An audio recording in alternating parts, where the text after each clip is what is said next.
At this time, I'd like to call to order the meeting of the Town of Superior Board of Trustees and the Superior Metropolitan District Number 1 Board of Directors. And I'd like to ask Trustee Ken Lish to please recite the Pledge of Allegiance, and all other trustees just mute your microphones. I pledge allegiance to the flag of the United States of America and to the republic for which it stands, under God, indivisible, with liberty and justice for all. I apologize. I think I mangled that a little bit. Thank you, Ken. Appreciate that. And Phyllis, do we have the roll call, please? My screen decided to update everything at that moment. Apologies. Mayor Clint Folsom. Here. Mayor Pro Tem Mark Lasis. Here. Trustee Sandy Hammerly. Here. Ken Lish. Here. Kevin Ryan. Here. Neil Shaw. Here. Laura Skwazinski. Here. Town Manager Matt Magley. Here. Town Attorney Kendra Carberry. Here. Town Clerk Phyllis Harden here. All right, thank you, Phyllis. At this time, I'd like to ask for an approval of the agenda. Are there any changes to the agenda that trustees would like to make at this time? I'd like to pull item 3E.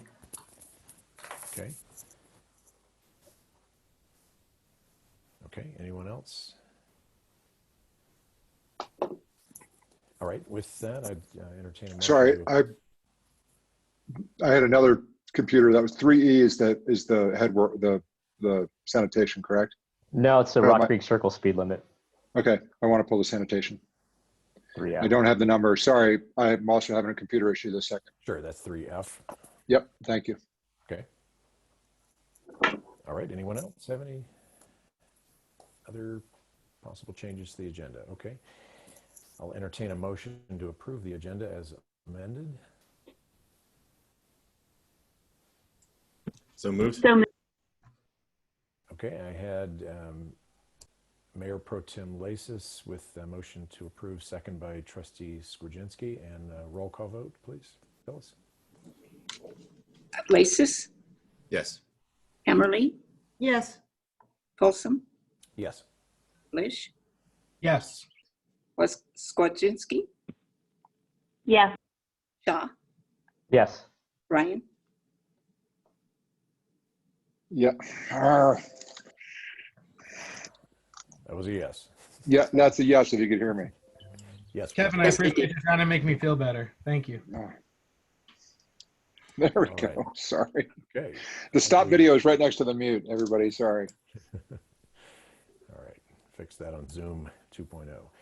Okay, we now have reports, questions, and issues moved back to the front of the agenda. So we'll proceed now with reports, questions, and issues from board members. Who'd like to go first?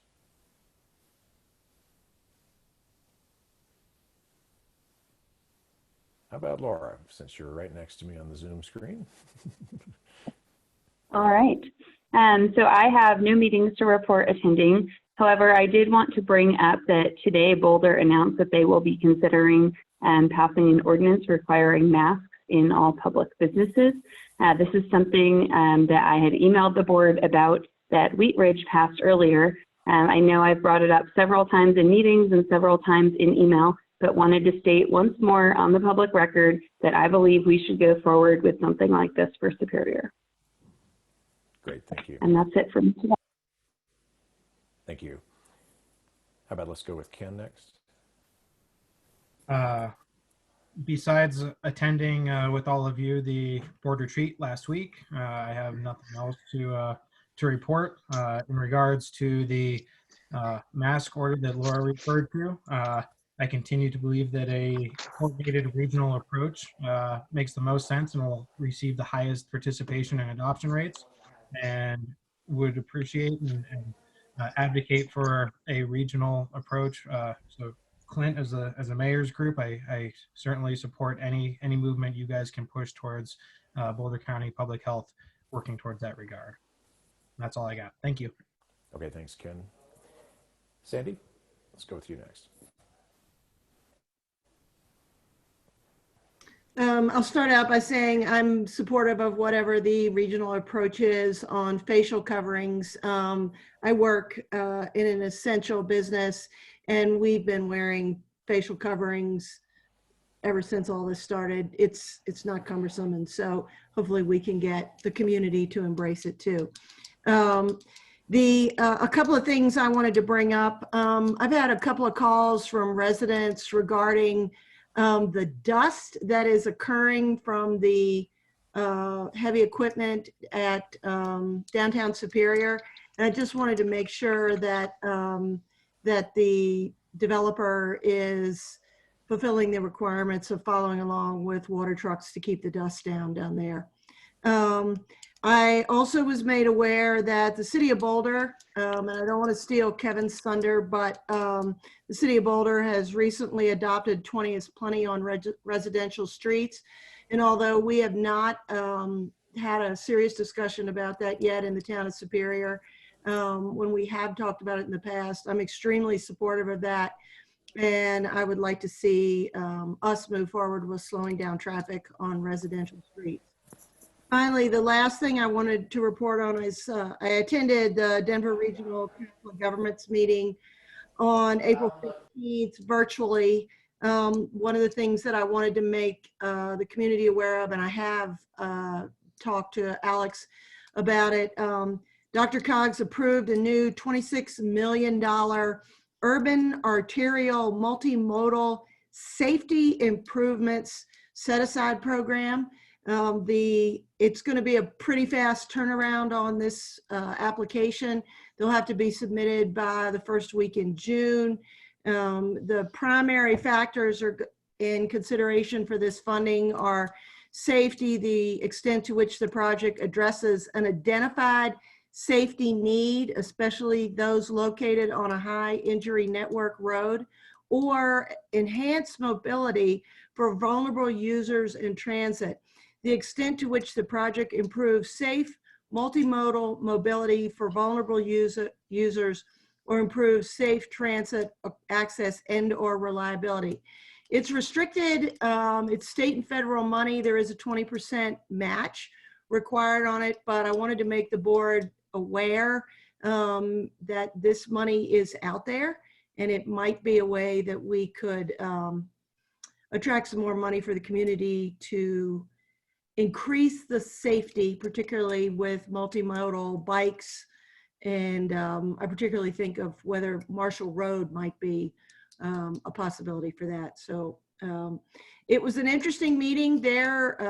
Dr. Cog does not have any visuals on their meetings. It's all audio, except for they put the whatever's being discussed up on the screen.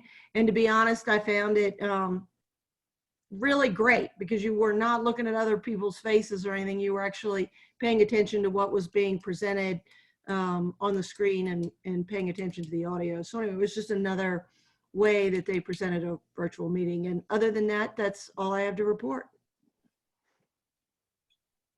Okay, very good. Thanks, Sandy. How about let's go to Neil next. Sure, thanks. On April 15th, ProStack held its first virtual meeting, and it went really well. The chair was actually really adept at posting the shared files, as Sandy alluded to, on the, so we're all looking at a common map, especially when it sort of pertained to trails. So it was really a good, effective use of Zoom. Nothing specific to report beyond that. The minutes are in the packet already, but a couple of quick notes. OSAC and ProStack have developed a joint statement on Town 15, and that statement will be making its way to the board shortly. It's taken quite some time to get here, but the two groups have actually made significant progress on a joint statement for the space. Also, ProStack is beginning to evaluate augmenting our existing trail network with crusher-fine trails where it can be done. Like with a lot of you, I've been venturing on a lot of our trails lately, and this weekend we went to Louisville quite a bit. There's a handful of places where Louisville has sort of plowed what they sometimes call fun ways to school, crusher-fine trails that sort of are right next to concrete trails. So it's a great way to mountain bike, run, or whatever. So I'm anxious to see that sort of make its way to the front over time. And finally, I'm also in support of the collaborative approach that Boulder County is taking with respect to mask wearing and the municipalities within our county. We have a lot of businesses in Superior that people visit from pretty far away, and we stand to benefit with the consistent approach where it's supported by our neighbors. Thank you. All right, thanks, Neil. Let's go with Kevin and then Mark. Evening, everybody. Nice to see everybody. A few quick things. Number one, attended a CAPS meeting via Zoom the other day. It was their first meeting, also pretty well done. It can be clunky at times, but generally I think we're all getting used to the kind of the new norm. There's a lot of activity going on at CAPS. I won't repeat everything. There was a really good update in Matt's weekly bulletin. So Matt, really good job capturing everything that was talked about on Thursday night for the Friday bulletin. I think you captured it. Please take a look if you haven't already around some of the prairie dogs, the prairie dog statues and other things that are coming up. Related to CAPS, we do have the main event coming up in August and some other CAPS related events. CAPS is working. We have dedicated volunteers that are working. One thing I hate more than anything is wasting anybody's time.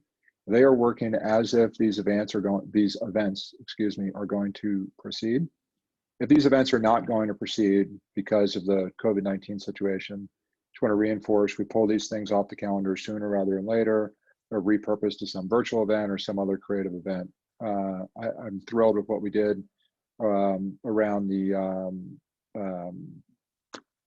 Arbor Day, I forgot Arbor Day, around the Arbor Day event, making that kind of a virtual thing. That was good work. If we're going to repurpose these things, let's try to make those decisions sooner rather than later. I know staff is working on those recommendations, but that was a discussion in CAPS. Just wanted to make sure that was relayed. Second to Sandy's point, Boulder, it looks like they did pass an ordinance around 20s funny in the residential streets. I'm still coming up to speed on both the discussion, forgive the pun, on both the discussion as well as the ordinance itself. But I do hope that the Traffic and Safety Committee will talk about it. I'd love to see if we can get consensus amongst the members of the Traffic and Safety Committee, getting public input. After Traffic and Safety digests it, considers it, then bring it to the board potentially for consideration, assuming it has support from the Traffic and Safety Committee. So I personally would have liked to see us lead in this, but happy to be a fast follower behind Boulder. I think it's a great initiative for residential streets and should be very safe. Again, it's just impractical to redesign our roads to decrease speeds. And so the best way to do it is through a campaign like 20's Plenty. Third, and finally, with regard to the face masks, I'm also supportive of a regional approach. If the state or the county does something, I think that Town of Superior should of course fall in line. That is my extreme preference. There's been a reference to Wheat Ridge. Wheat Ridge is, in local municipalities, it's like the exact example of what local municipalities should not be doing. The trustee, to the best of my knowledge, the trustees and the elected officials in Wheat Ridge did not have a vote to make a determination that there should be facial covering. This was due to the powers given to the town manager of Wheat Ridge under the emergency proclamation, a declaration that the town manager had. Now, I'm sure he took the pulse of the elected officials and they supported that town manager, but there was no vote, there was no public input. And while I haven't checked the town of Wheat Ridge, city of Wheat Ridge website within the last day or so,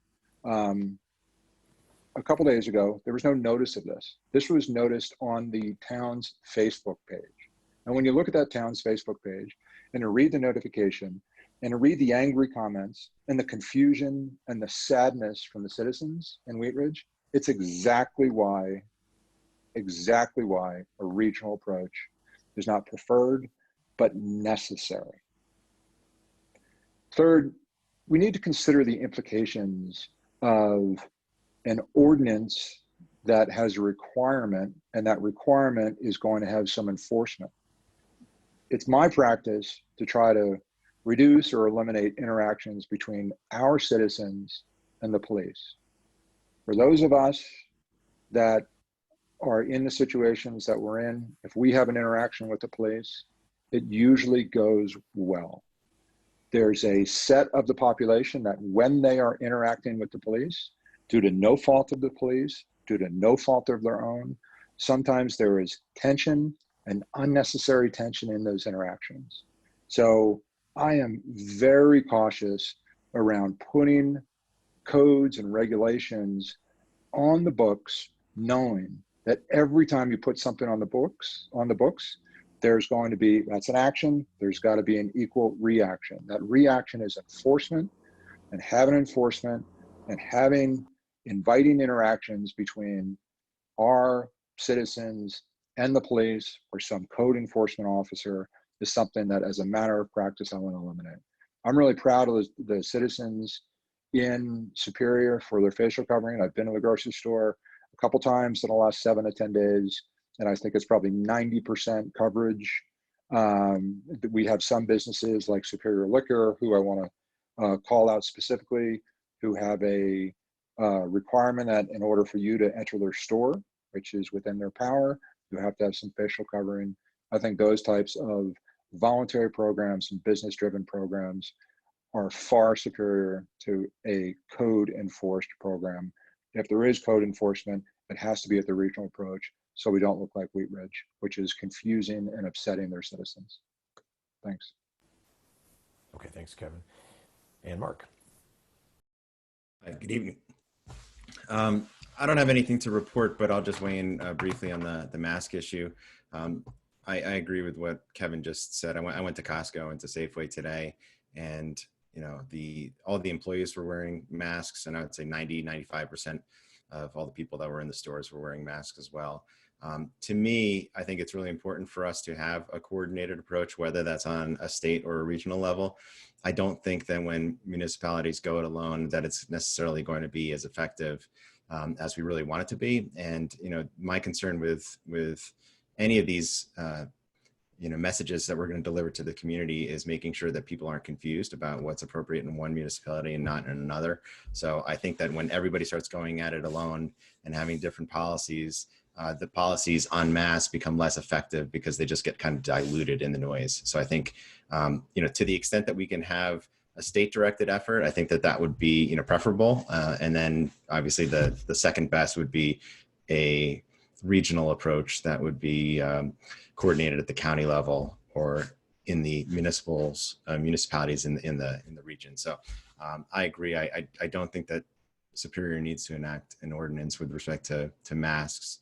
I think it's a good idea. I think people are already doing it itself already. They're self-policing, and they're wearing them when they're going into stores. I don't see a lot of people wearing them in parks anymore. It seems like that has kind of faded. That kind of, I guess, remains to be seen as to what is actually the appropriate guidance. And that's the thing with all of this. We don't really know what is appropriate. We're all collectively learning as we're going. But I agree that I don't think it's appropriate for Superior at this time to enact an ordinance compelling anybody to wear a mask. I think we should go at it with the county and the municipalities in the surrounding region collectively. Thanks. Okay, thanks, Mark, and thanks for everyone for weighing in on that. This is an active discussion that I'm having with other area mayors, and it's very valuable to get your input, and we'll certainly keep you up to date as the discussion continues. My preference is that the county enact a mask order, and for all the reasons that everyone has stated. So that's my preference as well. If the county doesn't do it, then I think there is still good possibility that the city of Boulder will do it, and possibly our surrounding communities. But if we can all kind of roll in with the similar or same order, I think that would be the next best thing. But more to come on that as it develops. Appreciate the comments again. The only other announcement I have is we had the State of Superior Manager Mayor update scheduled for April 21st as an in-person event, but like every other event in April, that was canceled. And staff is working on a revisions to the slideshow, and my plan is to present the material in a video presentation on the town's website and mayor's Facebook page. Target date for that is May 20th. So still planning on State of Superior, just be done in a video format, and certainly welcome people's questions in advance or afterwards. But at this point, not planning a live event, just planning a video event, and would welcome follow-up questions afterwards. So that's it for my announcements, and we'll turn now to Matt. Nothing to report. Thanks. Okay, thanks. And Kendra. I don't have anything to report either. All right, very good. And Phyllis, any? Nothing to report. Thank you. All right, thanks. All right, next on our agenda is public comment. And this is public comment on consent agenda, which is item number 3, presentations, which we have the economic development update, and non-agenda items. So if you have something not on the agenda, that's fine. If you do have comments on the agenda items after the consent agenda, ask that you please wait for those agenda items. We'll be calling for public comment during those agenda items, and would take your public comment at that time. So we do have a number of people on the attendees side, and just as a recap for those that may be new to kind of how the public comment segment works, we do have you have the ability to raise your hand on the Zoom screen. So you can do that if you're using the Zoom platform, and raise your hand. I will call on people as I go through the order. And then if you're on the telephone, you can press *9 to raise your hand, and then we'll recognize you and you can speak then. If you would please, as I recognize people for public comment, just start with your name and your place of residence and limit your comments to 5 minutes or less. That would be appreciated. All right, at this time, we're going to go ahead and go with public comment. And the first up is Paul Ballou. And on deck will be Colleen. I don't have a last name. So, Paul, you're on live. Go ahead. Great. Thank you, Mr. Mayor. Yeah, and I'm Paul Ballou. I live on El Moro Court. I wanted to make a comment on an agenda item that was actually pulled, which is 3E. And I understand that I don't have all the information about it, but I just wanted to make the following comment, which is and this is the adoption of a resolution reducing the speed limit on Rock Creek Circle. I was very interested to know what the purpose of the change was. And as an engineer, I just wanted to comment, I appreciate data-driven planning and decisions.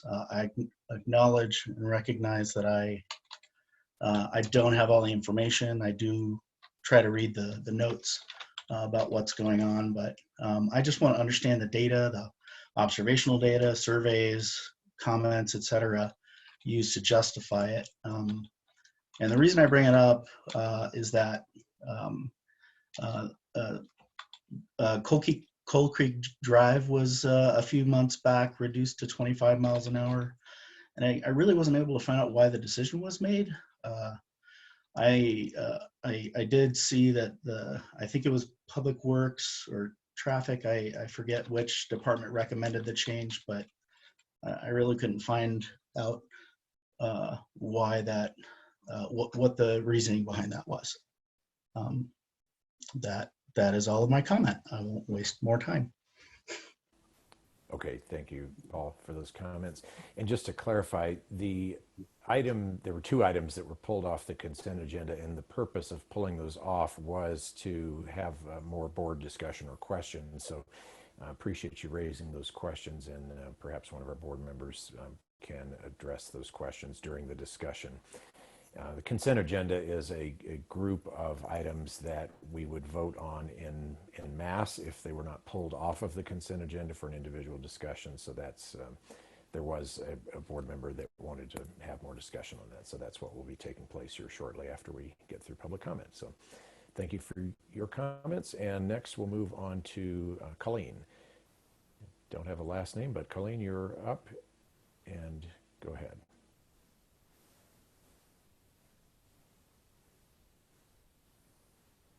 Looks like that this setting, well, looks like her name disappeared. Okay, Teresa Clark, you are next in line for public comment. Colleen's there. Isn't she on the screen? Saw her temporarily pop up.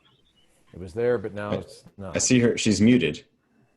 Wait, I'm trying. It's muted. I don't know why. Okay, now I'm unmuted. Do you hear me? We hear you. Yes. Oh, good. This is my first Zoom. Right? My son's been doing it like for a month now. Anyways, my name is Colleen Callan, and I live on Cedar Ridge. And I'm calling in I was so optimistic until I heard all your statements. I want to thank Laura for taking the stand for wanting a mask ordinance being passed. And I very strongly support a mask ordinance. And I'll tell you, historically, great leadership steps up to the plate before everybody else. We are in this horrible situation because we have leadership that was reactive instead of proactive. And I know that this virus seems surreal because it's not like a car accident. You don't see someone bloody. You kind of see the news things. And a lot of us are in shock or in denial. And it's kind of funny because you see people reacting almost as if it's a theory instead of something that's actually happening.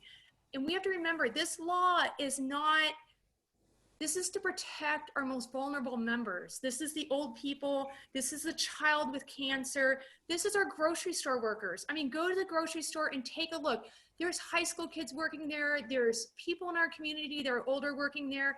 They get exposed to hundreds, if not thousands of people every week. And just one person goes in without wearing a mask, and that's it. You know, we had 3 people in a grocery store die in Aurora, die because they went to work.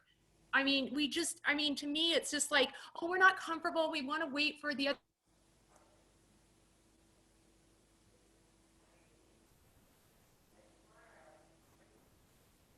I think we lost you, Colleen.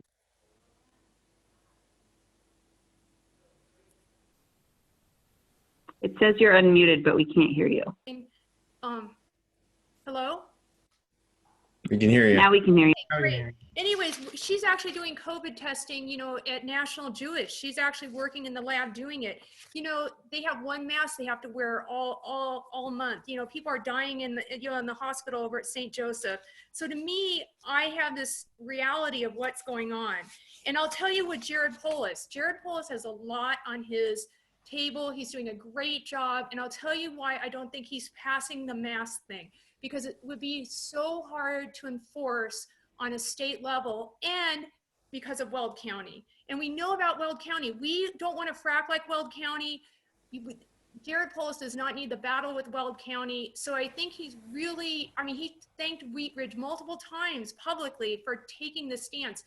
I think that we can do it in a way where we don't have to have fines, we can have signage, and we can just have gentle reminders. And the biggest thing is, I do think people are very confused right now. I think an ordinance would clear things up, because I will tell you that at one point, about 20% of the people outside were wearing masks. Now I back to a walking space, it's less than 5%. And I think that a lot of people are confused about the stay at home and safer at home. And so I think there's a lot of confusion. I think that the trustees can step up and say, hey, we're all going to wear a mask. I'll tell you a big thing is, economically, come on, the economics is a big part of this too. We want to save lives, but mask is one of the few things that we can be proactive with to try to mute what this virus is doing. We're going to go into a Great Depression. We're not going to be able to pay that bond over there at the town center.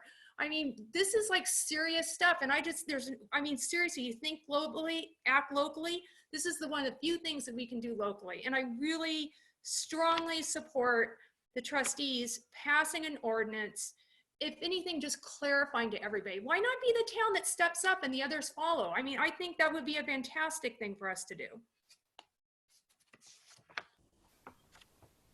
All right, thank you. That's it. Colleen. Thank you very much for those comments. Yes. All right, next we've got Teresa Clark with hand raised, and we'll go on to Teresa, and then we've got Brad Walker on deck afterwards. Go ahead, Ms. Clark. I'm unmuted. Can you hear me now? Good. Thank you very much. So I have 2 sets of comments, and I'll be brief on both of them, because one is on the mask issue and the other is on the open space purchase issue. So I'll discuss the mask issue now and then wait until the item is addressed for the open space purchase later, providing that I can manage my kids going to bed and all of that with no available childcare and all of that. Masks first. So I'm sure you all know I am a ski patroller, I am an advanced wilderness first responder, and I am an advanced wilderness expedition provider. I am married to a physician. And I want you to hear my words with a lot of gravity, because there are two issues regarding the masks. The first is that if you're going to be within 6 feet of someone, you need to be wearing a mask. And that means if you're going to be within 6 feet of someone on an open space trail in the town of Superior, you need to be wearing a mask. And I'd like to remind you that our widest open space trails are 8 feet, so you guys can do the calculus on that. And that means people are too close. So everybody at a minimum on open space within the town of Superior needs to be wearing a mask. And that's just to prevent the spread of COVID-19. Now we'll move on to the other issues of wearing a mask. We don't need people going to the hospitals. We don't need people calling first responders. My husband and I don't need to be called in for someone who has the flu, for someone who has a cold, or for someone who has something else that was transmitted without wearing a mask. So these secondary conditions that can be prevented by wearing a mask can overload our EMT and first responder networks and our emergency rooms. So I feel like finally I can approach you as an expert, or at least a quasi-expert on this one, in saying you are being foolish to allow people on the town of Superior open space, trails, whatever, to not wear a mask. This is a public health issue, and it kind of feels like some of you guys are like, oh, I'll wait for somebody else to decide and then I'll follow. Or, you know, let's let the governor decide and then I'll follow. And you have the opportunity here to protect the health and well-being of the residents of Superior. And if that's at the top of your list, then at a minimum, you're going to require them to wear masks on town open space. All right, I'll reserve the rest of my time for the open space purchase. Thank you very much. All right, thank you, Ms. Clark. And Brad Walker, you're next.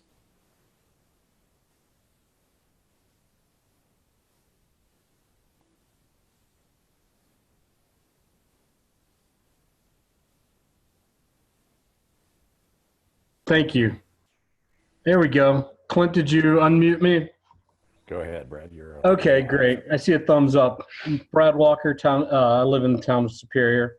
I appreciate you guys having this meeting tonight. Just so you know, you all look more handsome and beautiful than I would ever look on a computer.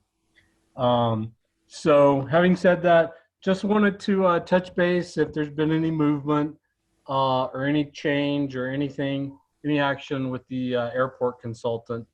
You know, I think 4 months have passed, so we're past 1 quarter, and just wanted to just touch base. I know everybody's got other things probably on their mind, but you know, aviation was considered an essential service by the governor as well as the federal government. So just wanted to touch base, and I appreciate you hosting this meeting. You folks have a good night. All right, thanks, Brad, for the comments. And I don't believe we have any new update on the airport consultants or their work at this time. And we'll have the town manager address that on future meeting if we have anything new, but nothing new to report at this time. Any additional participants like to make public comment at this time on consent agenda, presentation, or non-agenda items? I don't see any additional hands raised. Last call for public comment. Okay, we'll move on then to the presentations. We have economic development update and town manager, Matt. Thanks, Mayor. So as everyone knows, we've engaged Better City to help assist us with our economic development services and efforts. Adam Hughes, who's the CEO of Better Cities, with us tonight, and he's going to give an update to the board on regional trends, activities related to Superior, and any other general leads or activities within the region.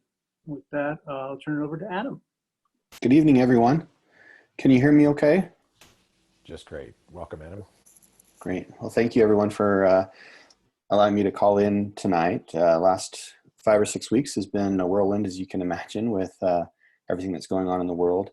And wanted to provide first an update on the agenda, spend most of the time talking about COVID-19, what we're seeing there. We'll give a brief overview of the scope of work tasks and then next steps. I would like to receive some guidance from the town board on 1500 Colton Road, and our prior efforts involved trying to recruit a distillery, winery, or cidery into that facility. So I'll touch on that at the end of the presentation, but would like to serve that up now so you can start thinking about that. One question before you kick off, Adam. Did we get a copy of this beforehand? I didn't see it in the packet, or can we get it after? Yeah, I apologize if it wasn't included in the packet. We did send it last week, so I can certainly send that over. It's in thank there. you. It is. Okay. Sorry, I didn't see it in my Granicus. I'll refresh. No problem. So starting about 5 or 6 weeks ago, when things really started to kind of spiral with COVID-19, and the business community and the town was contemplating providing the grant assistance to local businesses, we started reaching out to businesses that would qualify for that, and also sharing and coordinating information with them about the upcoming CARES Act, so that they could be prepared and ready for applying for those programs and assistance. And when we were doing that, we reached out to over 40 brick and mortar businesses to understand how they were doing, how the COVID-19 social distancing protocols had impacted their businesses, and what their plans were moving forward, and how best we could assist them. And of those businesses that we had reached out to, many had applied for assistance through the town and also through the Paycheck Protection Program. And if you've been reading the news, the Paycheck Protection Program had a lot of difficulties in its execution. And there were some businesses, local businesses, that were successful in getting funds, and some that were not. If you go on to the next slide. So we wanted to survey the local businesses and see which ones had submitted, which ones were funded, which ones were planning on submitting for this next round. And if you're familiar with the PPP program, it provides for a loan that is forgivable equal to 2.5 months of payroll. And a small business can apply for those funds through a bank, credit union, and receive those funds. And if they use it for the allowable costs within an 8-week period, that loan can be forgivable. So 13 had submitted. Of the ones that responded to our survey, 13 had submitted, 1 had not. 4 had received funds, 10 had not. And of those, 12 would be submitting for round 2. So round 2 was just enacted last Friday. The original program provided for $349 billion of funding through PPP. The results were that in 2 weeks, all that money was allocated through 1.6 million loans across 5,000 lenders across the country. There were a lot of businesses that were not served through that program that were in the queue, but because the money ran out, they didn't receive funding. What we're hearing is that those that are in the queue already and have applications pending will see that money. It will not go to new applicants. There's already been such oversubscription to that federal program that there's enough in the pipeline to just service those that have applications pending from that first round. The grant program that was provided through the town was very helpful to local businesses, and we've seen a great sense and a deep gratitude from those businesses for those grant funds, because the federal dollars in many cases, as you can see by the statistics here, Some businesses were not successful in getting those applications approved. Hopefully this next round we'll see higher rates of success. And that was really a great stopgap for those local businesses while they're trying to secure additional assistance through these federal programs.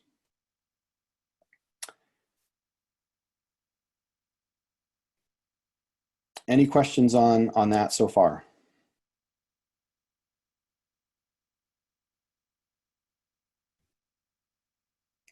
Okay, wanted to talk about anticipated impacts on the economy. Surprisingly, residential development has continued. Talking with Martin, he's continuing to receive applications, and in my conversations with other communities, they're continuing to see those as well.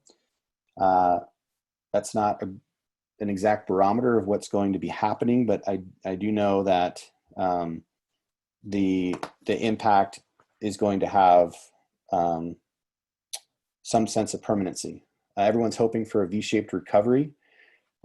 We hope that's the case, that things will bounce back once social distancing protocols are relaxed. But what I think we can anticipate, and I wish I had a crystal ball on this, but as with any recessionary period, what we can expect is to see some bankruptcies and defaults moving forward. Consumer spending being restricted, as consumers are in a higher risk environment. They're going to be wanting to save more and be more cautious with their spending. And then in the long term, we would expect to see inflationary pressures. And that's just because of the increase in the money supply from all the money that the federal government is contributing into these programs. On the flip side of that, one of the impediments that we have seen in terms of recruiting in new businesses, and particularly with the hotels, was construction costs were too high. And obviously the hotel industry has been hit considerably with all of this, but it's yet to be seen how construction costs are going to be impacted and where those are going to be as we emerge from this. But that's one thing to look for. Hopefully construction costs will come down as a result of lessening demand in certain segments, but that's something to watch for as well.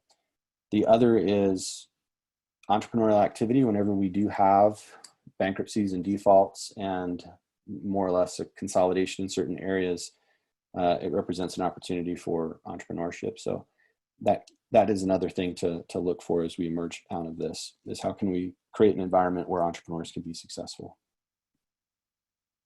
Any questions on that? Okay. We'll go through our scope of work elements and try to be respectful of your time and keep this at a very high level. We're continuing to invest in the relationship with Metro Denver EDC, go to their quarterly meetings, and respond to requests for information on projects and economic development prospects that they're working with.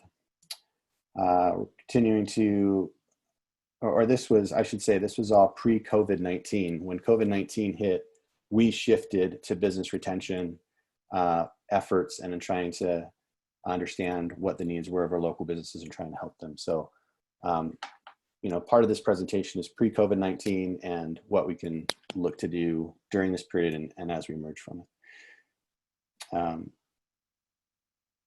Again, we have been reaching out to experiential businesses and office users, including co-working, software and financial, outreach to hotel developers and brands. And we're actually seeing some traction in that before COVID-19 hit with a particular brand that was marketing one of the sites to their developers. And we also saw significant interest in beverage manufacturers, including cideries, distilleries, and wineries. If we go to the next slide, these are just the number of businesses that we contacted and the number of interested businesses that we had received. So experiential, this was in large degree as a result of our trip out to the Triple E conference out in LA. There's some intriguing businesses out there that we're looking to expand. One of them has been looking at some space over at Superior Marketplace, and depending on where the column spacing is, we may be able to facilitate a location for them. Hotel developers, there were 6 that had expressed interest that we were following up with prior to COVID-19. And we were seeing some significant interest in co-working space as well. Office, tech, finance, we didn't see any interest in our recruitment efforts there. I think as we look to engage that sector, it's, I think, more beneficial to work directly with the brokerage community and with Metro Denver EDC.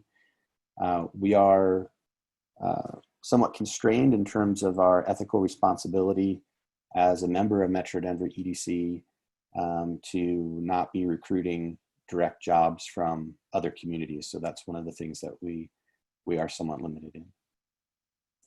The other is we do know that there are opportunities in office, and in our discussions with the industry, those communities that have been successful in attracting these types of businesses have available properties, and developers have been building what are called speculative buildings in advance of that demand.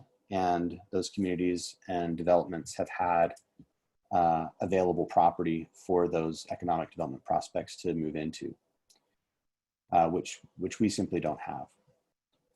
In terms of beverage, we had mentioned that.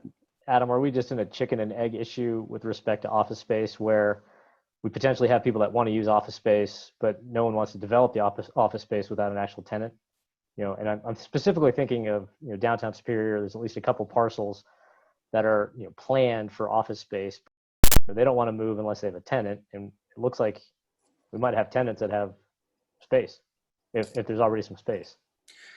Yeah, and so I should caveat that with, it depends on the size of the project. Okay. Certainly the downtown Superior project, I think, is still trying to define how much office space they're going to be putting on those blocks. Okay. And what the anchor tenant needs to look like in order for them to move forward with that. And they're probably a couple of years away from being in a position where they're going to be defining those blocks and what the office space is going to look like. And in talking with their broker, that's been one of the challenges, is that it needs to be more defined and the timing needs to be really locked in. And that where they're seeing a lot of interest and demand and success is in already having buildings available. Right. For those. So it's, okay. And I think that's where it is a chicken and the egg, but we also recognize that we're competing with other developments in other communities where they already have space available. Sure. Class A space. The one thing I will say is that we were conducting outreach to office developers to look at investing in Superior in terms of purchasing land and going vertical with construction, understanding the market dynamics and the demand that does exist for office, and the concern that they had come back with was construction costs. They thought construction costs were too high at the time to move forward with development. So again, getting back to my original comment on that, be interesting to see how construction costs are going to be impacted post-COVID and if that dynamic shifts.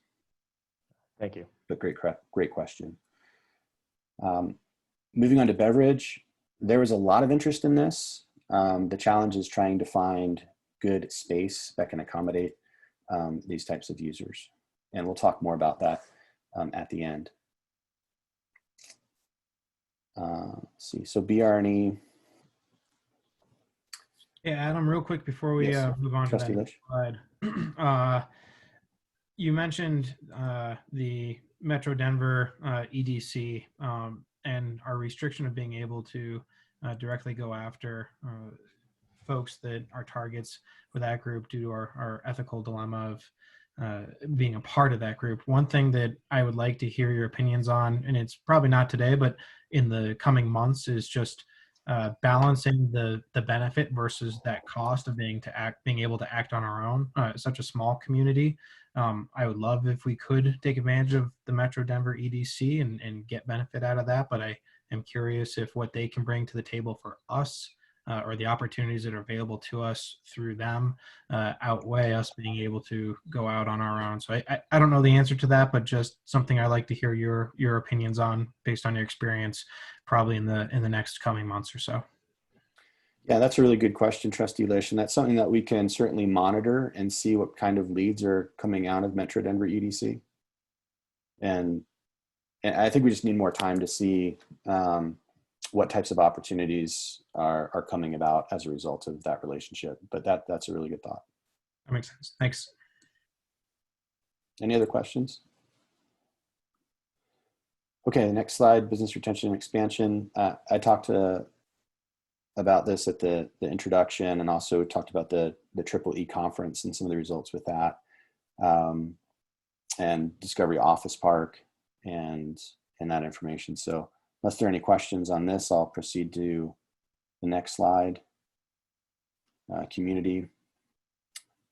So Colton Road was one of, or has been one of our focus areas, and there's, I think, opportunities in the market that, and this touches on 1500 Colton Road as well, where we could, I think, use some guidance from the town board and how you would like us to proceed.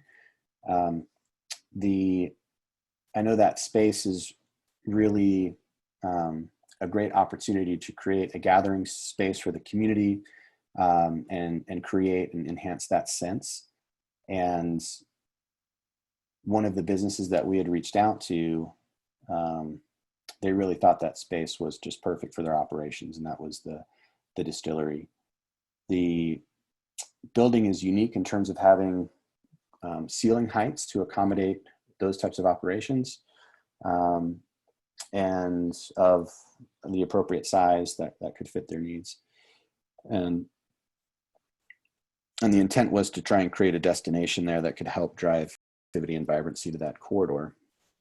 The other is trying to create destination through a different type of concept. And I shared a memo with the town board a couple months ago, on a retail village concept that has seen some success here in Utah, where it's smaller facilities, smaller size stores, more entrepreneurial in nature, to really help businesses and boutiques, and just has a real different feel. So if you haven't seen that memo, I can resend that off to you.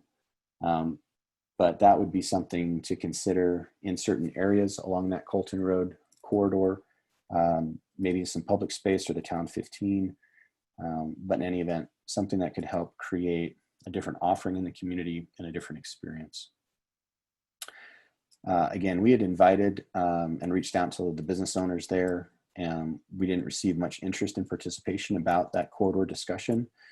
It'll be interesting to see post-COVID-19 as we circle back with them, many of which have received a grant from the town, if that changes their attitude and their willingness and ability to participate in those discussions.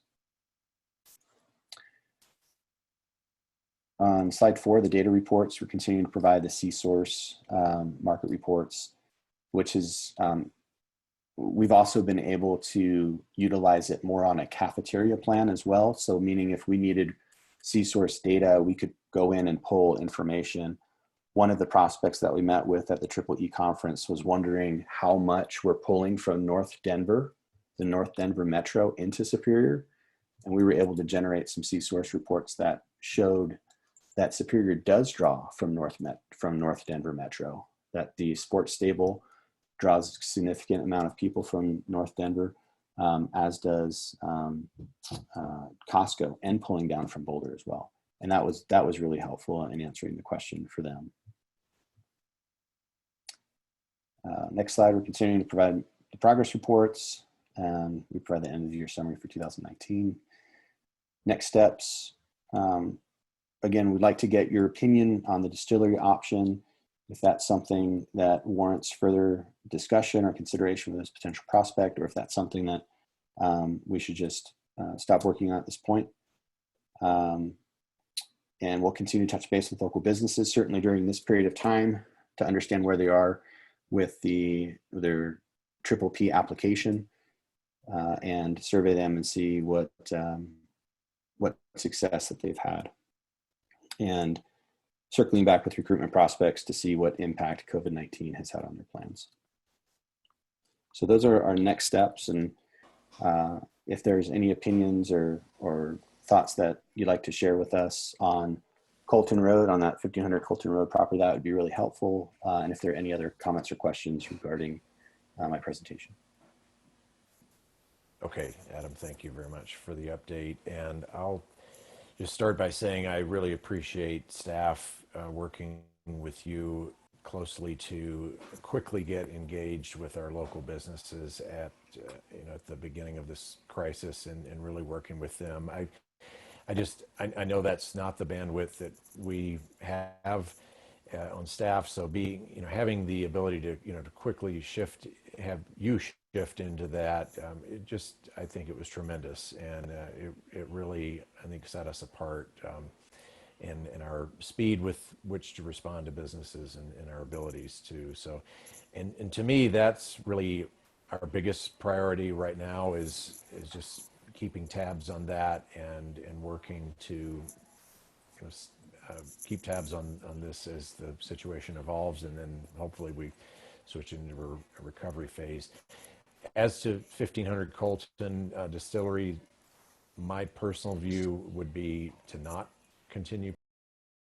The market conditions are not going to be favorable to them continuing with that anyway.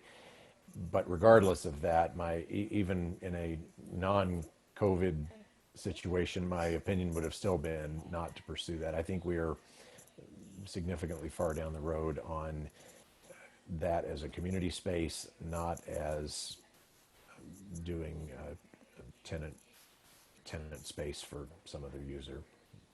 So that's my opinion. So go with others. Before we go any further down the path of discussing 1500 Colton, Kendra, could you whether this is a topic that we should be discussing right now? It almost sounds as if, while our opinions on whether to move forward is important, it also sounds like there could be direction related to negotiations that could be discussed right now, and that's clearly a executive session topic, and wanted to make sure we are not entering conversations we shouldn't be discussing right now. Okay, I think there was a lot in there, but I think you're correct. I'm not sure we should be discussing this exact topic right now. I think I would keep it more general, because this was not noticed to discuss what's going into 1500 Colton. And some of it could be negotiations. I'm not really sure. So I guess I would say maybe talk about it on a much higher level. But the distillery option is pretty specific. So if we want to have those discussions, I would say we need to do that in a different setting. Thank you, Kendra. Whatever setting that is, Matt, I'd be appreciative if we could get it properly noticed, whether it's a general meeting or an executive session topic for one of our upcoming meetings. My high level opinion is that we specifically designed that space to be flexible, and specifically had the conversation when we approved the design that we are open and willing to hear any and all people who want to come forth with a proposal. And until we have an opportunity to actually speak about that as a group, I personally don't want to remove anybody from consideration.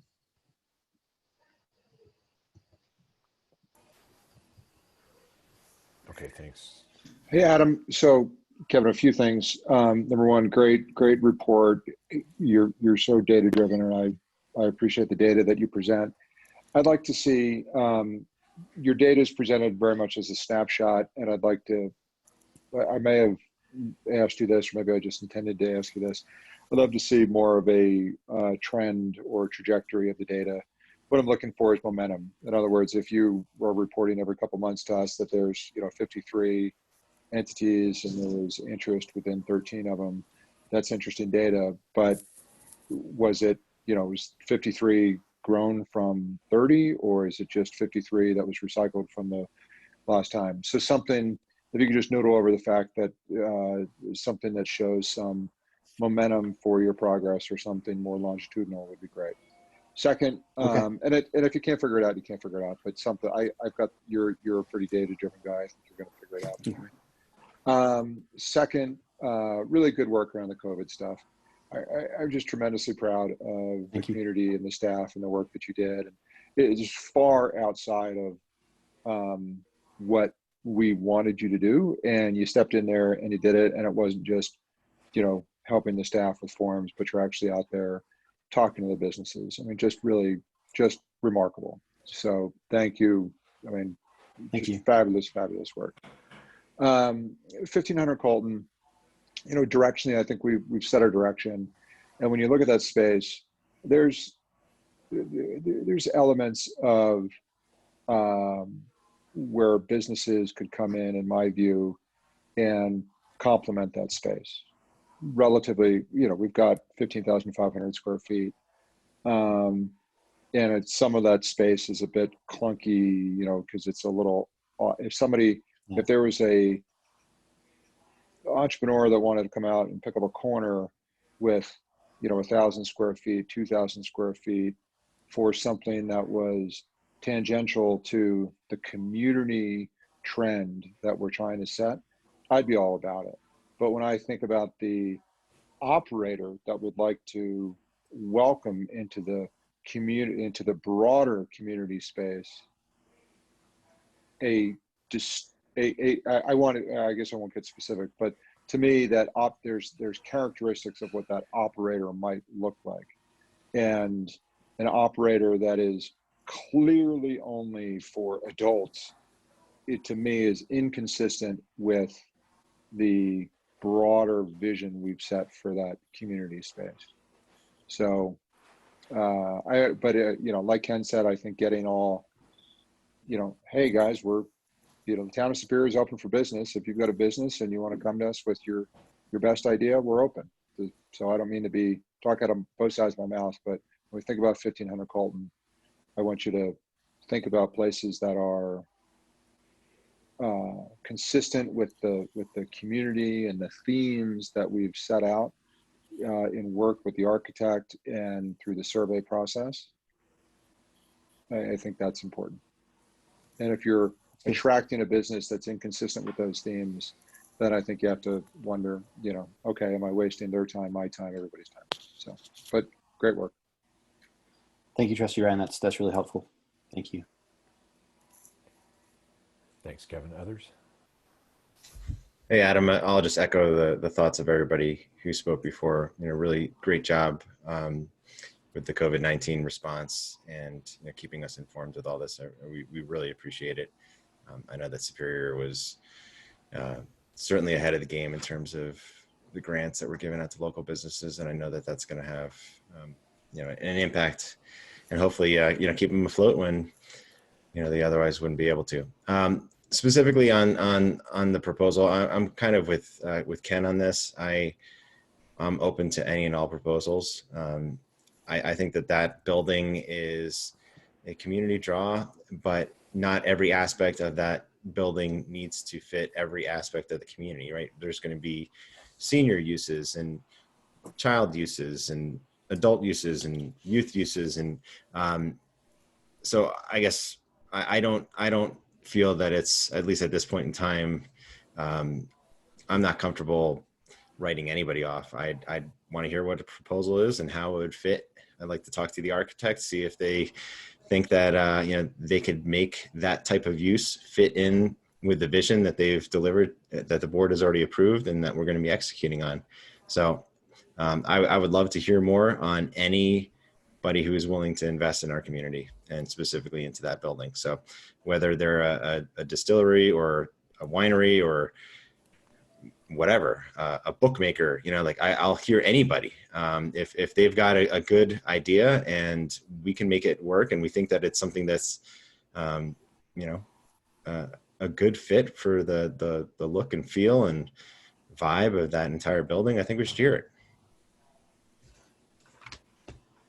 So thank you very much, Trustee Lasis. And Matt, I'll work with you then on setting up that executive session, because I think in addition to that, I think we've got 2 other leads too that we'd like to get your input on as well. Okay, Sandy, Neil, or Laura, any comments? Yeah, Let's go with Sandy and then Neil. Okay, I was just going to say, I really appreciate a lot of the very personal contacts that you made with our small businesses here in Superior through the COVID crisis.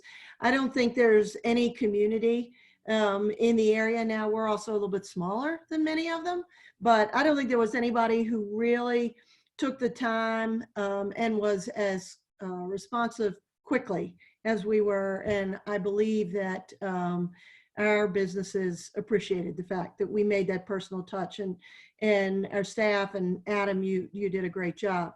As far as 1500 Colton, I am open to listening to any proposal, but I believe that we've made a commitment to the community that this is going to be a primarily community focused use. And so as long as we can develop partnerships that respond primarily to the community as opposed to being a regional draw, that to me is the important factor to keep in mind when we're looking at partners. And that's it. Thanks, Thank Sandy. Go ahead, Neil. Yeah, just to echo a common theme here. I think with the COVID-19 response, whether it was helping people with the EIDLs or the PPPs or even the town grants, one of the things that sets us apart is that we are small, but what was impressive is our ability to move quickly. I think that is what the businesses need, and you guys delivered. So hats off to you guys on that. Just quickly, to not repeat what everyone has said, I do realize that we are kind of far down the path with the Oz architects, but we haven't poured any concrete. I think fundamentally, I think as Mark alluded to, I'm open to any potential use of that business to try to monetize even every square foot of it, while also ensuring that we continue to maintain a focus on a community space. I think there is a balance out there. Is it 50-50? Is it 30-70? I don't know. But I do want to have those conversations with as many partners as we can possibly bring. Thanks. Thank you. Thanks, Neil. Laura, go ahead. I would just echo pretty much everyone else's comments. Adam, thank you so much for all your work on this, particularly to reach out to businesses and to see where they are in the PPP EIDL process. I think that's fantastic to see, and to see what the hangups are. I want to see, I think, every and all proposals for what we could do with the potential private space. I really like what Sandy said about, making sure it's something that's focused on the community. That said, I think frankly, anything that our community likes is likely going to draw visitors from across the region as well. I love Superior, but I don't think we have particularly unique taste. If we have something that's a success in Superior, I think likely we'll have people from Boulder and Broomfield and other places coming as well. So I don't see that as necessarily a gating criteria. I think that people want to hang out, and I think a distillery could fit that, a brewery could fit that, and some of the wineries you listed could fit that. I would like to see any and all proposals. That's helpful. Thank you. Okay, very good. All right, Adam, I appreciate the update, and I think you've gotten some good feedback here from the board. So thank you, everyone. Stay safe. Nothing else. So yeah, we'll see you next time. Thank you. Okay. All right, at this time, we'll move on to the consent agenda. Item number 3, we've pulled 3E and 3F. So at this time, I'll entertain a motion for the other items on the consent agenda, and we'll do a roll call vote. All right, we have a motion by Mayor Pro Tem Lasis and second by Trustee Lish, and we'll do a roll call vote on the consent agenda except 3E and 3F. Lasis, Yes. Emmerly, Yes. Folsom, Yes. Lish, Yes. Ryan, Yes. Shaw, Yes. Skwacinski, Yes. thank you. Thanks. Motion passes unanimously. All right, we'll move on to 3E, which is adoption of a resolution reducing the speed limit on Rock Creek Circle. Consideration of a resolution to reduce the speed limit from 30 to 25 miles per hour. And Neil, you pulled this item from consent? I did. I appreciate it. So I pulled this from the agenda because I think it's revisiting the recommendations that came out of the TSC quite a few months ago, and I'll need my fellow TSC members to help fill in the blanks that I might have here. But this started over a year ago based on neighborhood feedback. The TSC sort of deployed the neighborhood traffic calming program to get neighborhood feedback on this specific issue. And a couple of weeks ago, we discussed the raised crosswalk at Torrey's Peak, and I attended the neighborhood meeting organized by Alex and Carlos last year specific to this item. It was at the summit. I missed the one for Torrey's Peak, but this was a first neighborhood meeting where we brought in the residents, specifically the ones that had asked for some calming, and Carlos and Alex walked the residents through the toolbox in terms of what's available and what are some of the choices that they could make. This was in June, and I got deputized to help collate and collect the data. I found it really informative, and not surprisingly, because the town of Superior, we have some super analytical people. A lot of people wanted to know the cost of the different items. What is this cost versus that? And to some degree, that did influence their decisions, I believe, at least in the surveys. But within the people that were there, 88% of the people that were in attendance agreed that some sort of traffic calming was required or needed on Rock Creek Circle. So many of the attendees actually agreed that a raised pedestrian crossing would be the absolute best solution, because if you recall some of the reason why this started, we have a lot of kids that have to cross Rock Creek Circle to get to school. Given sort of the geography of Rock Creek Circle and the way the sun sometimes hits it, it's a wide street. It's not the most convenient or the most safe place to cross. So that's what sort of started this well over a year ago. So while it was recognized that a raised pedestrian crossing is probably one of the best solutions, it's also prohibitively expensive, with the budget that we have for traffic calming right now. That said, we still rolled out a survey to the community. We mapped out where the survey was going to go. We had over 550 participants. 50% were in favor of reducing the speed limit from 35 to 25. 71% were in favor of the speed feedback signs. And further, 52% of the survey participants were in favor of a raised crosswalk. I'm personally fully in support of the reduced speed and the speed feedback signs that have already been put up. But I really want us to consider, some sort of long-term plan on bringing raised crosswalks into some of these areas. Obviously we rebuilt Rock Creek Circle not too long ago, so the likelihood of rebuilding it again in the near term is not high.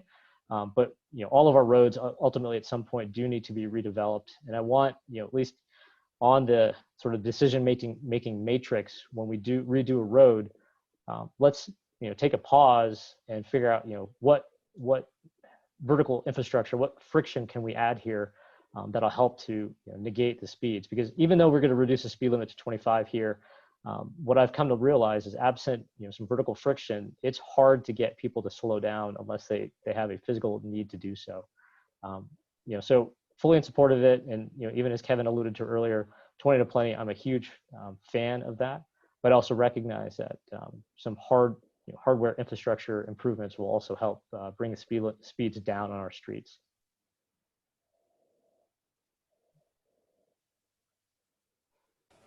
Okay, thanks, Neil. Anyone else have any questions? So just for clarification, was it the TSC's unanimous recommendation to lower the speed limit from 30 to 25?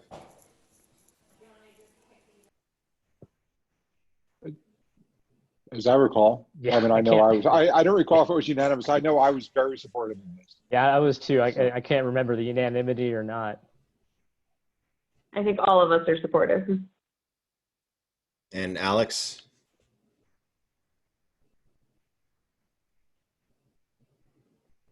Does my vote count? No, I think my rationale in terms of why the speed limit should be lowered really deals with the unprotected pedestrian crossings that we have.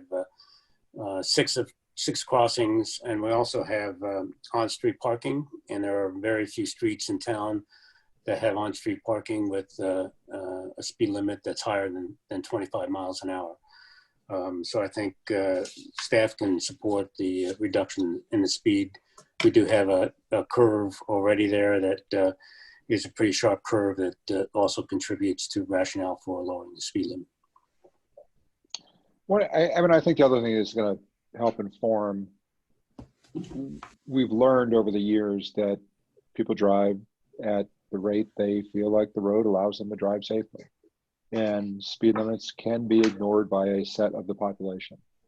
I find that hard to believe sometimes because maybe I'm too much of a rule follower, but I think this will be interesting as we lower the speed limit to continue to look at the data and see if a speed limit reduction is a powerful tool in the toolbox as I think it can be for changing the speed. Because frankly, if, adding to Neil's point, adding friction to these roads, whether or not it's a cram down or a bulb out or a raised crosswalks or anything else, costs a lot of money. And if we could have an effective method to reduce the speeds by changing the speed limit, that's great. So I think that's it. That's the other, it's important to do because I want people to comply and it was the right decision from a safety perspective, but it's also going to provide a really interesting data point for the town. Okay, thanks, Kevin. Anyone else? All right. Sorry, one last question. Alex, since we adjusted the speed limit on Coal Creek, do we have any updated data as to whether it has been effective in lowering the speeds on that road? I think we took some counts after it was posted, but I don't recall the exact numbers. But it's a good time to go back and check those speeds to see where what happened with the speeds, whether we did in fact see a reduction. So that's something that we'll do in the next couple of months, is get some speed out. I'm not sure now is the time to do it, but as traffic volumes return to normal, I think we'll get some additional data points. Thanks, Alex. Okay, thanks all. If there's nothing else, I'll entertain a motion to approve this resolution. Yeah, I'll make a motion to approve Resolution R-30, Series 2020, a resolution of the Board of Trustees of the Town of Superior, reducing the speed limit along Rock Creek Circle from 30 miles per hour to 25 miles per hour. Second. Okay, motion by Trustee Shaw, second by Trustee Hammerly, and roll call vote, please, Phyllis. Shaw,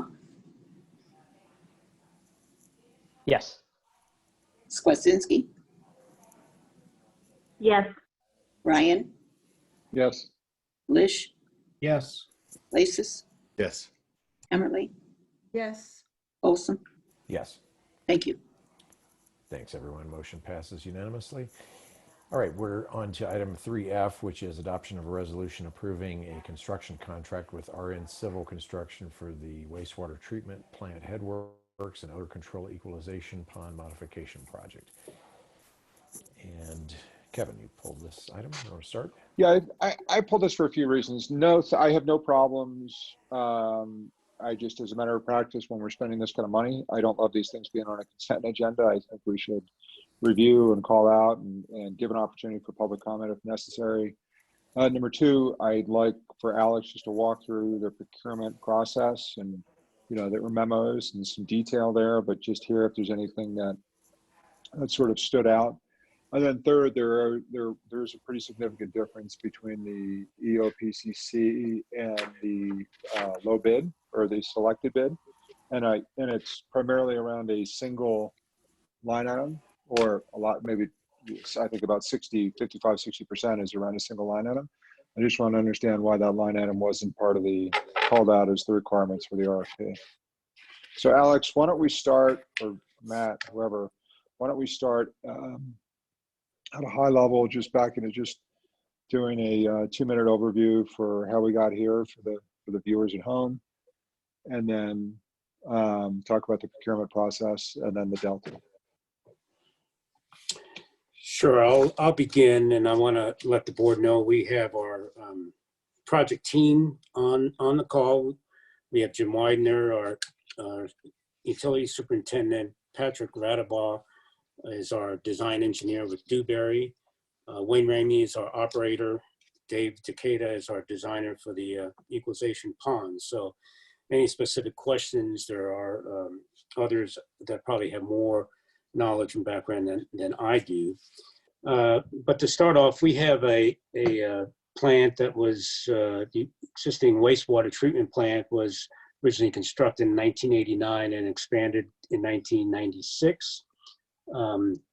We have it's an old plant, and it's starting to show its age, and we've been band-aiding a lot of items on the various components of the wastewater treatment plant. At the same time, we have a number of new regulations coming down the pike that we need to upgrade our processes to make sure we can meet the new regulations going forward. And we forecast this is the start of a complete overhaul of the plant and significant components over time to meet all the new regulations that seem to be coming down. So for this particular project, we have the headworks, and this is where the wastewater comes into the plant and is separated, and the initial processes in terms of taking things out occur. We only have one input screen, and we need to have reliability, and we need to have redundant facilities. So one of the things that this does is provide two ways of processing facility wastewater as it comes through. Another big component of this was odor control. And as you know, we have residents nearby, and they are often complaining to us as well as you about the odor coming from the plant. So we have a separate odor control system that will take care of the headworks, but also other areas in the plant that generate odor. So those are the two major components that we have in terms of what's going on with this facility. I want to call on Patrick Radabaugh and maybe Jim Widener to add to those that overview in terms of what this actually will, this project will actually do. So Patrick, are you there? And can you unmute yourself?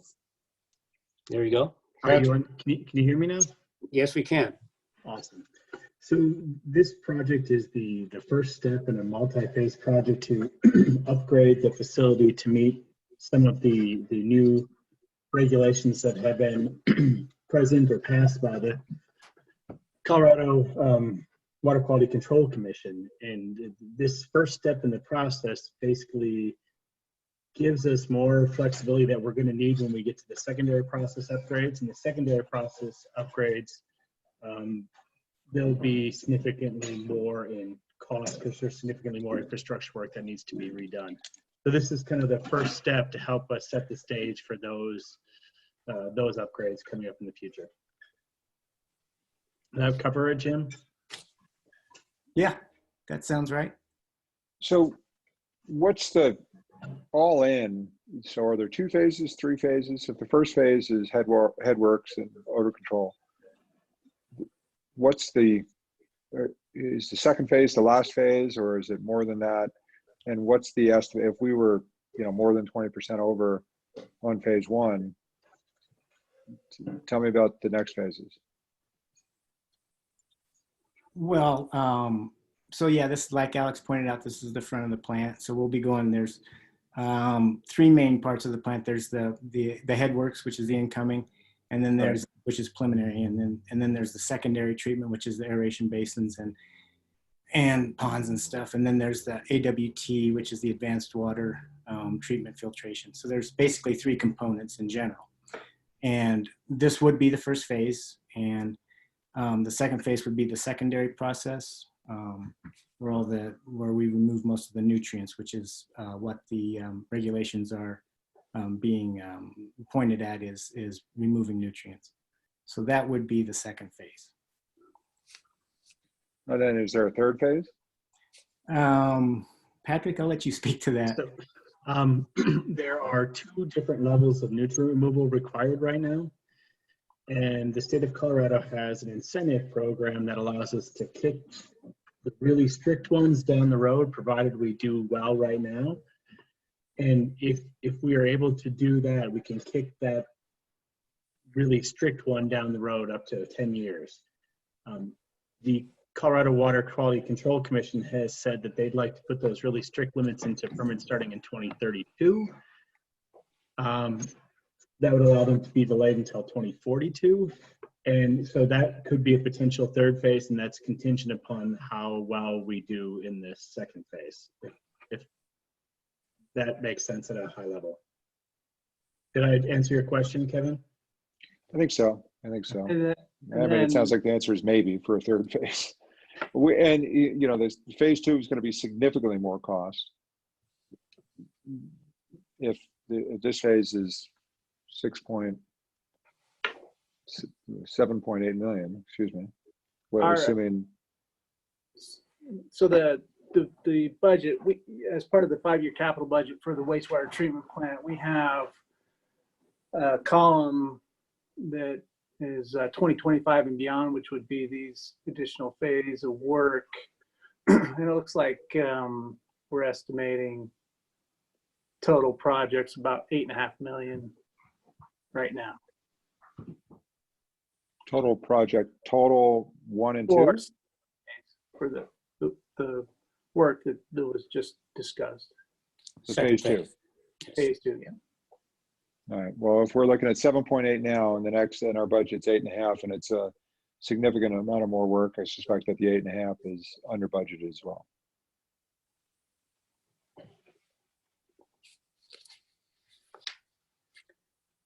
So, I mean, I'll just say from I don't know. It depends on the construction, you know, how construction is as far as the bids we get. You know, if it's a very high demand for construction at the time, then the cost will be more. If there's not a lot of construction going on, we'll get better bids, and I think our costs will probably be less. Because my point is not that we shouldn't spend the money, because it's an important, I mean, it's A, required from the state, and B, it's obviously an important infrastructure investment. Of course we should. My point is more around the pretty significant miss we had on the EOPCC to the lowest bid. And if we're going to have a miss between our budget, if there's significantly more work in phase 2, let's just, and it's independent from what we need to approve tonight. So we just take it as a takeaway. Let's just make sure that we have properly budgeted for the 2nd phase and take the data that we have here and include it in the 2nd phase. All right, let's pivot back to what we're talking about tonight. Are nothing out of the ordinary from the RFP process? I think we had a pretty tight spread of bids. We had 4 firms that were pretty close together. The one thing that may have been out of the ordinary is that we had the loan requirements, and there are federal regulations, including Davis-Bacon, Buy America, things of that nature that may have scared some of the contractors away. We don't know that, but that always, whenever you federalize a project, there are additional costs that come with the regulations that you have to meet. So that may have been one factor in why the bids came up higher than the engineer's estimate. We are also in the midst of the COVID-19 crisis, whether that had an effect or not. But certainly there are new construction guidelines that these contractors now have to, it's a new reality. Maybe they recognize that or not. That's my speculation. I don't think Patrick had any input on that one, but I had those are 2 of the things I saw. But we did have some scope creep on this project, where we had the opportunity to eliminate the backwash pond that is certainly odor causing facility, and we're able to eliminate that backwash pond, but that had some cost to it. And then we are also implementing some of the other projects, like the site drainage, into the scope of this work. So Did we not have, so the biggest line item was the interceptor sewer. Did we Yes. not have it, were we not going in the initial SOW, in the initial requirements, did we not say we wanted a new interceptor sewer? Or was it just a different size? No, I think go ahead. But I think that came out of the design when we were looking at moving the building up to the front of the site. We had to do some resizing of that line for some hydraulic issues. And then the state found out that it was a little undersized, so we're increasing the size of it. And we also found out from our superintendent of maintenance that the line was in really bad shape to begin with, and this would be a great time to fix that. So we had 2 or 3 issues there that pointed us to decide to go ahead and increase that line. And Trustee Ryan, that issue had to do more with the budget, the original budget. We didn't anticipate having to replace that 30-inch interceptor sewer, but I think it was included in the engineer's cost estimate, so it doesn't explain why the bids were over the engineer's cost estimate, because it was included in that. All right, the memo I think said it wasn't included, Alex.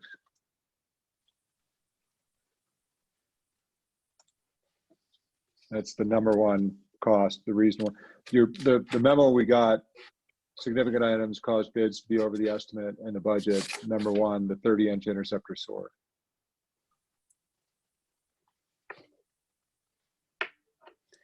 Yeah, it said significant items that may have caused the bids to be over estimate and over budget. So that one is really relating to the budget rather than over estimate. Yeah, we had a small segment leading into the plant that we looked at in the RFP. Just what was it, Patrick? Just a very short segment, and then it morphed into what? About 200 feet, I think. And then it became 500 once we dove in and did the detailed hydraulics.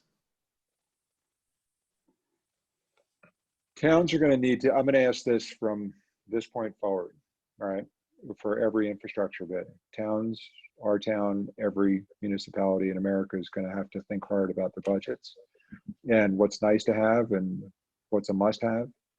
Is there anything in here that is a nice to have?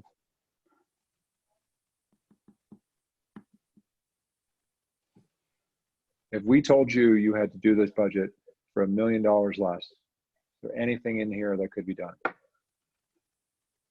And I mean, it's a hard conversation to have, and I'm sorry to have it, right? But we don't know what the future is going to hold.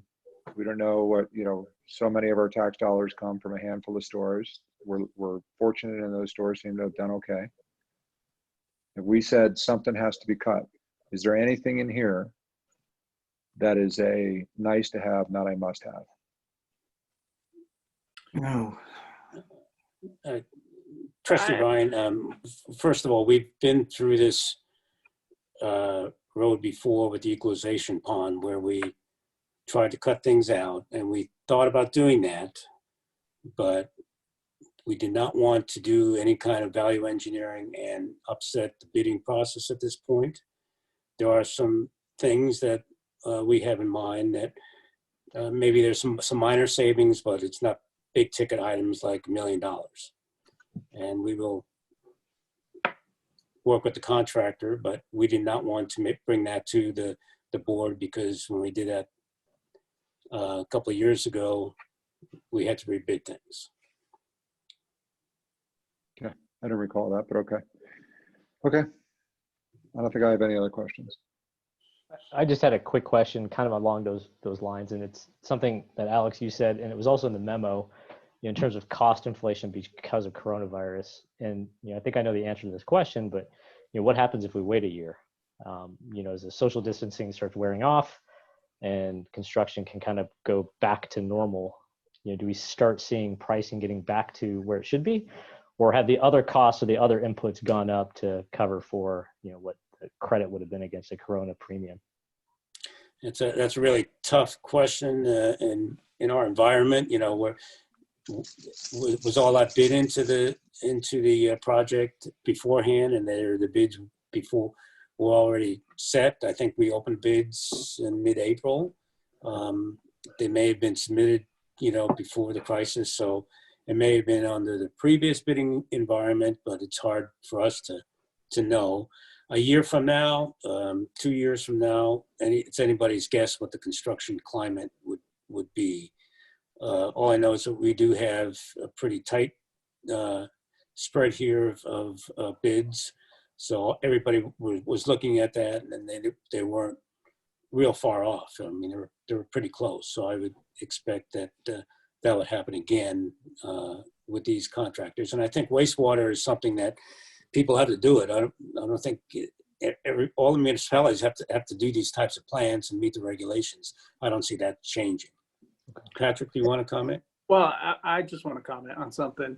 So I think it's important to point out, one, what Alex just said about the federal requirements for these upgrades that we're being asked to do by the state and the federal government. But the other thing to point out for the board to remember is we have a state loan that's going to pay for the majority of this project with a very low interest rate. So if we push this project out, we risk losing that loan that we received with, like rock bottom interest rates. So from a financial perspective, I would strongly recommend moving forward with this project just so we can take advantage of that loan that we received from the state.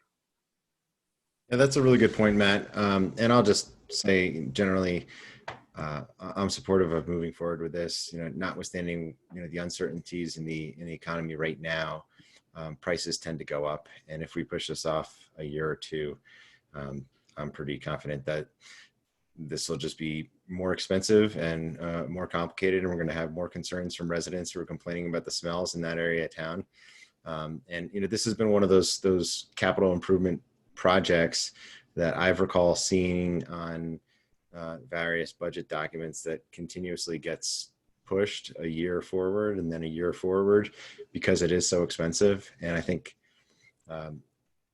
Alex has done a really great job, Alex and Jim and Patrick, making the case for why this is necessary, and we should just move forward with it. I don't see any good reason for delay. Yeah, and to be clear, I don't see any reason for delay either. Things like this, when I see them on a consent agenda, I'm going to poll every time to make sure there's a good dialogue. And so I don't see any reason for delay either. And every major capital improvement project, again, until we are in a much different post-COVID world, we're going to ask those questions from an infrastructure perspective. Is there anything that's a nice to have versus a must have? Because it's the same conversations we're having in every house in America right now. There's just too much uncertainty to be out there with a nice to have without having that conversation. And just to clarify, I'm not in favor of delaying this. I want to just have that same thought exercise as well. My fundamental belief is the last thing government should be doing in times of slowdown is slowing their own things down, because we are an engine that keeps the economy going in terms of liquidity. So if we start pulling back on projects, it's just going to make it that much worse for everybody else. So I'm in favor of this. I really like Kevin bringing this off the consent agenda, because it's a really big number. It's relative to what was in the budget for 2020, 21, and 22, and then relative to the size of the contract, it's a big number. It's worth discussing. What degrees of freedom do we have on it? So Alex, definitely a lot of work has gone into this. Appreciate it. Okay, if there's nothing else, I'll entertain a motion to. We want to do a public comment just due to the size here, Clint? Sure, that's fine. We did public comment on consent before we. But we pulled it off consent. We pulled it. Okay. If there's anyone in the audience that would like to comment on this, just signal by doing the raise hand feature or *9 on your phone. Okay, not seeing any. I didn't think so. Okay. So I'll go ahead and make a motion. Superior Metropolitan District number 1, resolution SND number 1-3, series 2020. Resolution of the Board of Directors of the Superior Metropolitan District number 1, approving the construction contract with RN Civil Construction LLC for the wastewater treatment plant headworks and odor control project. All right, motion by Trustee Ryan. Second by Mayor Pro Tem Lasis. And Phyllis, roll call vote, please. Director Folsom, Yes. Hammerly, Yes. Lasis, Yes. Lish, Yes. Ryan, Yes. Shaw, Yes. Kwasinski. Yes. Thank you. All right, thanks, Phyllis. Motion passes unanimously. Thanks for everyone's participation in that discussion. All right, we're on now to item number 4, which is a review of the policy for meeting time conclusion times. And I would propose that we do this item and then we take a short break, if that's good for everyone. Okay. Thanks, Mayor. So the board approved this policy last year, and this policy establishes an end time for regular board meetings. The policy sets the meeting end time at 11 p.m. unless it's extended by a unanimous vote of the board at the meeting. I received requests from 2 board members to add this to the agenda for review and discussion. All right, thanks, Matt. Ken, you want to go ahead? Yeah, so I was the board member who initially requested that we revisit this policy. To frame my reasoning a little bit, let me first just state that I do agree that having an end time policy is important, and I agree with the existence of this policy. So it's not my intent in any way to try to remove this policy from our books. I personally have no desire to conduct meetings into the wee hours of the night. But with that said, I think that in our haste to put this policy into place, which if you all recall occurred after we had a meeting that went well past, I think it was 1 o'clock, it might have been close to 2 in the morning. We were all trying to figure out how to not do that again, because I think we can all agree that that was not a good practice. But I think in our haste, we included a clause that I can only describe as bad government.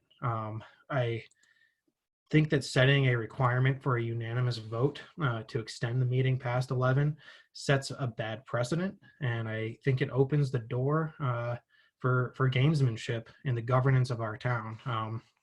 I think it's important to take a step back from thinking about this policy related specifically to meeting end times and think of it as a policy that would be applicable to anything. That a foundational principle of a board of governance that such as ours is that no member's voice or vote carries more weight than any other person's voice or vote on this board. Parity in voice and vote is the most fair and effective way of ensuring that we as a board are representing the voice of Superior residents. By requiring a unanimous vote to extend a meeting past 11 o'clock, we have essentially removed the concept of parity amongst board members and established a policy where a minority can outweigh the majority.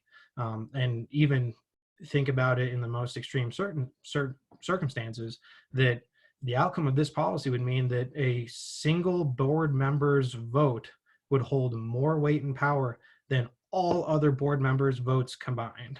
I mean, just think about that concept for a second. I mean, I wouldn't want that to be applied to any vote we have. I mean, even when a mayor has an opportunity for a veto, there are ways for the board to override a veto, and we've essentially created a policy that gives a single person more power than anybody else. I don't believe that this is the proper way to govern. Even when you look at the different instances in our code that require something more than a majority, that relates to expenditure of money. As I mentioned, it relates to overriding a veto. It relates to entering an executive session, and it relates to implementing an emergency ordinance. So those are just for something above a regular majority. In no other circumstance do we require a unanimous vote. So we have essentially elevated the act of extending a regular meeting past 11 o'clock above overriding a veto or enacting an emergency ordinance, which I would say that, again, stepping away from this policy in particular and just thinking about it from a broad conceptual point of view, that doesn't pass the common sense test. There's no circumstance where I believe my voice and my vote should carry any more weight than the voice and vote of any other person on this board. So my preference and my proposal to move forward is, let's keep this end time policy on our books, but let's amend it to reflect a principle of parity amongst each other. And let's specifically amend it to reflect that a majority of vote rather than a unanimous vote is needed to extend a meeting, which I think just conceptually makes sense. If the majority of our group wants to continue a discussion, that seems to be the common sense path forward. So I'll leave it there to any other discussion, but that's the basis of why I asked Matt to add this to our agenda. All right. Thank So you. while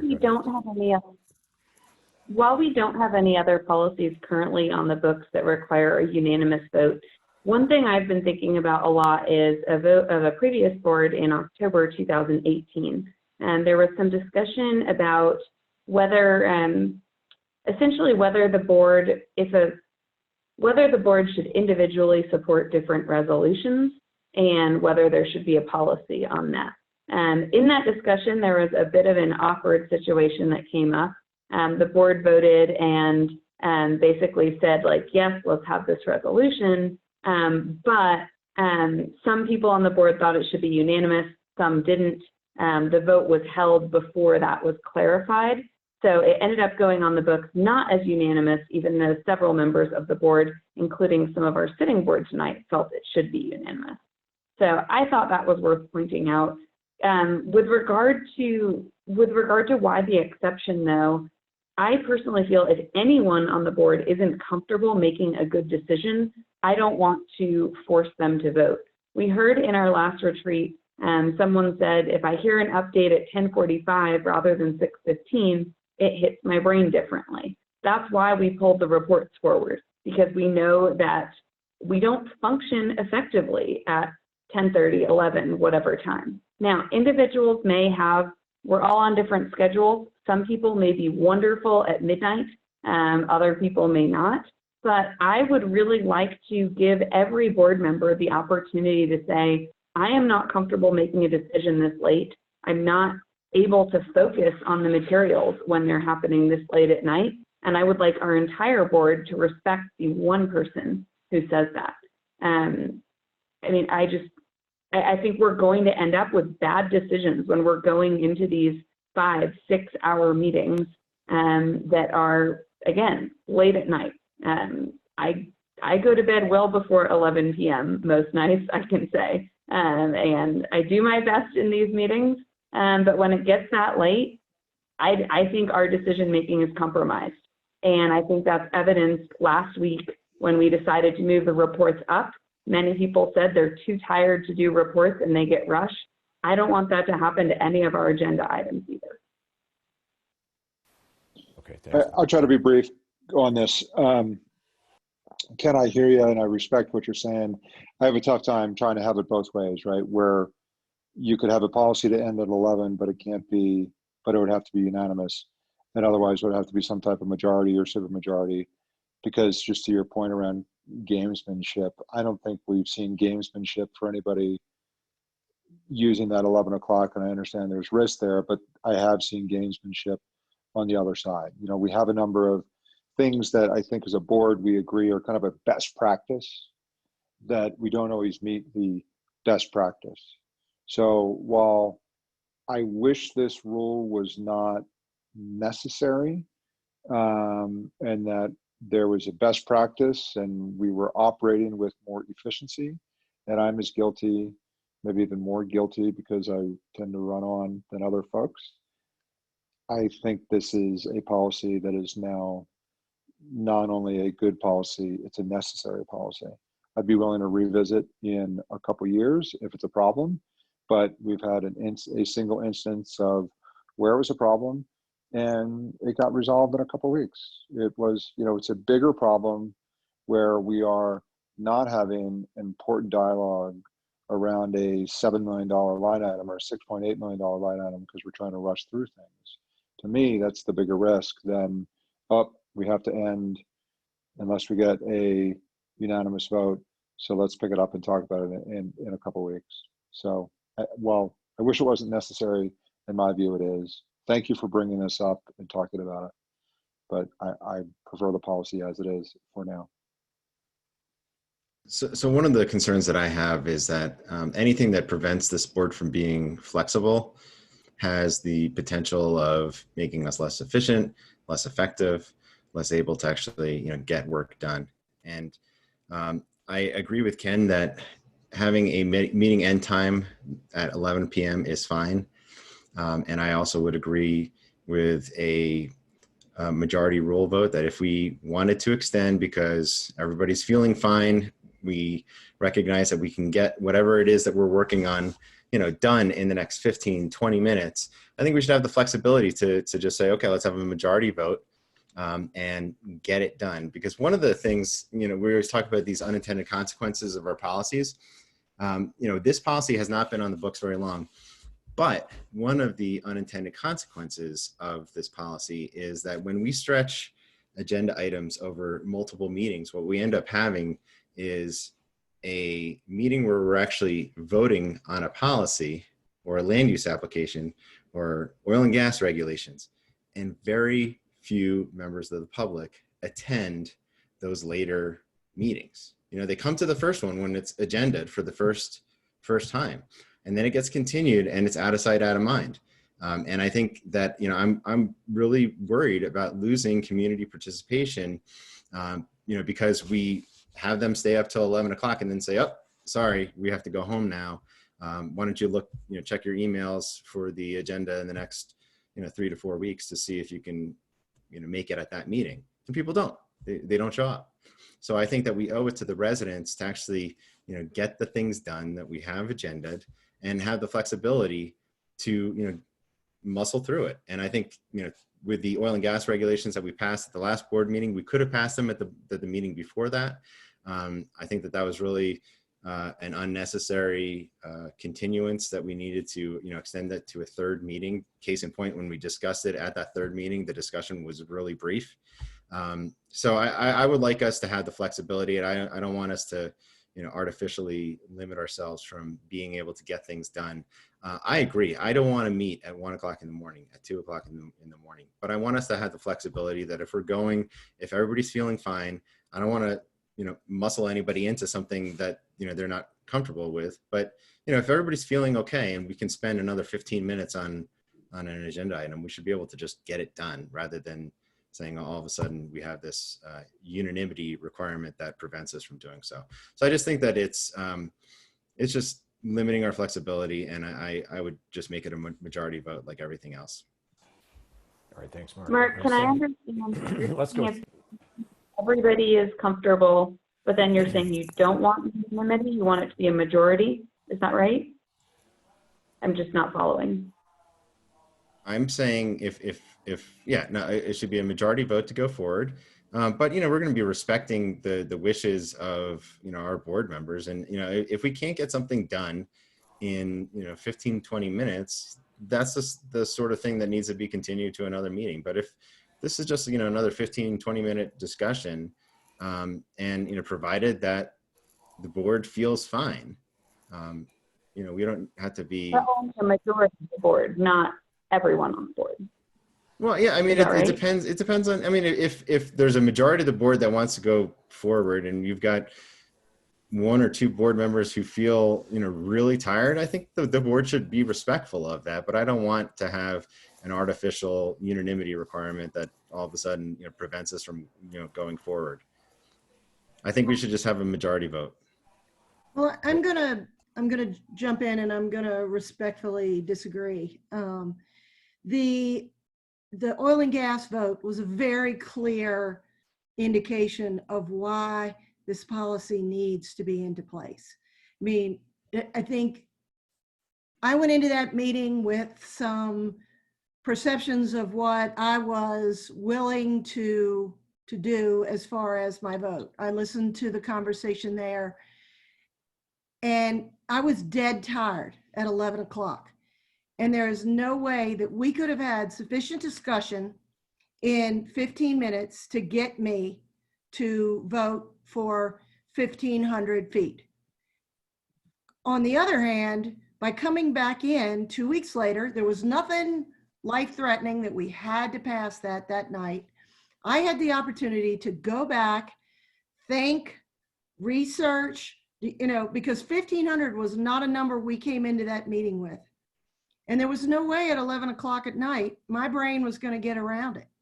So except for if we had not had that vote, had not had the policy in place, we would have had that vote that night and I would have voted no.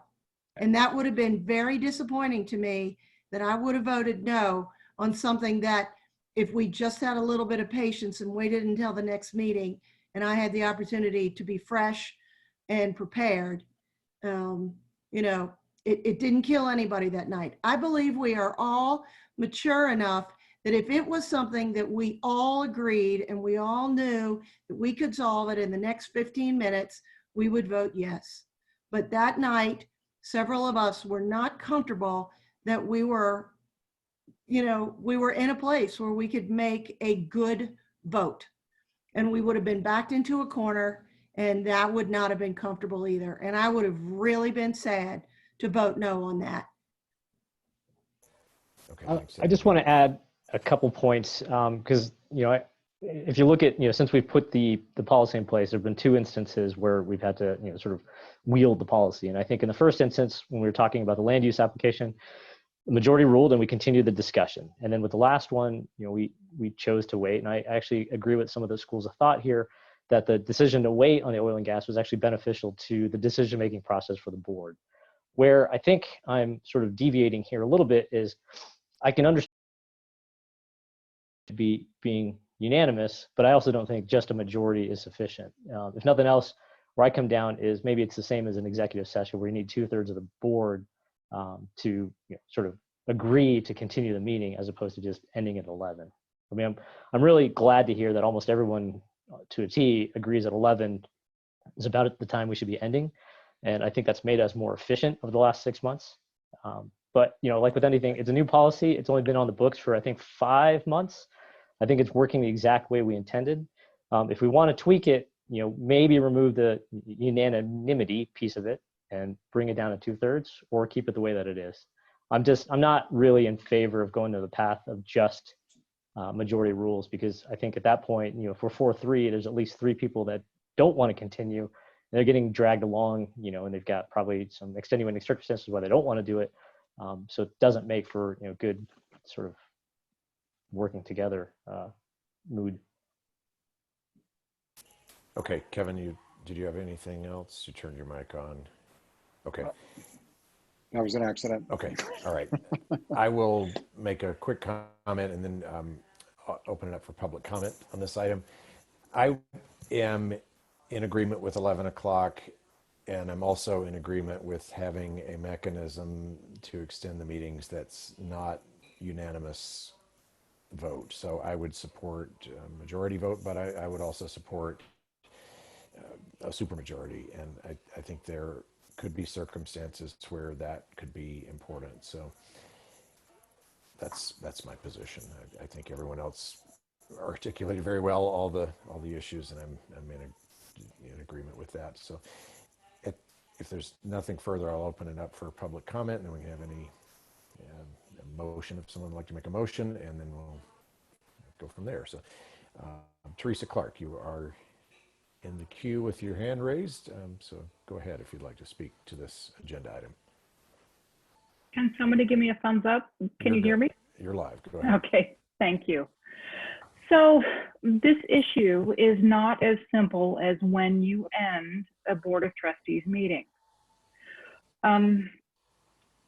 There are complexities of the issues that you hear, and there are a lot of other things. So I'll start with the complexities of the issues. You all are in control of town staff, and it's town staff that's driving the agenda of the meetings that we have. And to my not so much idle curiosity, why is it that town staff puts the more complex issues at the end of the meetings? And it's because town staff has their agenda, and perhaps you agree with it or not. But you know what? When town staff, and none of them live here, drive the agenda of a meeting and it goes past midnight, why is anybody awake? So I think that one of you that is elected should be driving the agenda. And because you're elected, you will put the more important items, at least the ones of salience in terms of land use issues, and you know, the roundabouts where they go can be decided by someone else or at a different time. But in terms of purchasing huge acreages or declining to enforce an annexation agreement, that should be done by an elected official. So I think that one of you folks that were elected should be determining the agenda of the meetings. Because town staff, they don't live here. They really don't care. They have their own agenda. So let that sink in for one moment. And here comes the bitter pill of all of it, is that you all are elected. You're elected. You're not employed. And if you want to seek further careers as elected officials, you're going to have to stay awake past 11 o'clock in the evening. You all have tormented the residents of our town with ad infinitum meetings about VSAs and building heights for the STC. And now you want to go home at 11 o'clock? This is a painful lesson for all of you, but you're elected. And we have things to say to you. And this point I say to you as the president of the Waterford Association, Homeowners Association, we're expecting you to be awake when you put agenda items on at 9 o'clock at night, because that's when your intellect needs to show up. And frankly, you know, I can see the smirks on some of y'all's faces. I'm so happy to see all of you at the same time in equilibrium. But the fact of the matter is, you're elected. And here you are trying to decide when you should meet and not meet. That is not up to you. That's up to the citizens who elected you. And if you don't want to do what the citizens that elected you wanted you to do in terms of requiring us to stay up until 2 o'clock in the morning, and you, then find another career. You're elected. You guys don't get to decide this. We do. Thank you. All right, any further discussion on the board or entertain a motion? Someone would like to make a motion on this item? Clint, there's another hand raise. Oh, thank you for seeing that. Jennifer Hilton, you are live. Go ahead. Jennifer Hilton, go ahead.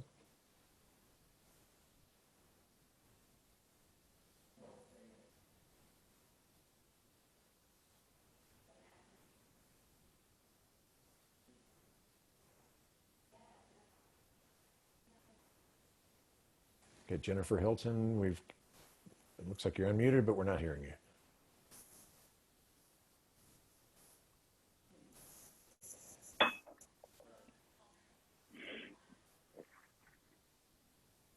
Okay, why don't we go on to Matt Bondurant, and we'll circle back to Jennifer if we get that worked out. And can you hear me now, Clint? I'm so sorry. Yes, there you go. Go ahead. Okay, sorry.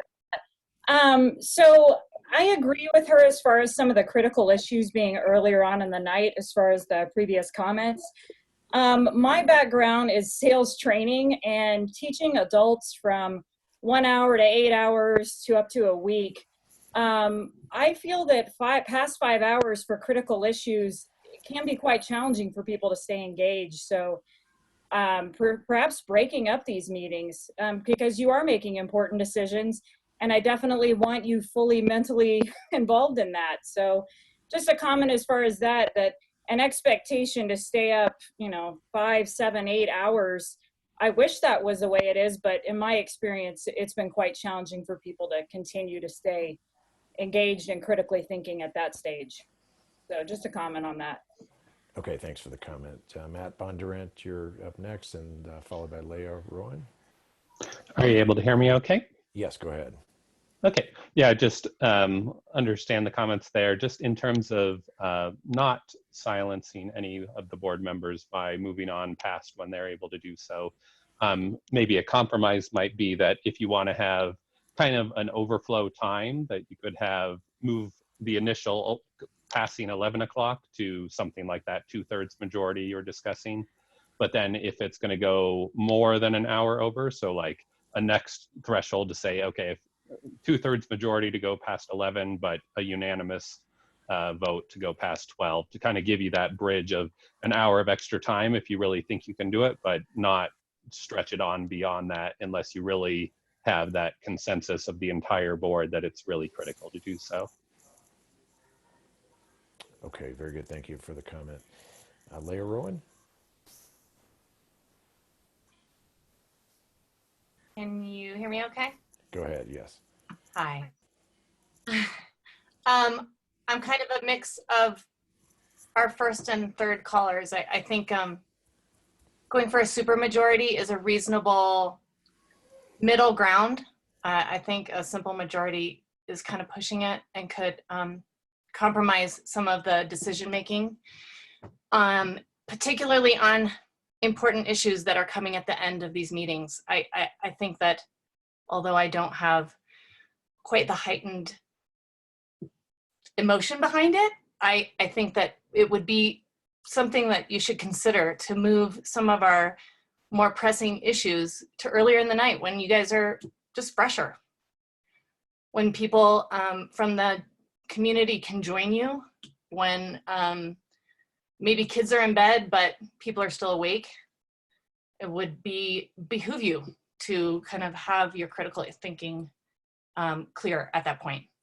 But whereas maybe a unanimous decision is something that you can't come to consensus on right now, I think 2/3 might be a good compromise to just move this item on and be able to make some good decisions.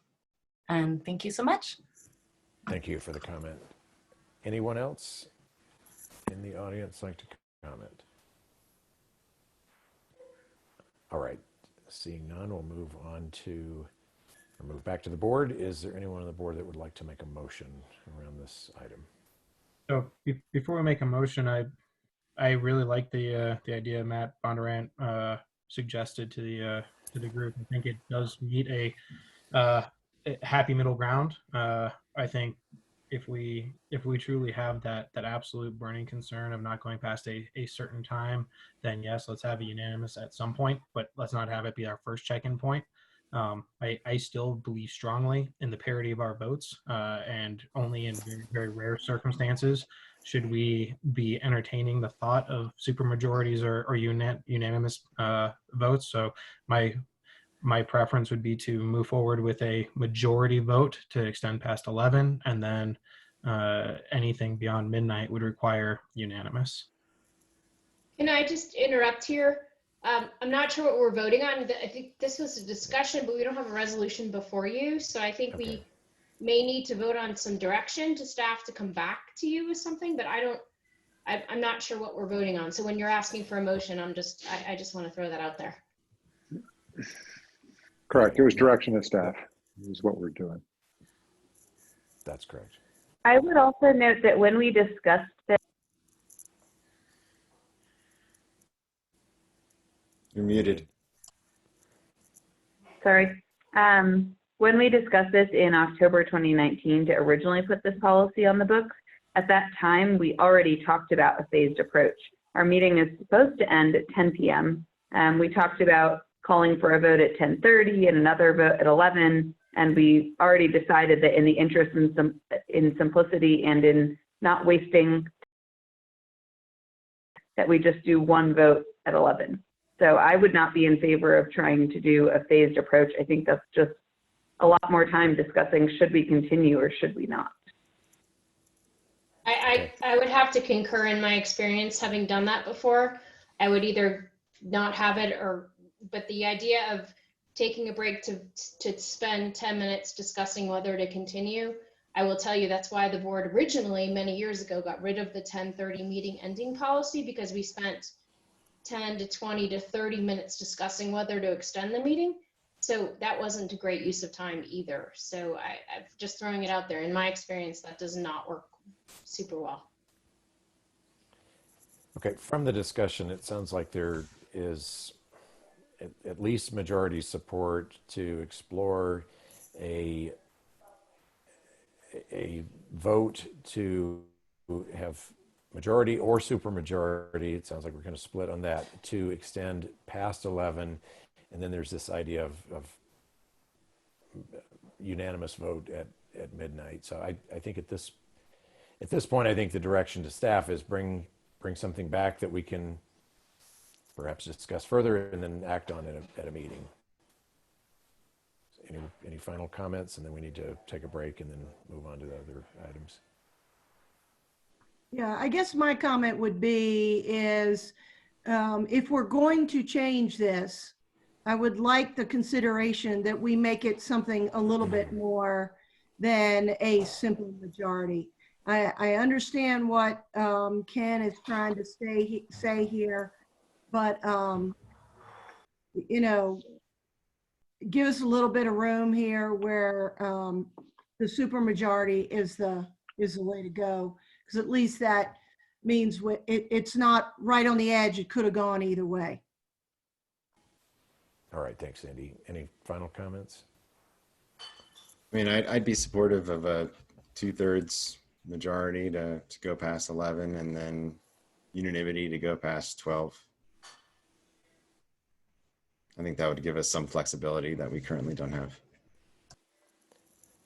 Okay. I continue to believe we should have unanimity. If our intention is to respect all of our colleagues, then we ought to have unanimity. If we're saying we're going to disregard one person's vote, or one person saying that they're tired, I don't see what the difference is whether we have a vote on that or whether we all agree to respect that. But if we're planning to respect it anyway, we might as well have a unanimity vote.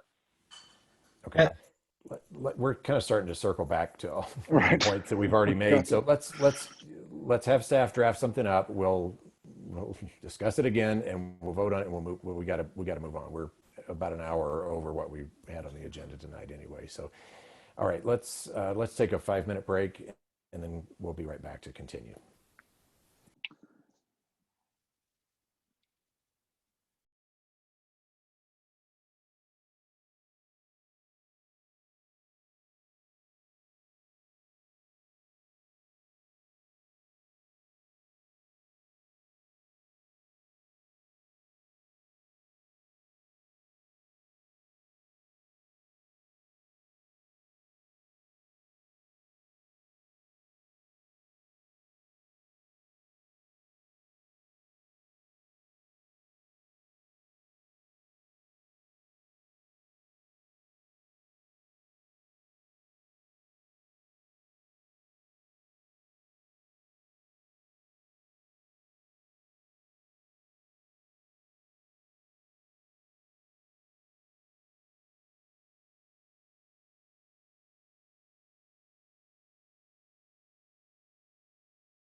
All right, looks like everyone's back. We can go ahead and get started with our next agenda item, which is item number 5, which is adoption of a resolution approving a sister city policy that would provide the town of Superior some framework with which to consider the establishment of sister city relationships with any sister city. So, Matt, you want to give a little further introduction? Yeah, I'm going to have Martin introduce this item for the board. Okay, thanks. Thanks, Matt. The board has discussed the idea of setting up a sister city relationship in the past. Most recently, it came up last year when a resident discussed with the board starting a sister city relationship with a community in Nepal. Staff had noticed this as an idea to bring back to the board. So for tonight, we have a draft policy for you to look at that talks a little bit about how the town could establish a sister city relationship with specific criteria and procedures to follow. We base this on a structure that the city of Boulder has used for many years, and we worked with the town attorney to determine the appropriate language for the town. As you can see in the policy document, the town would consider becoming a sister city to provide opportunities for citizens to learn about and interact with other cultures. The town would join Sister Cities International to provide resources and to guide activities and programming if there was a sister city relationship here. And then also any proposed sister city relationship would need to go through a review process and then come back to the board for consideration of any approval. And then there would also be no obligation of any funding without first coming back to the board. So that's a quick summary of what was in the policy document, and we'd ask for any feedback that the board might have on this item. All right, thanks, Martin. That was a good introduction. And this is a follow-up to the meeting that we had about a year ago with Superior resident Narayan Shrestha. He has been in discussions with myself and some other board members with the indication that he'd like to pursue the sister city relationship with his home city of Kanbari in Nepal, and this is kind of a first step in that process to establish some kind of framework to with which to evaluate this request and really any other request that should come before us. So that's the purpose of this tonight. And so I think this is a good first step, and would welcome any additional comments from the board.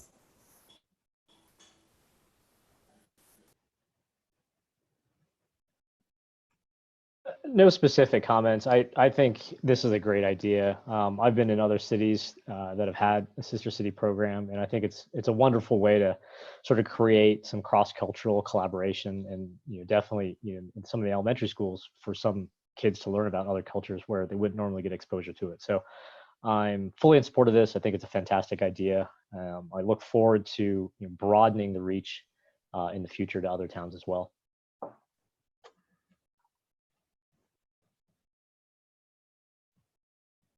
Okay, others? Ken? So I appreciate this idea coming forward, and while we've had kind of conceptual level discussion at the past, I really appreciate staff pulling together an actual policy to help guide how we can move forward when we get these proposals in front of us. I think the policy itself looks good and is strong. I mentioned a concern when we discussed this last time. I still have that concern. We, as a town where we have just 35 people on staff, have very limited resources. We aren't the size of Boulder. We aren't the size of the majority of the municipalities that have these programs. And I have a concern about whether or not this is the highest and best use of our town resources.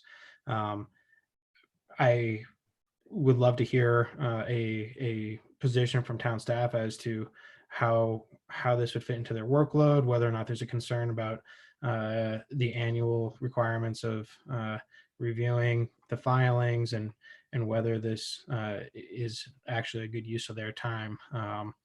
But beyond that, if we do move forward, I do like the policy, and I think it's a fairly strong document.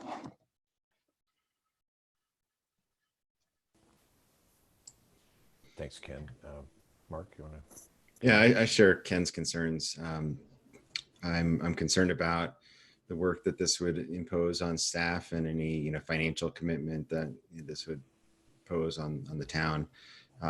Personally, this just isn't a high priority item for me. I think we've got a lot of important items on the agenda to get through tonight. So my general concern is, what this is doing to staff time and the limited resources that we already stretch thin. This would just stretch them thinner.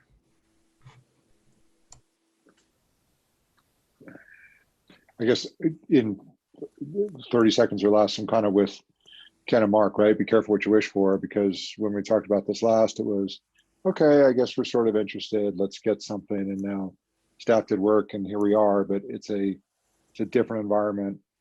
We've got a policy, you've got a page and a half policy and a resolution and a process. And yes, there's no money, but we know what's happening. We know that the next step is, phase 3 is going to be, and then there's going to be a visit and there's going to be some sponsorship included.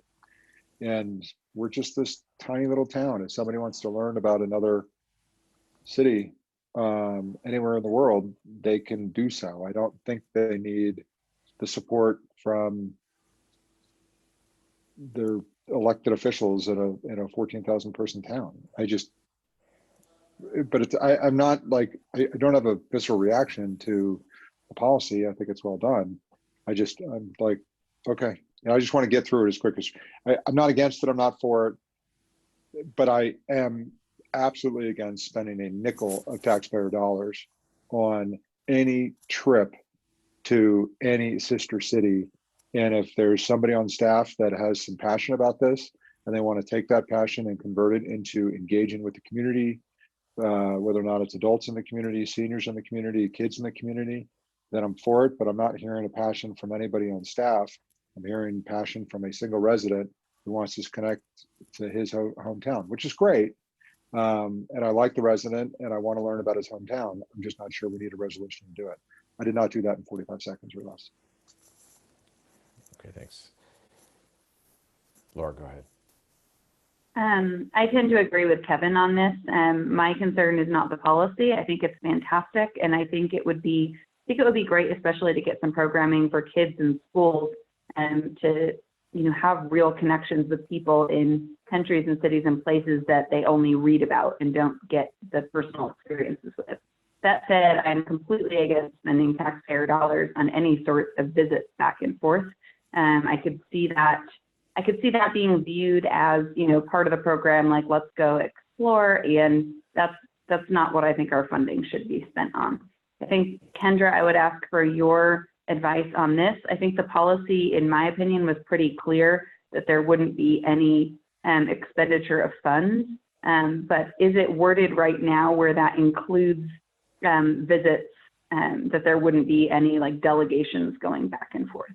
I know that there's no monetary aid. I wasn't sure if it was very clear on the visits. The visits. Well, I mean, it sounds like you would have to approve a sister city designation prior to anything happening anyway. So at this point, you haven't approved anything. So yes, it would all have to come back to you at this point. I don't know if that answered your question, but. Yeah, I guess I would like the policy that's in our meeting packet. I just would like that policy to specify that delegation visits are also not permitted as part of this. Okay, we can do that. I don't think that's not the request and or the intent. The intent is just to set up a framework for future evaluation. Right. So that's what I was saying. I don't think we haven't allowed anything in this policy. I think the policy would allow this to have something come back to you. And at that point, you would approve delegations. There's nothing in this policy that would approve a delegation without your approval. That sounded silly, but you know what I'm saying? This policy is a framework, as the mayor said.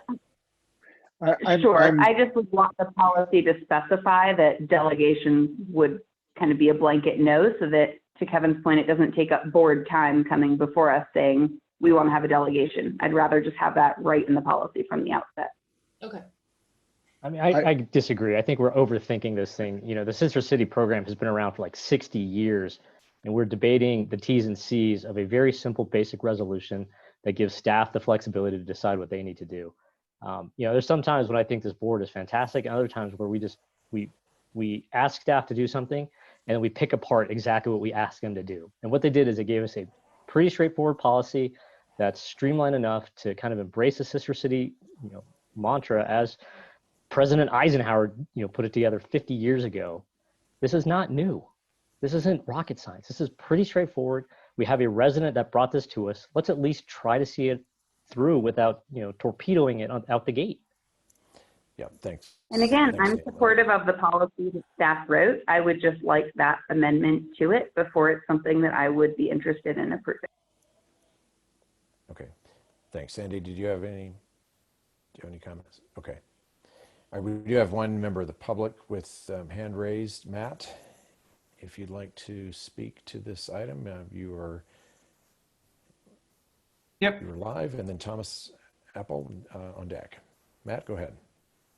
Hi, thanks, Clint. Yeah, so I'm Matt. I just wanted to chime in on this since I'm involved in with that organization that's Matt, could you give, just for public record, could you give your last name and place of residence just for everyone's benefit? Thanks. Yep, I'm Matt Bubernak, and I'm out of Boulder, transitioning back to the Superior, Louisville area right now. And I grew up in Superior, which is kind of the context here. So yeah, my goal today was really just to take a minute or two to provide sort of a real life perspective on what, you know, what the Sister City opportunity might look like. So yeah, I grew up in Superior. I went through the Superior school system, particularly to Superior Elementary. And it was a long time ago, but probably my most distinctive, you know, memories of my time there was participating in the Pen Pal program that Superior at the time had established with a school in Nepal, which is Syria boarding school, kind of in that city in question right now. And to an elementary schooler, this was, you know, a kind of a crazy thing to do and a window into what life looked like on the other side of the world.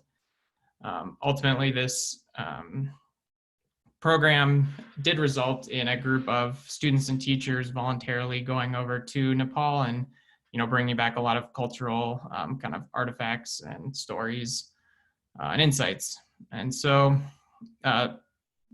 this did have a large enough impact that I ended up going there in 2016 to Kanbari, Nepal, to that school, and taught there and helped with their computer science program, and ultimately reestablished this Pen Pal program for the time that I was there, and kind of saw the other side of a program like this. And so I use that as kind of a concrete example, but I think that there's a lot of ways that fostering ties like this between communities has the opportunity to enrich cultural awareness here and be sort of beneficial to both sides. Up until this point, there hasn't been any entity ensuring that there's year-to-year continuity between these types of programs. And they've all ultimately been fairly ephemeral in nature. And so for this reason, I hope that, you know, we can move forward and at least develop some guidelines for setting up a sister city and establishing relationships that last, because I think there is value. And that's all I have. Okay, Matt, thank you for the comments. Next up is Thomas Apple.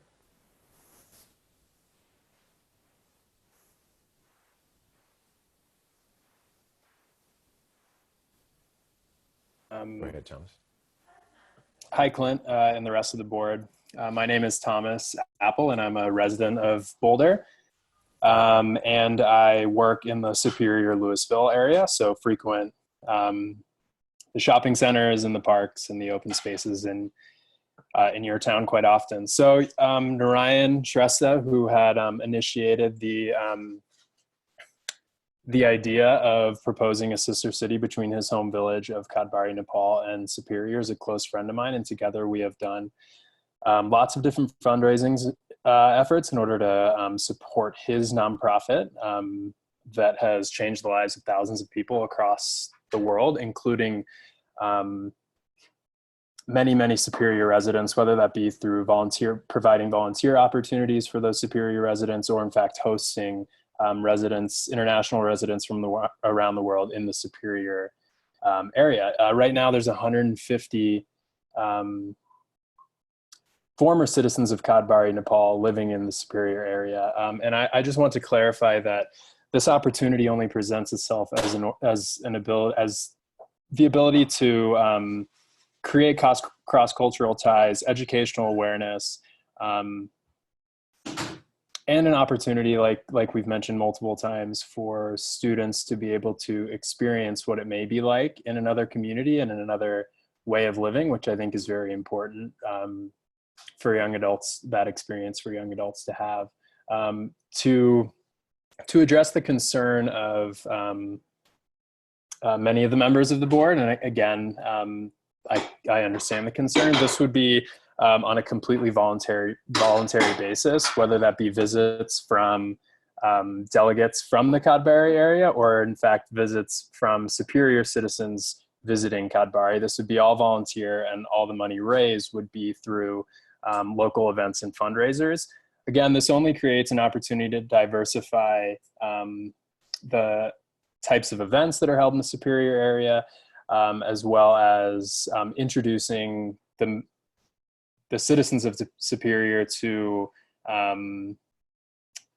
different music, different foods, and a different way of living. So again, this would all just be volunteer based, and to my knowledge, and I'm pretty sure that's correct, it would not affect the budget and none of it would come from taxpayer dollars. So I know Narayan can likely speak to that more, but I do know that this would all just be event based, and would just create an opportunity for a diversified group of events to be held in the Superior area.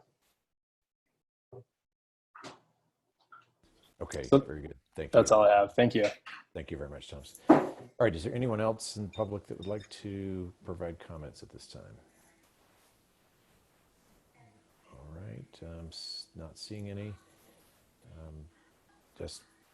In closing, I am supportive of moving this resolution forward just to get the framework in place, and we'll take it step by step. But I think this is, yes, we're busy, but we're always going to be busy with things, and I think we need to keep moving with things like this that make our community more unique and better, well-rounded place.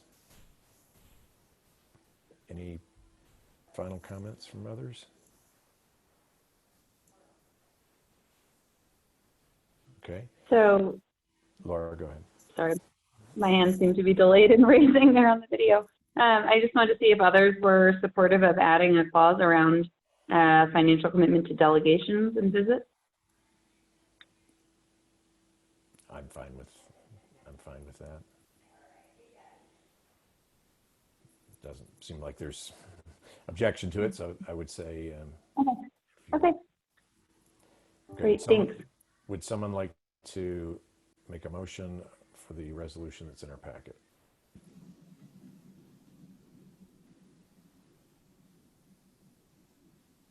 I guess, but if we're gonna vote on the resolution in your packet, which adopts the policy in your packet, I would need some pretty specific language to add to that. I would say, again, I don't think anything in here would allow us to have a delegation without further action from the board. So I think we are fine, but I'm happy to add language if you just sort of tell me what you're looking for. I just have to add that to the policy. And I apologize, I'm having terrible allergies right now, so. No problem. So I think for item D that's currently in there, the town will not enter into agreements with sister city projects that would obligate the expenditure of town funds without approval by the Board of Trustees. I would just say agreements with sister city projects, comma, including delegation visits or something like that, just to call it out. Is everyone okay with that change? I'm okay with that change. Okay. Sure. All right. Okay. Do we need to make a modification to the resolution, or? I would just ask you to make in the motion to approve the resolution as amended, and I will draft that separately. I can't do it right this moment, but I will do it. All right, I'll make a motion, a resolution R, what's the number, Phyllis? 31. R31, a resolution of the Board of Trustees of the Town of Superior approving a policy for the establishment of a sister city relationship with the affiliation with the town. I have a second. Second by Trustee Shaw. And roll call vote, please. All right, I'm sorry, and the motion as amended, I'm sorry, I messed up the motion. But motion approving the policy for the establishment of a sister city affiliation with the town as amended, to reflect no delegation, no expenditure for delegation. That works. Thank you. All right, thanks. Phyllis, go ahead with the roll call vote. Folsom, Yes. Hemmerly, Yes. Lasis, No. Wish, No. Ryan, Yes. Shaw, Yes. Skwazinski. Yes. Thank you. All right, thanks, Phyllis. All right, motion passes. All right, we are on to item number 6, which is adoption of resolution establishing a finance committee. Thanks, Mayor. So at the January retreat, the board had a discussion about whether to form a 3-member finance committee. And so staff has prepared a resolution for the board's consideration that would form this committee. The attached resolution establishes a committee that would be made up of 3 members of the board, sets duties and responsibilities, and establishes that meetings would be held quarterly. This would be similar to our traffic and safety committee. In addition to that, I've heard from, I believe, trustees Hammerly, Shaw, and Lish that they would all be interested in serving on this committee if the board decides to approve it.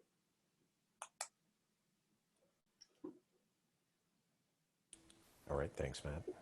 Neil, go ahead. Sure, so I'll go. I mean, obviously, we did talk about this in January, as Matt alluded to, and I personally feel that even back in January, that subcommittee of the board to focus on the town's financials was important. Given the economic situation the country is in right now, I think it's even more important. And this isn't about peeling off a subcommittee of the board to make decisions. This is just about subcommittee, not about oversight, but just ensuring to come back, report out to the board, the town's financial picture, being dialed into what's going on without bogging down the whole board. I mean, we just heard the board's busy, town staff is busy. This is a way to have a more in-depth discussion around scenario planning, talk about asset retirement, talk about the long-range plans. We went through the budget last year in fairly high level, fairly deep detail. I know that I consumed a lot of that conversation. I'm happy to take a little bit more of that offline and use a subcommittee to do that. But like I said back in January, if the board feels that the committee is not necessary, I'm still going to continue to engage staff to be, as on top of the town's financials as possible. The fact that we have the next item on the agenda to talk about the Q1 financial results is, I think, just from a lot of poking and prodding by me, where I think I really want to up-level the oversight that this board has of the town's financials. I think what's fantastic is we've got an amazing staff between Matt and Paul. They have done a phenomenal job with managing the town's finances. This isn't about sort of second guessing them. It's about just long range planning with the board, being tied into that process. If we look around, a lot of other towns have finance committees. Town of Superior used to have one. Then all the board members attended and it sort of went away. But I think we lost that connection that this board used to have to the town's financials. It's been on solid financial footing for some time, but let's think just for a minute about the amount of debt that we're talking about both today and some of the other decisions we made in the last 12 months. How does that affect cash flow for the next 5, 10, 15 years? Those are the discussions I want to start having, not necessarily as a full board, but I think that a small group of us, and it doesn't have to be me, I just threw my hat in there because I want to be part of it. but more of, let's just up level or down level the discussion into, the brass tacks of the town's finance. So I get this. We've talked about this the second time, and now it's for the resolution. So we should try to keep our comments abbreviated. At least I will. I worry about this for a number of reasons, but even the analogy to this is just like traffic and safety. Traffic and safety is approving, stop signs and things below a particular threshold. And every major traffic safety infrastructure conversation is not going to traffic and safety first. We're not doing long range planning. Traffic and safety is doing the nits of traffic and safety. This is not the nits of finance. This is long range planning, conducting investigations, recommendations, and yes, to the board. But I'm not prepared for 4 board members to abdicate the financial responsibility to 3 board members. I recognize that some of us are going to have different strengths in different areas, and some people are going to want to drill down. But by formalizing this committee, it feels like an abdication to the people that are not on the committee. And unless I'm convinced otherwise, I'm not going to support this. I think I think the focus on finances for the entire board makes a ton of sense. But if we get this committee, you're going to get all 7 people attending instead of just doing this at a board meeting, at a properly scheduled notice board meeting the way it should happen. So I appreciate Neil's comments, and Kevin, I appreciate your comments as well. My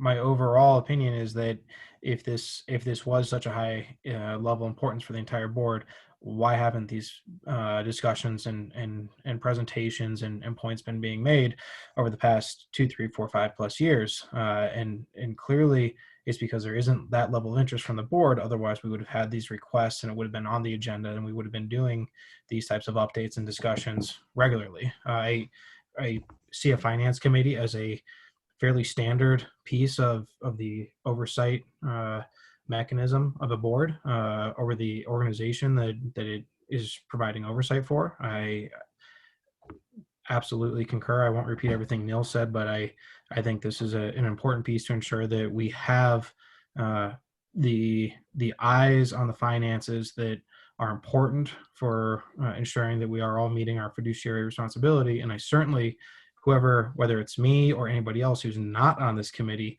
I encourage you not to abdicate your responsibility for reviewing finances. It's important for all of us to do such. And if you want to get into that level of detail, then let's do so. But since it hasn't been happening for the last several years, clearly this was not a desire of the full board, and it should be brought down to a subset.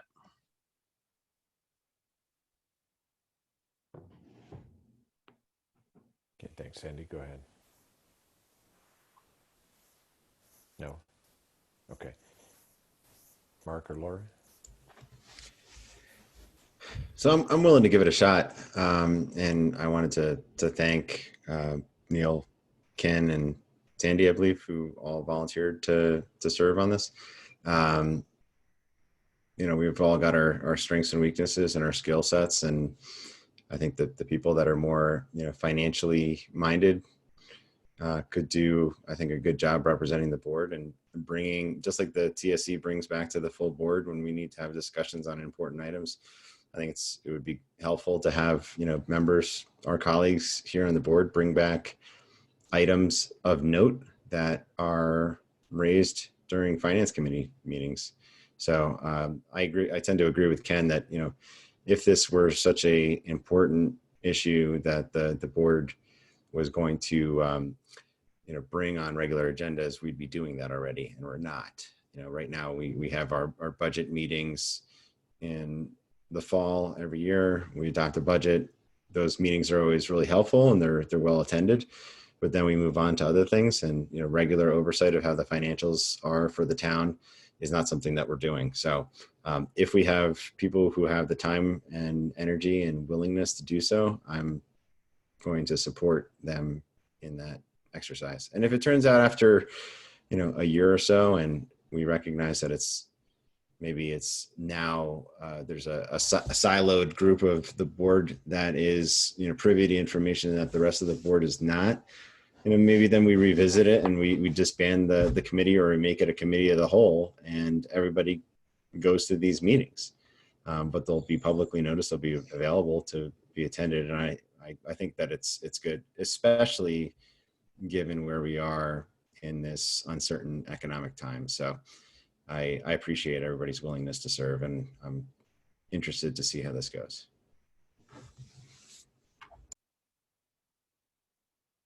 Mark said very much what my main points are. I'd like to try this, see how it goes. I'm less worried about what the rest of the board who's not on the committee may miss.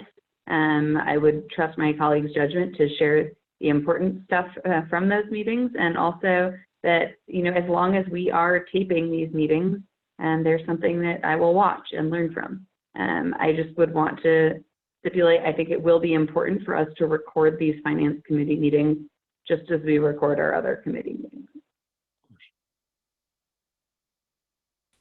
Okay, thanks. And I'll just add that I'm in agreement with giving it a try, and appreciate those board members that are willing to spend that extra time with it. So, all right, anything further? And if not, I'll. No, I'm gonna go ahead and vote no, and it's not because I don't support the three people or trust them. So I just want to sort of let that be out there. And I also want to suggest that there's all kinds of things we could experiment with and we could do, but we're not talking about, you know, experimenting and just holding a meeting with three of us, which we could have noticed and recorded. We're talking about putting on a resolution. We want to try something. We could try something and see if it works. And effectively, Neil's been piloting this. There's nothing that prohibits three people from having a meeting with Matt and Paul or whoever, so long as it's properly noticed, because there will be three of us, and we could try. I'm all about that. What we're doing, though, is putting on a resolution. We're starting to govern. And so for that reason, I'm supportive of piloting something, but for the reason this looks like a resolution, this looks like governing, this is a very highly functioning type A analytical board. I don't know what the next board is going to look like, or the board after that. And so this is a resolution that's going to be on the books. We can't just think about the current board, we need to think about the future board. So for that reason, I'm going to go ahead and vote no, but I will suggest that if anybody else wanted to vote no, pilot this for, 6 or 9 months, then we could consider putting it on. But, you don't experiment with an actual resolution. Now I'll truly. So while I would be open to a pilot like you're suggesting, Kevin, to me, one of the most important parts is that this meeting should be recorded and the documents should be available to the rest of the board. I know we've had some disagreement as to whether First Friday should be recorded because it's not an official committee. So I want to ensure that if there are 3 members of the board recorded, and it seems like this being a committee is the prerequisite for it to be recorded. I don't see it as the prerequisite, but I agree with, given the importance of finance, and then it's a meeting between staff. It's a noticed meeting between staff and elected officials. I certainly think a best practice of recording the meeting, unambiguous, of course. Okay. Offer an opportunity for public comment. If there's anyone in the public that would like to speak to this agenda item, just please signal by using the raise hand feature. All right, Teresa Clark.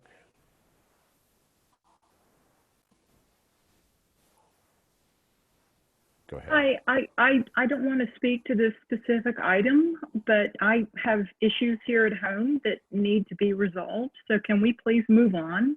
Thank you. All right. Thank you for the comment. All right, we don't see anyone else with public comment, so entertain a motion on this agenda item. I can make a motion. A motion of the Town of Superior, resolution number R-32, Series 2020, a resolution of the Board of Trustees of the Town of Superior establishing the Finance Committee and setting forth the duties thereof. All right, motion by Trustee Lish. Second. Second by Trustee Shaw. And Phyllis, roll call vote, please. Mayor, do we need, or Kendra, do we need to identify the 3? Yes, we need a roll call vote on every item. Sorry. No, I mean, identify the 3 members of the committee. Oh, if we want to appoint it now, sorry. Just for efficiency, Sure, if we can do that now, yeah. unless there's agreement. I know there was 3 names mentioned. I'm fine with those 3 that mentioned, Shaw, Lish, Hammerly. Any objections or other suggestions? Okay, then let's go with that as part of the motion. Okay, go ahead, Phyllis, with the roll call vote. Folsom, Yes. Hammerly, Yes. Lasis, Yes. Lish, Yes. Ryan, No. Shaw, Yes. Squazinski, Yes. This motion passes. All right, next on our agenda is item number 7, review first quarter financials, including. Thank you, Mayor. Paul Millis, Finance Director, is with us tonight. He's going to give a summary report of the town's first quarter financials with the emphasis on the COVID-19 pandemic and its impacts on the town.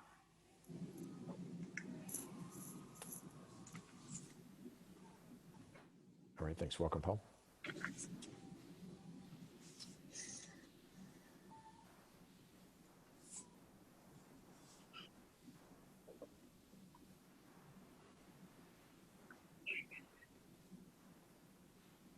Paul, if you're muted, if you're.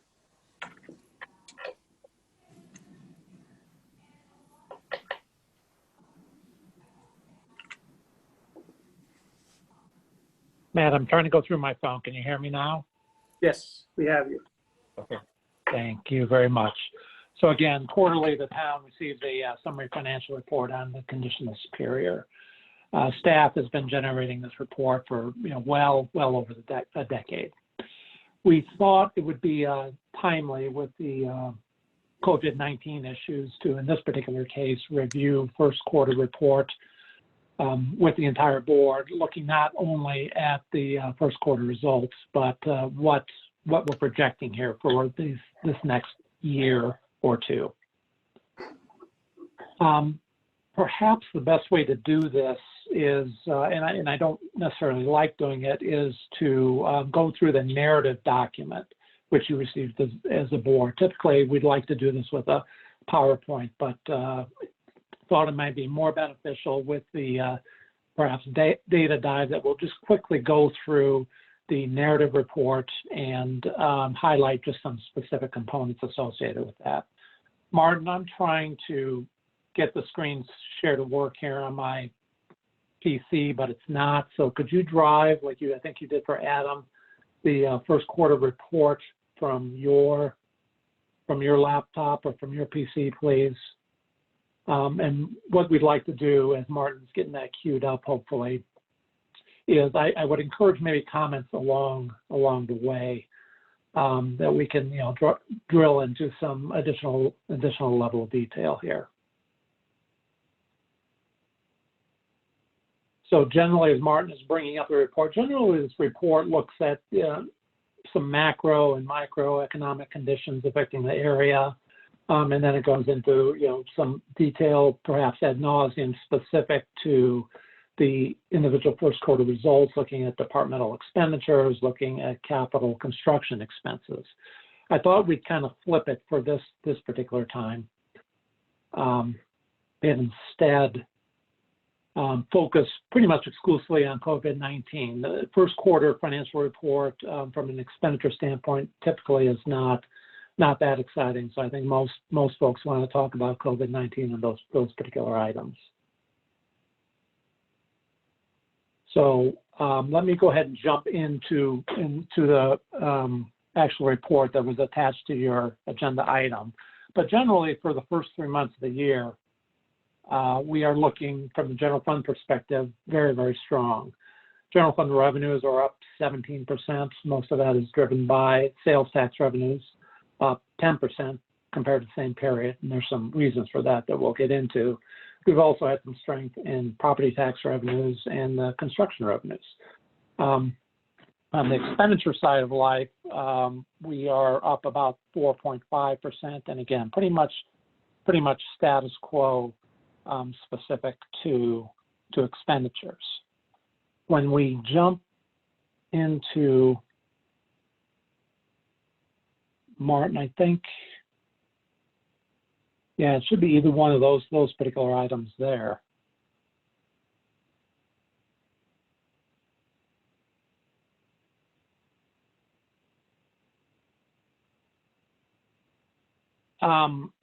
So that's one initial component as it relates to revenues and where we're starting going into this COVID-19 pandemic. What really is going to be the telling factor is going to be second quarter revenues. Second, as it relates to sales tax remittance, which is the primary revenue source funding the general fund, we're typically at the end of a quarter. So let's talk about the end of March. When will we know what March sales tax receipts were? And March is actually a very critical month because I view that as that transition month. That the first part of the month we had the continued bulk buying that we saw in January and more so in February. But then latter half of March, we started to see some store closures and some limitations of customers into stores. So I think March is actually going to be a very critical month as we move forward here. We will not get that information from the state since our sales tax revenues go to the state first and then to us until about the 10th of May. So we're always lagging 40 days. So we need to be cognizant of that as we are moving forward and trying to develop a financial plan associated with this. What helps mitigate to some degree that uncertainty is years ago, the board created a very conservative reserve policy, and all subsequent boards, including you, have continued to fund that policy, which is exactly prudent and needed in in this particular environment. And generally what that reserve policy looks like is the general fund right now has roughly 75% of expenses, and we include what we call fee supportive expenses. But generally we have $8 million in the bank right now, I would argue, just for a situation such as this.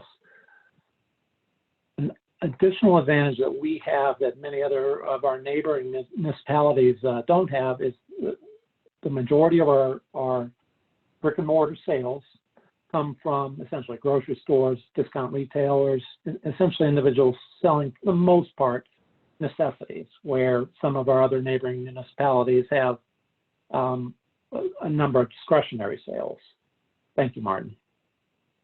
Primarily generated from malls, things of that nature. So they're much more negatively impacted in situations like these. And this, at least from the onset, I'm going to draw some analogies between this and the 2008 Great Recession. Another advantage that we have financially is roughly 3/4 of our sales originate in the Superior Marketplace, anchored by Target, Costco, Whole Foods. Why that's important is we currently have a sales tax sharing agreement where we are reimbursing with the master developer some initial infrastructure costs, roads, water lines, sewer lines that were installed by the master developer that they're essentially getting reimbursed for. So effectively, any drop that we see in sales from those stores within the Superior Marketplace will be shared by Brixmor. And then a third factor noting here is the restaurant sector, which has been extremely hard hit by this pandemic, accounts for roughly 4% of our total sales tax revenue, which is, again, less than what other municipalities see. And it obviously has less of a fiscal impact on us with a horrific situation that those restaurateurs are going through right now. Again, it's hard to draw analogies to the Great Recession, but just to give you an order of magnitude, during the Great Recession of 2008, we saw about a 5% drop in sales tax revenues, which looking at our current base would be about $600,000. Really what kind of foreshadows a recession and are vehicle use tax revenues. And we've already, and these are revenues when you buy a car here in town, you essentially will pay sales tax on purchase price of the vehicle. Those are the sales that we typically see dropping early in a recession, and we've already seen that in this particular case. And those revenues typically lag coming out of a recession. So what we saw in 08 with vehicle sales, which account for about $1 million of our budget, we're seeing now. For the foreseeable future, obviously, we will very diligently track expenses, but remember, we only get a monthly snapshot. So, it's not daily that we can review expenses other than building related expenses, but we'll track those expenses. And at this point in time, we'll focus on necessities while continuing to deliver the essential services that we deliver.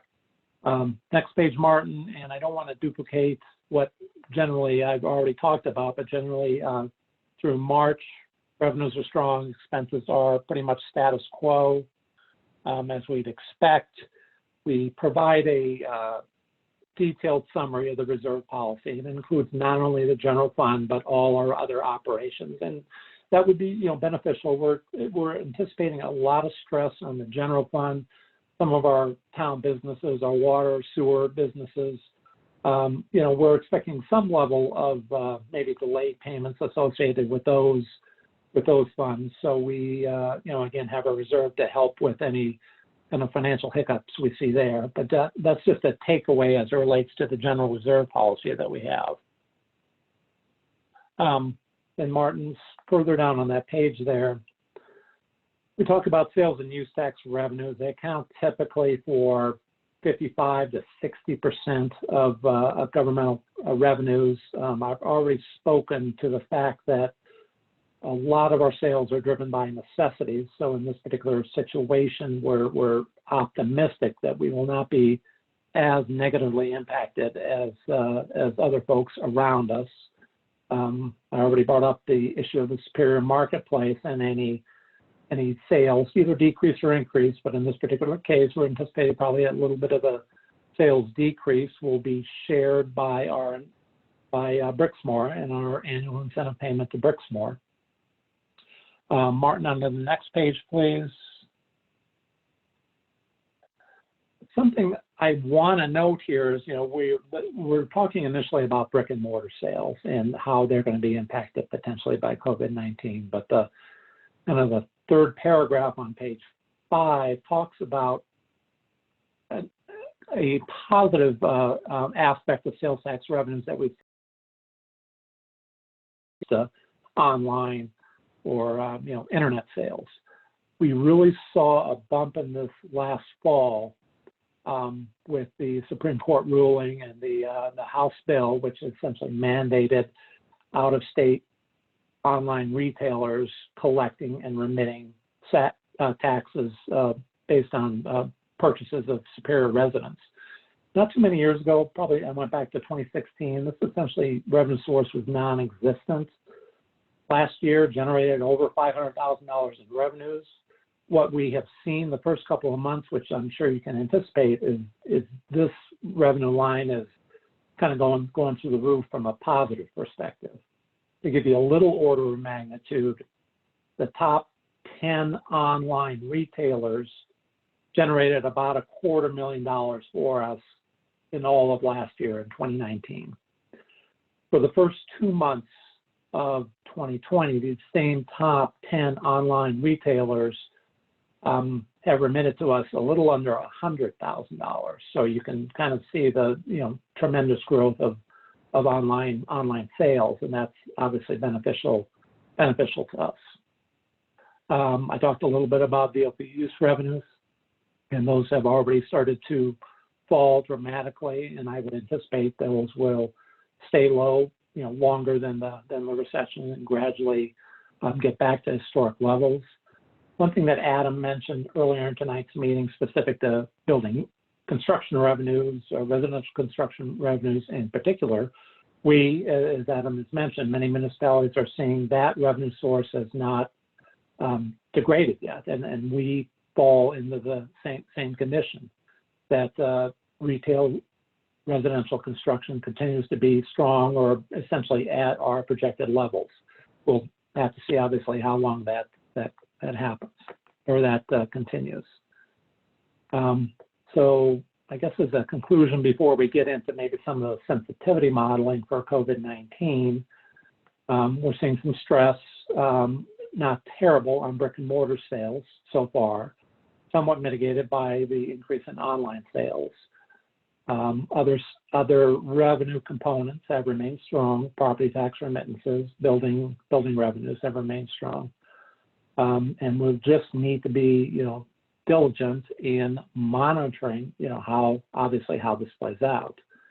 Now, a tool that will help us do that is a model that we've created, a sensitivity or a, what if financial model, looking at, a dozen or so primary revenue sources, revenue categories. And what that allows us to do is to do a myriad of financial projections to give anyone the best guess on the depth, how far we will drop and how long the recovery will take. Adam referenced a V-shaped recovery. They talked about that early on in the Great Recession, and as everybody knows, that recovery took years and years, more of a Nike swoosh recovery, so I'm not necessarily optimistic with a V-shaped recovery, maybe a U-shaped recovery, but this model allows us to, as you can see, look into, and we'll just pick the very first line, look into grocery stores we have here in town and make some adjustments for this year over a period of the 5-year financial plan as it relates to how we think revenues will be impacted by these individual types of retail sales. Hey, Paul, just a quick question. Yep. And I get it. Any model is as good as the inputs. The data you get from the state, and more importantly, what level of visibility do you have in the shift of the mix, right? My feeling here, and it's just a feeling, is that Target and Costco and the large retailers, they've sold a lot of staples over the last couple of months, and a lot less of the sort of discretionary things. Like people aren't buying as many computers right now, but they're buying a whole lot of pasta, which we see a lot less direct tax revenue on the pasta, and we lose the potential or the computer sales pushed out to sometime into the future. And I know, I've heard, the Target here in Superior in the middle of March, they had, the best weekend ever in their history in terms of total sales revenue. But, at what point do we actually get visibility into how that's translated into the relative mix of what's going out the door? Yeah, and again, at the end of the day, we're not going to know specifically what people are buying, but I like you am speculating that the plasma TVs, if that's even a thing anymore, the big 70-inch TVs are perhaps not rolling off the shelves like they were before. But anecdotally, for our 5 top sales tax remitters, on average, they were remitting above inflationary levels from prior year. And again, this is just for January and February. Grocery sales are double-digit increases. So, at least for those first 2 months, they, essentially held their own as it relates to sales tax remittance compared to 2019. Okay. Neil, did that generally try to get to where you were going? It did. I mean, I think like with anything, obviously the staples aren't taxed at the same level that, the plasma TVs are. So, it is kind of what it is with respect to what's going out the door. And, presumably as more people are eating at home, we're drinking more liquor at home. So some of the shift is offset in other places as well. Exactly. And that's the mindset that, we're using as well. And we'll just have to wait for the data to either confirm or refute that. And again, March and April are going to be critical months. But again, we do not get that information until May and June. So, okay. So again, to continue here, baseline model, no percent changes. What we have then down below is just some general revenues, expenses. Now, these numbers are not going to balance to the budget document that we have. We create the budget document. We do that in the fall of last year. So 6 months ago, we created a budget document. That's great.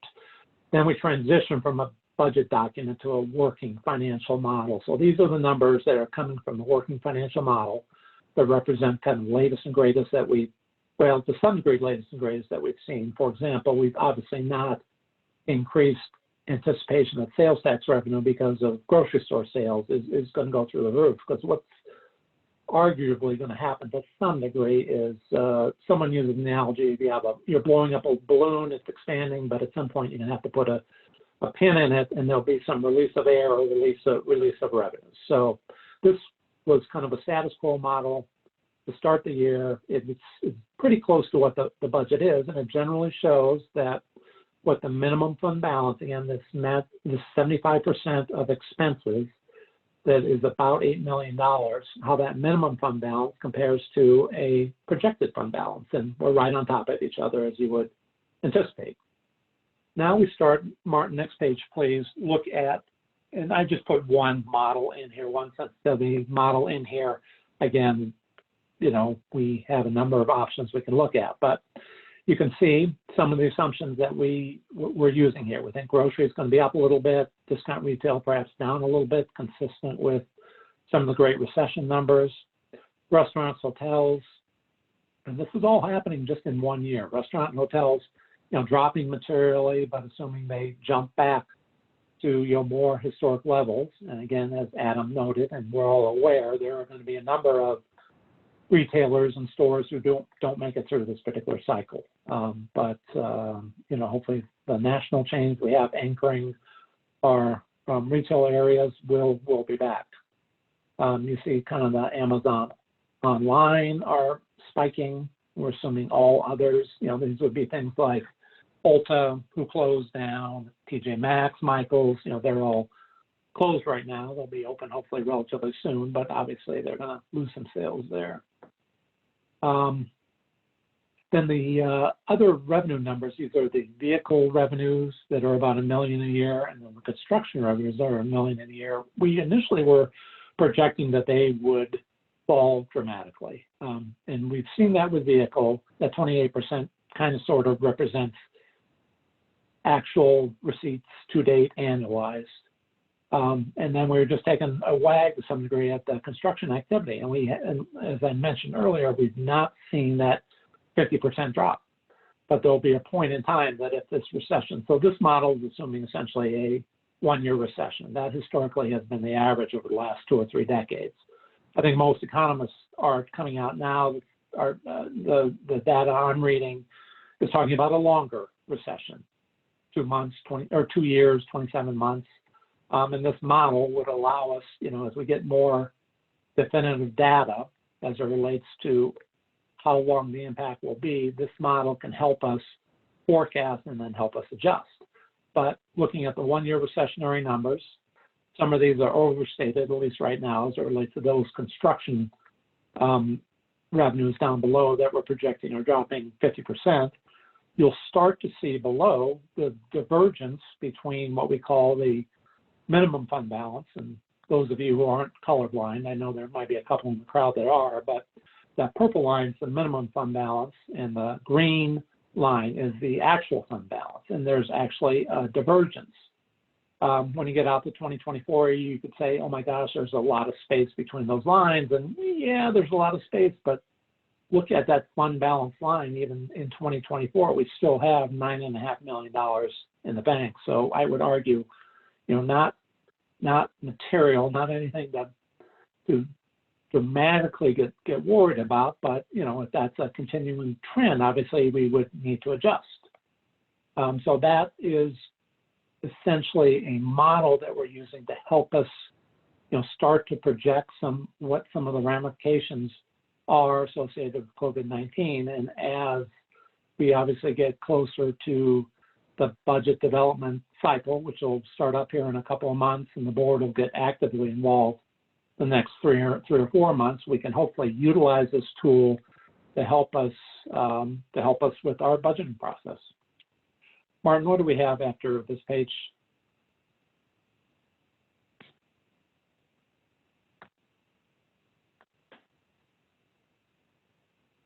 So we have some narrative on what happens in scenario 2. I think I kind of went through that. And then just a status check of, everyone's been reading the papers, and for some of the, pretty much all the municipalities around us, including Louisville, who's closer to us and they are different from us, you've seen some dramatic, dire statements. You've seen furloughs of hundreds of people, and we have kind of a materially different operating scenario with those municipalities compared to Superior. And many of those municipalities I already talked about the kind of the difference between non-discretionary purchases and discretionary purchases. A lot of the larger cities have a lot of sunk costs associated with amenities that their constituent base and others that are closed right now. Rec centers, libraries, golf courses are gradually starting to open up, cultural facilities. And a lot of those facilities are staffed by temporary employees. So those are the hundreds of furloughs that you're seeing in these municipalities relating primarily to those type of activities and relating to temporary employees. We're very different. I think Ken mentioned earlier that our permanent staffing is 35. Our staff and benefit burden compared to total budget is 20 to 25%, where many of these other municipalities operate their staff and benefit burden at 70 to 80%. So they are much more restricted in how quickly and what they can do in these catastrophic financial conditions. So I know obviously no one was on the board in 08, but we had a similar situation. We had small staff that didn't consume a high percent burden of the overall budget, and that allowed us to be a little bit more flexible in how we want to address this particular issue. And I would argue that that's potentially how we would want to look at this particular scenario. The rest of the report, and I, again, really wasn't going to go into it, so we can certainly talk about it. You can take a peek at it and put yourself to sleep to it, but it's part of the typical report where we just look at individual operations. We go through all the operations, not only in the general government, but we talk about, open space and water and sewer. But for this particular conversation, I just wanted to kind of tie it off at COVID-19 and get some of your thoughts or comments and give you some background, obviously, on how we're addressing it, the direction Matt is giving all the department heads as it relates to this particular item. And I got a sticker. I'll close it up with, I've got a sticker on my PC at work, and it says, "Be prepared, not scared." I mean, this is an eventuality that we will see probably for the next 2 years, but we will get through it, and I'm confident that we'll get through it without a material drop of any major services to our constituent base. So with that, questions or comments? Thank you, Paul. Laura, go ahead. Paul, thank you so much for all of this. It's really helpful to see where our revenue comes from and kind of what the impacts are, both earlier in the year before COVID really took effect and now. I had a question about the different scenario planning that you did. Right now, rather than modeling kind of no change and as one model and then the decreased revenue in 2020, but a full rebound in 2021, I wanted to see if we could just cut the no change scenario, since we pretty much know that's not going to happen, and instead model decreased revenue in both 2020 and 2021. While I know we talked earlier about revenue shifting, like from restaurants to groceries, it's really not a one-for-one move, since cost to buy food from a grocery is a lot less to buy in a restaurant. And then also from the retail and service perspective, people are cutting back their spending while they can't go out, and all the industry reports are basically showing it's unlikely this gap will be made up in the future. So if somebody skipped haircuts in March and April, they're not going to go get 3 haircuts in May to make up for it. And we're seeing similar things across the consumer product space as well. Right. And, I think, Laura, that's exactly consistent with, ultimately where we're going to, get this model to. I think we need to start looking at closer to a 2-year recession and the impacts associated with that. And, your point and Neil's point as well, that, people are still buying things, but maybe they're more necessities. They're not big screen TVs, and yeah, you're not going to get 3 haircuts in a month because you missed one. Absolutely. Is there a reason that we have the one scenario with no change? It was just to provide a baseline to generally show you that Sure, that makes that fund balance line, that minimum fund balance, and the actual were on top of each other, and then the second and any subsequent ones will show those fund balance lines diverging. And I'm not sure that's the right metric to look into, but it kind of immediately tells you on an annual and a cumulative basis, where we're bleeding, where we're spending more than we're bringing in. Yep. Great. Well, thank you again. I think all of this is really helpful and excellent work.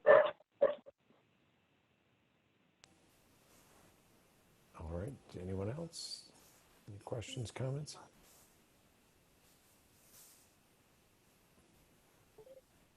All right. Seeing none. And again, I haven't Matt and I'm sorry, Mayor, to cut you off, but Matt and I haven't talked about it, but obviously, this will be a very consistent topical update for the board, at least on a monthly basis.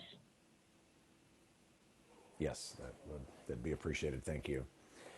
All right, offer an opportunity for public comment on this agenda item. If there's anyone in the public that would like to speak to this agenda item, please signify by using the raise hand feature. If you're on Zoom, looks like everyone's on Zoom, no on the phone. If there was anybody on the phone, *9. Okay, not seeing any. So any final comments from the board? All right, thanks again, Paul and staff, for putting this together. Appreciate the update. All right, with that, we'll move on to item number 8, which is adoption of a resolution approving the open space purchase and sale agreement. Thank you, Mayor. I want to start off by giving some thanks to my staff and our consultants, Martin for his help on this, Paul on the financing side, of course, Kendra helping out with the legal language, and Justin Spring with the Conservation Fund. He's been helpful in many ways on this, including negotiations and the agreement and helping with funding partners and possible funding partners. And then the Open Space Advisory Committee with their continued prioritization of this property to be purchased as open space and continuing to push for that.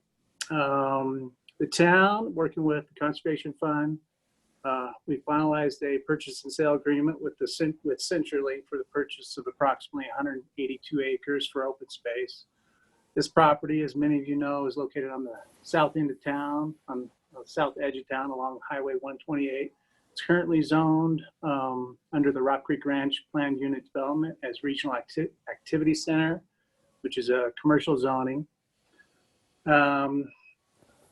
The Open Space Advisory Committee and its Open Space Summary Report of 2018 has continued to reaffirm this as a priority property over the years since the report was first finalized. I think it was back in 2005 when that report was first finalized, and then we had an update in 2018. Tonight's agenda item is consideration of this purchase and sale agreement. The purchase price is $15,063,000. The town is also working with possible funding partners that would have a conservation easement at a future date that would provide additional funds towards this purchase. We're expecting to bring that forward as soon as possible, with likely in June. The closing may occur prior to that, but if we can bring it forward before that, we will. The price per acre for this property is $82,763, which is consistent with other open space acquisitions that the town has made over the years. That summary of past acquisitions that was included in your packet for your review. Closing is expected within 60 days of approval of this agreement, which we expect to be in June sometime. And in addition to the closing, once that's done, we would have an ordinance that we would bring forward for the board's consideration to rezone the property to open space natural under our zoning code. If the board decides to approve this purchase, this 182 acres would be the largest purchase the town has ever made for open space. Some other highlights of the agreement: we have a 45-day investigation period. This shouldn't be a problem because we've looked at this property for a number of times over the years, so I think that time frame works. Closing would be 15 days after the investigation period. We've agreed in principle to pay half of the estimated property taxes, capped at $50,000. This was an ask of CenturyLink because they are not sure if they're responsible for paying all of the 2020 property taxes, and they're not sure if they'd be able to get reimbursed from the counties, there's Jefferson County and Boulder County, for those property taxes after we already purchased the property and it becomes tax exempt. There'd be a temporary deed restriction in place with CenturyLink holding that until the town executes a conservation easement. CenturyLink asked for this so that the town doesn't buy it and then resell it for it to be developed. They want to make sure that we buy it, it stays open space. Once we have a conservation easement with one or more entities, Jefferson County, Boulder County, then that deed restriction would go away. The property also comes with a Verizon cell tower lease. This is a lease that's existing on an Xcel Energy transmission line, and the revenue from that lease would come to the town, which is just over $18,000 a year. The purchase would be largely made from the open space fund in our budget, just roughly about $11.5 million after the bond issuance is made this year. The board approved that bond issuance on April 13th for the 2020 bond issuance, which is supported by a 2005 voter approved bond authorization and a 0.03 open space sales and use tax. If we're not able to finalize conservation easement with other entities by the time of the closing, we will likely need an interfund loan through our water fund. This fund has a current balance of just over $12 million, so we would be able to bridge that gap for the closing, and then once we finalize the conservation easements and receive that funding, we would reimburse the water fund. If we're not able to get those conservation easements and funding from other partners, then we would pay that interfund loan back over a probably 8 to 9 year period using interest rate. We would charge ourselves an interest rate for that interfund loan that we typically see in the market. I'll ask Town Attorney Kendra if she has any comments, and then also give an opportunity for Justin Spring with the Conservation Fund if he has any comments. I don't have anything else to say, but I'm happy to answer questions. There was a bit of negotiation back and forth between us and CenturyLink, but we got it done. So hopefully it's good to go. And thank you. I wanted to say thank you for Trustee Lish for finding a typo that was a rather important typo. So we fixed it. It's back in your packet with a fixed version. So we should be all good for signature. And then Justin, I think you're on with this. Did you have anything to add, or you wanted to add? Just a quick comment. Thanks, Matt. Just wanted to make the observation that real estate, as many of us know, is all about timing. Many people on this call, many people in the community have been working to protect this property, I think since the early 2000s, including some of my colleagues at the Conservation Fund. It's been close to contract a few times and never quite worked out. I think the last attempt was 2009. And right now we've got a great window to work with a willing seller who also happens to be a Fortune 500 company. So I think it's a pretty unique circumstance. And then just maybe more of a personal observation, given, what we're all dealing with now, perhaps now more than ever, people need places to connect with the outdoors, with nature, to reap these benefits of being outside. And just many of us know this, but I think it bears repeating. When we spend time outside, scientists have proven it reduces our stress, it lowers our blood pressure, it aids in our sleep, apparently, and even helps to counter depression. So just wanted to mention that. Thank you. Thank you, Justin and Matt and Kendra. Open it up now for board comments, questions. Ken, go ahead, and then Mark. Yeah, I'll go ahead and echo Matt a little bit of what you said. I really appreciate the efforts of your staff and Justin as well. And Kendra, thanks for getting the update done to the TSA today. I can't believe that got done in less than 12 hours. But I do notice, looking at our attendees list here, that there's several OSAC members. Special thanks to all of you for working so hard. I think it's been probably over 8 years now since when I joined OSAC, and I know I felt the frustration that this is finally the first parcel that's actually come up for open space purchase since I've been involved with the town government. So I'm incredibly excited, and I'm really thankful for all the work and time and effort that everyone on that committee has put forward. I obviously am incredibly supportive of this purchase and excited to be able to vote yes later this evening. But Matt or somebody else on the phone, would you be willing to spend just a little bit of time talking about the process of entering into a conservation easement and exactly what that means for the future? Yeah. So what we've done in the past, we have conservation. So we purchased, for example, the Shan Shan property a number of years ago, and once we purchased it, we had discussions with Boulder County prior to that to see if they're interested in being the funding participant, and they were.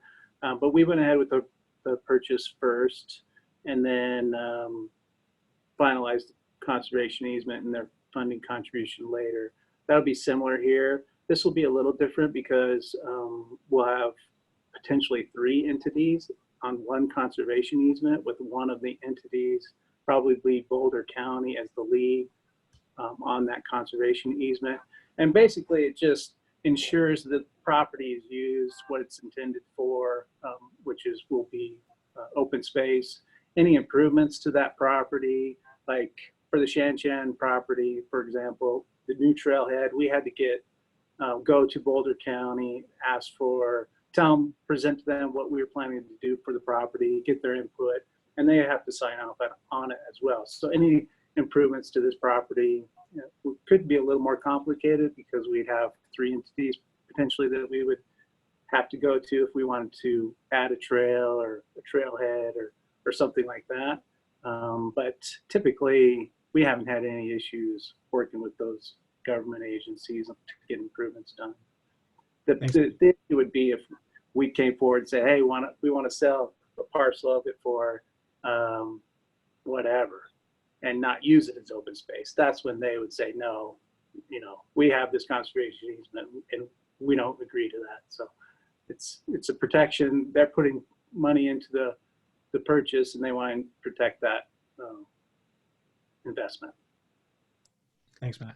Matt, can you speak specifically to the 3 parties that would be participating in the conservation easement and what the expected contributions would be from each group, and kind of where we are in the status of the discussions with those parties? When will we have an answer for sure as to whether or not they're participating and what their level of participation will be in this transaction?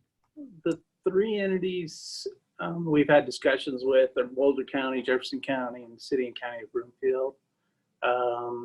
The time frame, Boulder County, since they'd all be on the same conservation easement, it might take a little bit longer. So my guess would be late June, early July. We'll hopefully have something to the board to review. We've had initial discussions about funding levels, but nothing's been finalized. So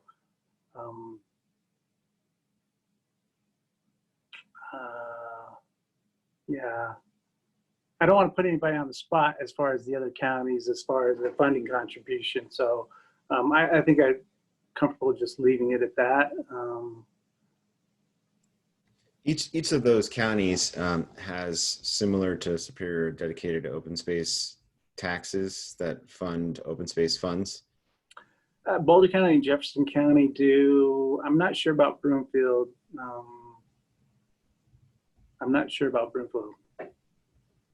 So I mean, so the point is that they have dedicated revenue sources that, you know, unlike their general funds, which obviously may be reprioritized in a challenging economic environment. If you have dedicated open space funds that can only be used for open space purchases, that kind of ties your hands, right? And right, needs to be used for specific purchases like this. Yeah, and Martin just let me know Broomfield does. So, but I know the Boulder County had to issue a bond this year to help with some of the purchase that they were planning for this year. So that comes into play as far as timing as well, when their funds are available. Same with us, when we issue our, you know, our bonds will be ready for the closing, but there's a timing aspect of it as well. So Matt, if you'll indulge me, you know, and just so everyone else recognizes it, you know, Matt and Paul and I've been trading some emails and just, you know, going through the math of, you know, if those other parties don't come, you know, what are we looking at in terms of the overall gap? And, you know, it's roughly 5 million.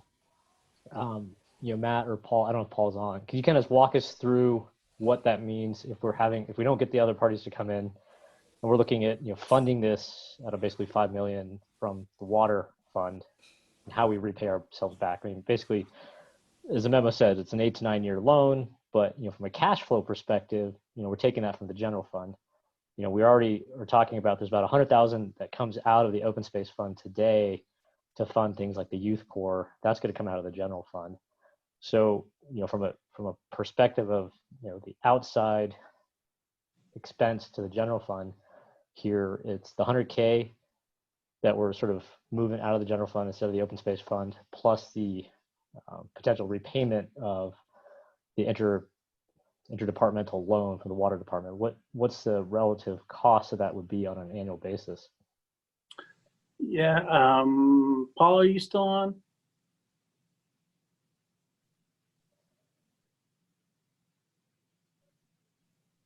Martin, can you do your thing?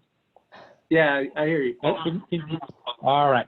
So to begin with, Neil, I'm not sure we're proposing, for example, that the existing expenses that are currently existing operating expenses that are currently coming out of the open space fund, and these are predominantly youth corps expenses, will go to the general fund. I think we're proposing they stay in the open space fund. So if you'll indulge me, and let me use that as an example. Hey, Paul. Okay, yes. So I had a question about that, and my assumption was they would come out of the general fund. So that might just be my misunderstanding or mistake.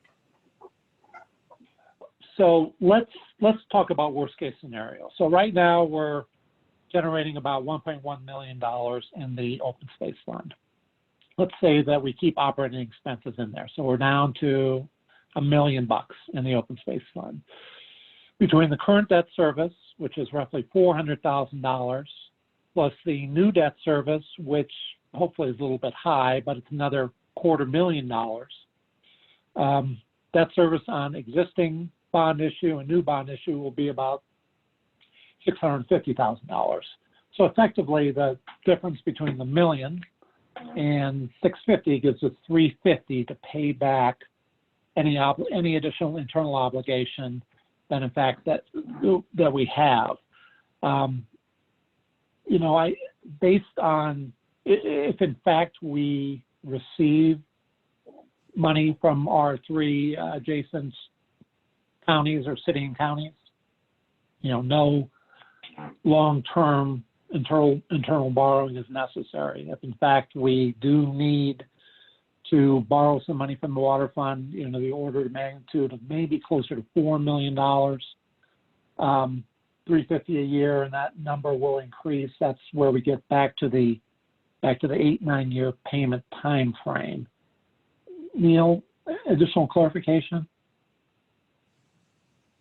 No, that's exactly what I was looking for. I mean, you know, I think, and just so everybody recognizes, I'm in support of this. I'm just trying to, you know, think through the permutations of what, you know, may not come to fruition with respect to our neighbors, and what that might mean to the general fund. But that's exactly what I needed to hear, Paul. Thank you. Well, and one other point of clarification, I don't want to belabor this too much from a geeky bond issuance perspective, but we are issuing $5.325 million in debt. That's as much as we can issue in debt. But there's a dynamic going on right now where the people buying this debt, they don't want debt and we'll be issuing the debt, and it'll be about because of our rating, we'll be paying about 3% on this particular debt. The folks buying this debt are institutional investors, they're insurance companies, money market funds. They want a minimum interest rate on their books. So they don't want a 3% interest rate on their book. They want typically a 5% interest rate on their book. So effectively what that means is they will be paying us what's known as a bond premium. They'll be paying us more money to get effectively a higher interest rate. So the cash we're going to get from this deal is not like the $5.3 million, but it's going to be anywhere between $6 and $6.5 million. So that'll help with the funding scenario as well.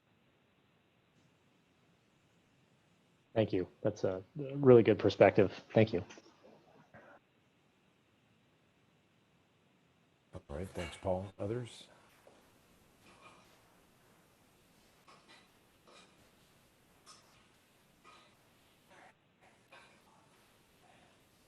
Anyone else? We've got a couple of people lined up for public comment, so why don't we go on to that, and then we'll circle back for any additional discussions with the board. Okay, first up, we've got Ryan Welch, and then next is Teresa Clark, so let's go with Ryan Welch. All right, good evening. Am I live? Go ahead, Ryan. All right, well, good evening, Mayor, town trustees, town staff, and citizens of Superior. My name is Ryan Welch, and I will start with comments as my chair of the Open Space Committee. Today is a momentous day for this committee in the town of Superior. Our primary charter is to facilitate acquiring open space, and a decision lies in front of you for the largest open space purchase in town's history. I believe I speak for the full committee when I say we are overflowing with excitement for the possibility of this purchase. $15 million is a significant amount of money. I can see how spending that amount makes some people nervous. The town of Superior voters approved a 0.3% open space tax in 2001 and the ability to take on debt in the form of bonds approved in 2005. The Open Space Committee voted us unanimously in December 2018 with the following recommendation to the board, and I quote, OSAC recommends that the town board utilize all means possible, such as the Open Space Fund, associated bonding capacity, and collaborating partners to aggressively pursue the purchase of the CenturyLink property, end quote. In 2019, the board stated this purchase as one of the top 3 priorities for the year. The initial open space summary report in 2005, as well as recent committee rankings, have listed this property as a top priority to acquire. The town residents spoke with their votes to enable you to approve this purchase. The Open Space Committee spoke by recommending that the town acquire this property. And as a resident of 1482 El Dorado Drive, these are my comments. From town events where I talk to residents, many people are not aware that town does not own the CenturyLink property. And I can see the frustration in their eyes when I talk about the possibility of development on this land. I believe the CenturyLink Ridge Line has become a familiar and welcome sight to town residents, from those that back up to the property, those that can see it from their homes, or those that see it daily driving to and from town. I don't believe the recent circulating sentiment that the town is the only logical owner of this property. Look at the Partners Group property next to CenturyLink overlooking the golf course in the valley. Another deep pocket company could build a large building on that ridge that would have fantastic views of the Flatirons and Indian Peaks. An excellent facility for some company, but erosion of what the majority of Superior residents have now and could have forever. While the times we're living in are unprecedented, I fear this opportunity might not come again. It has taken years to get in front of the leadership at CenturyLink and work out logistics of a possible deal. You have been working with professionals that specialize in land acquisitions for towns, such as a conservation fund, and you should trust their knowledge and recommendations. If we don't take this opportunity, who knows how long it will take to have an engaged audience again. Worse yet would be a development proposal coming forward, which, as you know, could make considering a purchase even more difficult. The purchase details have been negotiated and are now sitting on the table ready for your approval. Big decisions are difficult to make. This is one of those moments.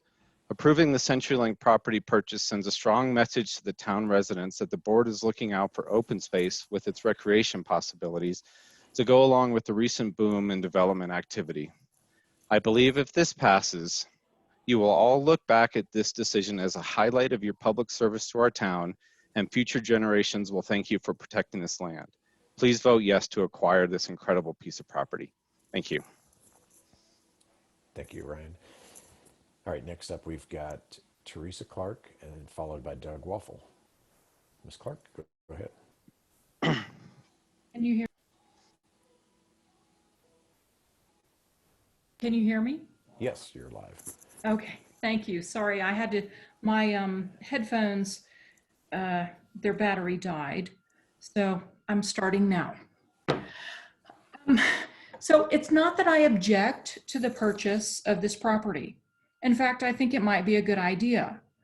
But this board, particularly with two members on prior members of the Planning Commission and one of a member of the OSAC committee, and now this new group coming along, you guys were nowhere to be found, nowhere to be seen when the 15.5 acres warranted to the town of Superior in the annexation agreement were granted to citizens. None of you were anywhere, and it's a wildlife corridor. So stop looking out of your eyes and think about this for a moment.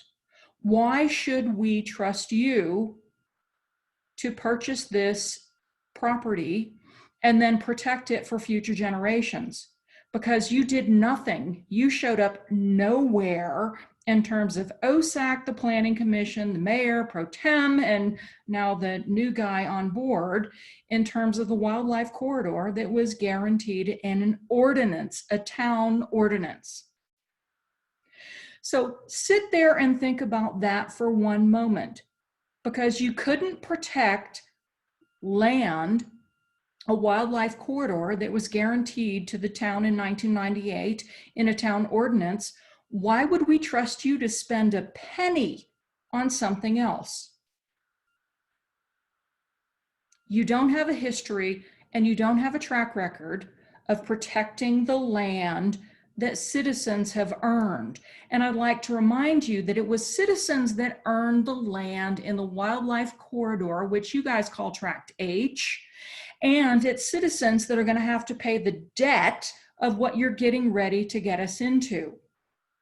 And I still don't hear a plan for how you're going to protect that, because I know that none of you have done, frankly, anything to protect the wildlife corridor that was free and earned on the backs of the 1,000 citizens that signed a petition to give the annexation agreement of 1998.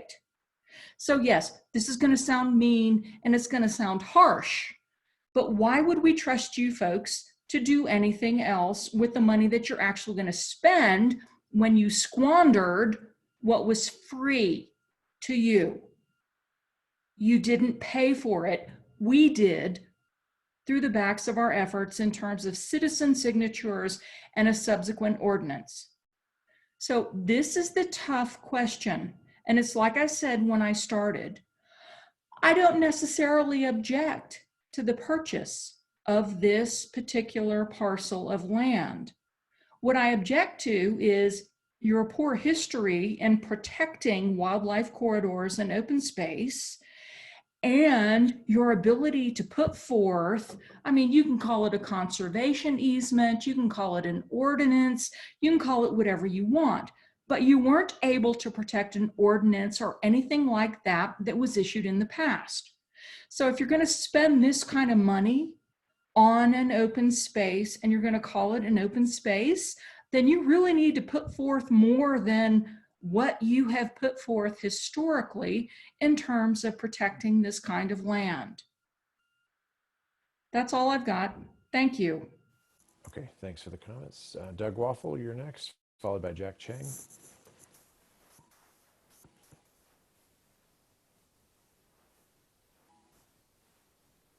Looks like, Doug, okay. go ahead. Yeah, my name's Doug Waffle, 1191 Amherst Way. Couple of questions, probably because this whole issue has just surfaced. A lot about that was just through the email that Ken put out talking about the latest agenda items, and that garnered a whole lot of conversations on the emails. Anyways, it seems like this just came about rather suddenly. I missed the opening of this as to what the history was and why all of a sudden CenturyLink is willing to sell. But I'm concerned about how quickly this has come about. And here I understand you're talking about making a final agreement on this tonight, when I just heard conversations where the funding is uncertain, who's going to be contributing between the different parties with Boulder County, Jefferson County, and Broomfield.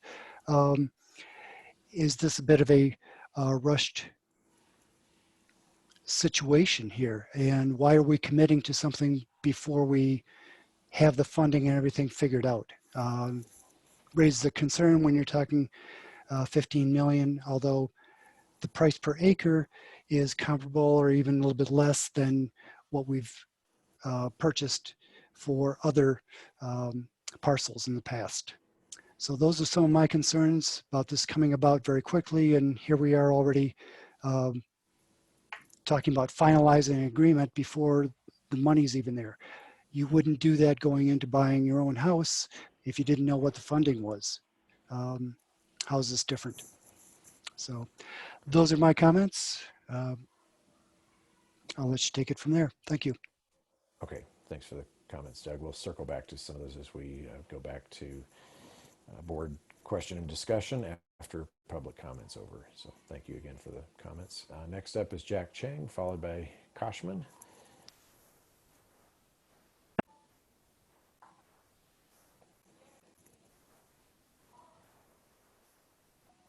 Can you guys hear me? This is Jack Chang. Go ahead. So I second what Teresa Clark said, and I second also the concerns that Doug has. And more importantly, I'm thinking about you guys using the 80K per acre metric, or whatever that number is, that OSAC has said, or you guys have said, to acquire open space land. The thing is, why 80K, so high of a per acre price, when the market rate, and again, so many of us on the CAC, on the email list, already point out that the per acre market value is actually around 44 or even 45K. That's the market rate per acre. And recent acquisition from City of Boulder, the Sahanahan,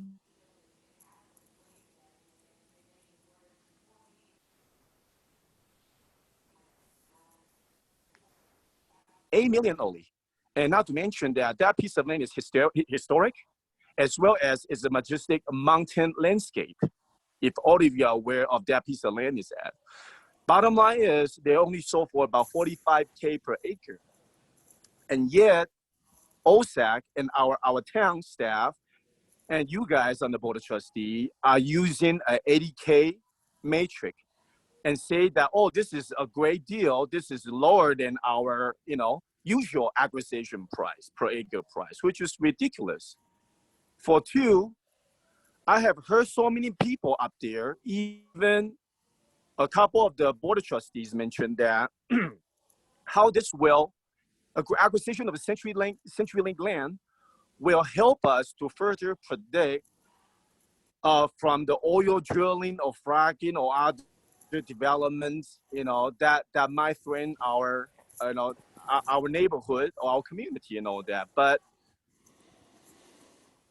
the fact is that even with the purchase of this land, there's no ownership in the mineral rights, nor the leasehold rights that other company, namely Highlands Natural Resources, have the leasehold on.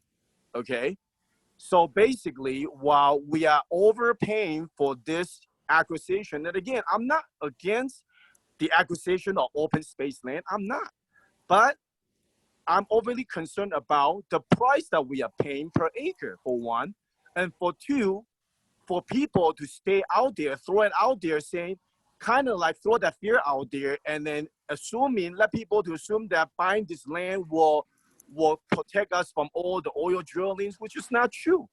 And the bottom line is, not to mention, we don't even know exactly if the conservation easement fundings are going to come through from our partners. We don't know. And since City of Boulder has a better record of purchasing lands, hundreds, even thousands of acres of lands, with very good prudent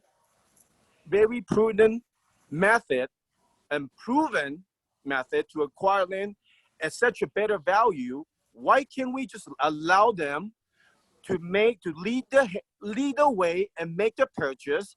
And then maybe when they are able to negotiate down to the market value, which they did many times over, then maybe we'll chip in our part, right?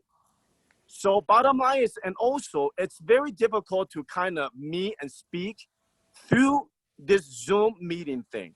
And I'm sure a lot of us wants to voice our opinion and concerns as well, but they are not able to do that because of this whole COVID-19 situation that we're in right now. So why are we rushing into a decision when we know that we are not paying market value? We are paying way above, almost twice. What's the rush?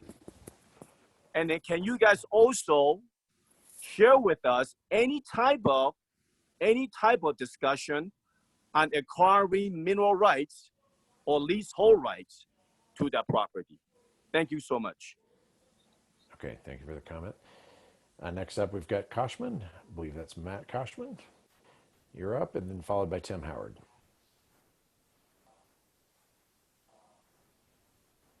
Unmute Go. now. Can you hear me okay? Go ahead, you're live. Hey, good evening. This is Matt Koshman, 1549 Ivy Place. I am currently standing on my back deck, enjoying my evening looking out over this beautiful open space that is illuminated by some of the lights at the top of the street. I'm just calling in to express my support and gratitude for this. I know it feels like maybe it's quick for some people, but those of us who've been patiently concerned about this issue for 10, 15, 20 years, this is a long time coming, and we're very grateful for all of you who've done the hard work and appreciate your support. We certainly appreciate the way in which you keep your eye on the ball with the budget and the speed limits and the permits and things like that. But in many ways, this is really what we voted for you to do something big and bold for our community, to leave a legacy, not just to maintain the status quo and pass the baton, but to really leave a mark, not just for us, but for future generations. And so I just wanted to call in and express my gratitude and support. I've been actively involved in some of the Facebook groups on this issue, and I can confirm that I represent many, many people who support the work that you're doing here. So thank you for making our community a better place. Thank you, Matt, for the comments. All right, next up, we've got Tim Howard, followed by Matt Bondurant. Tim, go ahead.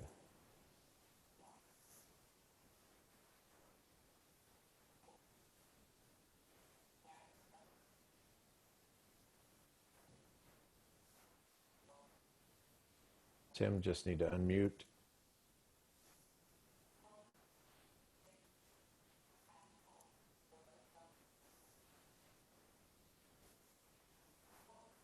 Still not hearing Tim. Tim, if you can check your mute setting, the bottom left. There we go. Sorry. Okay. My name is Tim Howard, 2733 Slate Court in Superior. I'm also a co-founder of the Safe Superior Citizens Action Group. I do want to congratulate the town staff, OSAC, and this board for persevering and getting to the finish line on this purchase. As Trustee Lish stated, this represents the culmination of years and years of work. In 2018, we experienced a significant threat to the health and safety and housing values from a proposed oil and gas development on this property. And as an investment banker, I understand how challenging it can be to get a deal to this stage and appreciate the multiple funding scenarios that you've outlined so that you have multiple opportunities to get the deal fully funded. The Safe Superior Citizens Action Group wholeheartedly supports this purchase and views it as an investment in the health and safety of the community and our property values going forward. Thank you all for your hard work. Thank you, Tim. Next is Matt Bondurant, and that's the last one we have with hand raised. If anyone else, I see Tracy Kohlers, just you'll be on deck. And anyone else, please go ahead and signify you're interested in speaking by raising your hand. All right, Matt Bondurant, you're up. Hi, Matt Bondurant. We live on Huron Peak, and so we've been here for about 18 years. So we built our house on this location, and I guess I would say we were coming out of college at the time, and maybe I was naive about this, but as we backed to the property, I guess we had assumed at the time that it was open space. So as we learned in later years that it was an open space, that came as a surprise to us, similar to what somebody mentioned earlier, where they were surprised when they learned that. And it's been something that we've certainly enjoyed over the years. And while my wife Danny will maybe give us a hard time about this is sort of our starter house, it's a place that we really enjoy because of the location and the access to this property. And we spend a lot of time hiking and running, and when we had a dog, walking the dog out there and everything. And especially in these times with, as was mentioned earlier, with the COVID-19, we just see a ton of people kind of on the trails, most of them using their masks. It's a half and half, but we do see a lot of people getting a benefit out of kind of the property and walking on the trails out there. So it's certainly something that if we can make this happen, obviously I have a personal interest into it, but it's something that even if we were not backing our property to it, I think it's something that, being a trail runner, it's an area that I use a lot and would appreciate that continued availability of that property for those purposes. Thanks. Great, thank you, Matt, for the comments. And Tracy Kohler, you're up next. And anyone else? Jeff DeMaio, I see you're on deck. Anyone else, please signal by raising your hand. And Tracy Kohler, you're up. Go ahead and unmute.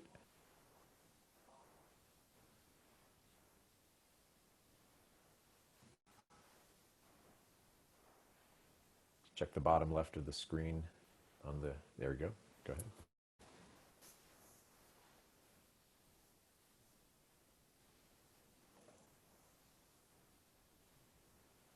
Can you hear me?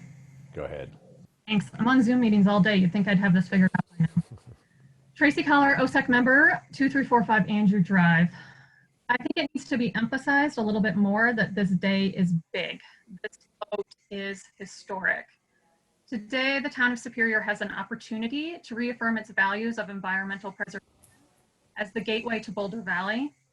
2 decades of work may come to fruition tonight. I'd like to provide some additional context on this potential acquisition. A lot has already been noted, but I'd like to say a few more things if I may. So regarding transparency, OSAC has desired acquisition of the CenturyLink parcel since OSAC's inception 20 years ago. This desire stayed consistent over the years as evidenced in OSAC's parcel rankings and continual tracking of this parcel. I personally have discussed this potential acquisition of this parcel for every meeting over the past 12 months. This has been anything but a rushed decision. And as you, the board, are aware, available parcels for acquisition in Superior have decreased dramatically. On our continuity parcel tracking list, we have 5 total parcels for potential purchase. No one desires acquisition of all those remaining parcels more than OSAC, but that's not likely to be probable. Per our last comprehensive view of all of those parcels in fall of 2019, the CenturyLink parcel was the only one of the 5 which had realistic acquisition potential. And I want to remind everyone of OSAC's recent intensified efforts and focus on acquisition. While attending the Colorado Open Space Alliance Conference in fall of 2017, I learned that other communities in Colorado, even direct neighbors of ours, were collaborating with nonprofits, charitable citizens, and other organizations, all to successfully acquire amazing open space parcels. And I mean huge, unbelievable gets, all through creative, artful relationships, hyper-focused efforts, and diligent work, often by individuals as a profession. And it was clear to me that work, not waiting and wishing, was how these major acquisitions were attained. So fast forwarding to today, we can see that evidenced by one of those masterful acquisition leaders, Justin Spring of the Conservation Fund. With immense help from our town staff, the Conservation Fund accomplished this feat, which is garnering support from 3 outside entities, City and County of Broomfield, Jefferson County, and Boulder County, all for potential purchase of acquisition within the town of Superior. I really am in awe still of this outstanding achievement. And I'd like to briefly touch on the cost of this nearly 200-acre parcel located in the town of Superior. As noted in the board packet, the price is per acre is consistent with open space parcels purchased in the town, though actual review shows it's a little bit lower than average. That being said, every property, every appraisal, and the circumstances surrounding each acquisition are completely unique. For example, this parcel is owned by a global company and not a local ranching family. I won't touch on the money more, just know that OSAC is aware of that price. And even despite that, CenturyLink parcel is a top priority for us. There has been thought that was expressed by some that the CenturyLink parcel has no development potential. For those who have visited the California Bay Area, I think you can just simply see every square inch of land, regardless of grade or slope, can be developed. And a little echoing on the fracking, some have also questioned how this acquisition thwarts future fracking possibilities, given that the purchase of mineral rights is not included. Should this acquisition actually occur, it could prevent fracking on the land, and that would be further bolstered by Senate Bill 181, which the board has talked about at length. Although it would be ideal to purchase mineral rights, owners of those rights can be numerous, difficult to identify, and such a transaction would obviously be even more costly. As a healthcare provider, the effects of fracking reach far. The data shows that clearly, but it also shows that the most harmful effects are felt by the vulnerable living in closest proximity to the well sites. And then finally, as a private citizen, stepping back and taking off my OSAC hat, let me touch briefly on the concern about present day. We live in a very fortunate community, composed of dedicated citizens and led by a knowledgeable and nimble board. I fully understand the concerns of our current COVID-19 pandemic as a family member of immunocompromised individuals, as a nurse practitioner, and as a former ICU nurse. I also fully understand that we are able to continue to embody our values and achieve our long desired goals while still fighting the crises of today. To me personally, serious health concerns only highlight that environmental preservation efforts should be elevated and not dampened. So in closing, we have a chance to reaffirm our values and fully realize the request and vision of decades of taxpayers. And tonight I request that our mayor and trustees vote yes, carry this across the finish line, and forever preserve these beautiful grassland and ridge view for our town, citizens, generations to come. Thanks for your time and attention. Thank you, Tracy. Appreciate the comments. And Jeff DeMaio, you're up.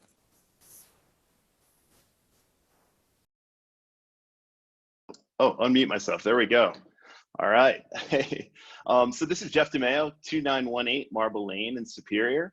You know, when I heard about the acquisition of this land, or the possible acquisition of this land, I was remembering actually meeting Kevin Ryan up there with a whole group of concerned citizens, where we walked that land, and Kevin was pointing out the area where they're going to put the 30 like chemical holding tanks in November of 2018. So you know, that day we all left there pretty dejected, and I worked with Tim Howard and some other concerned citizens to create the Safe Superior Citizens Actions Group.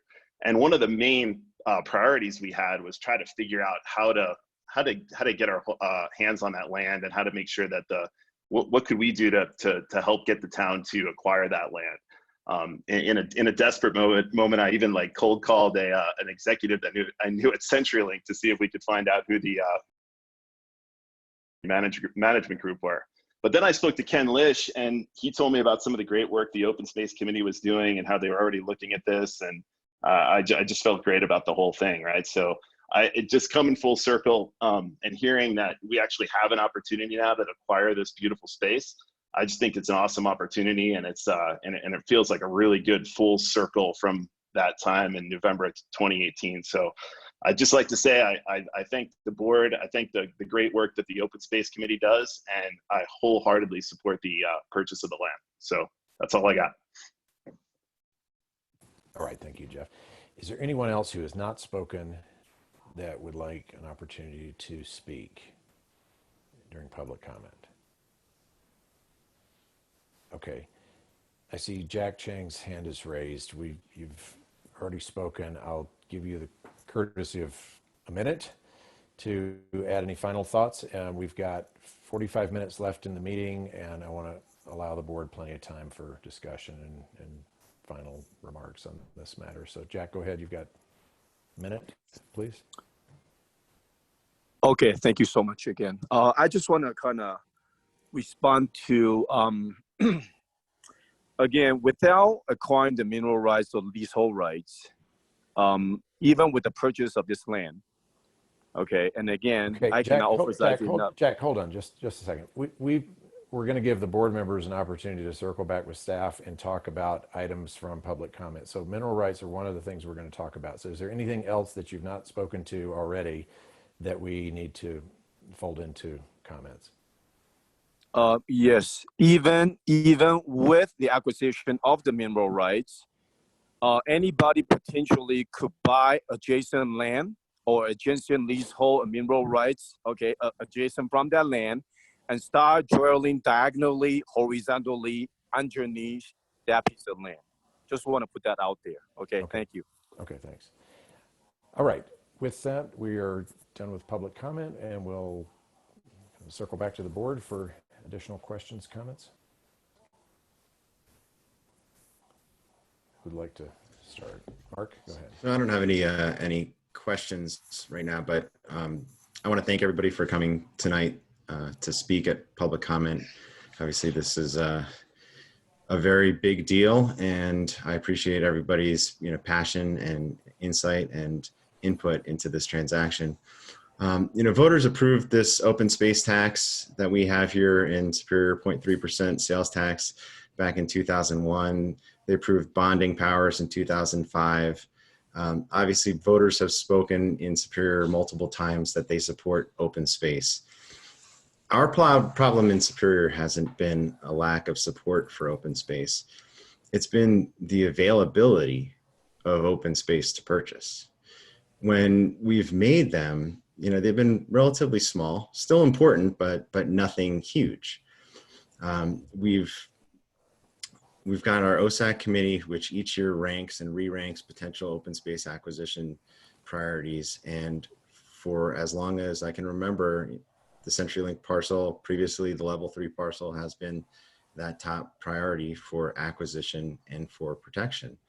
But it just hasn't been for sale. When level 3 owned it, the town approached level 3 and they weren't interested in selling.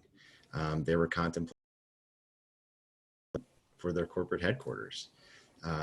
Then when CenturyLink merged with level 3, they initially weren't interested in selling either because they were reassessing all of their properties that the combined entity had. But then we had the Highlands Natural Resources oil and gas application that sought to place 32 wells on this property, and where they were going to drill horizontally under rocky flats. And we heard from the community and how we needed to protect the town from the threat of oil and gas development on that parcel and to preserve it. But there was nothing that we could do. So in response to that threat, and this was when I was serving on OSAC as the liaison, and Trustee Lish was the chair of OSAC. OSAC made a really strong and important recommendation to us back on November 14th of 2018. And they did so noting that this transaction would likely financially drain the open space fund, and that the town would need to tap all of its bonding capabilities. And they did it saying realistically that this would tie up the open space fund for years, but they did it anyway. They made a recommendation that we should use all means possible, the open space fund, bonding capacity, collaborating with partners such as Justin Spring for the Conservation Fund, and adjacent governments to actively and aggressively pursue the purchase of the CenturyLink parcel of property.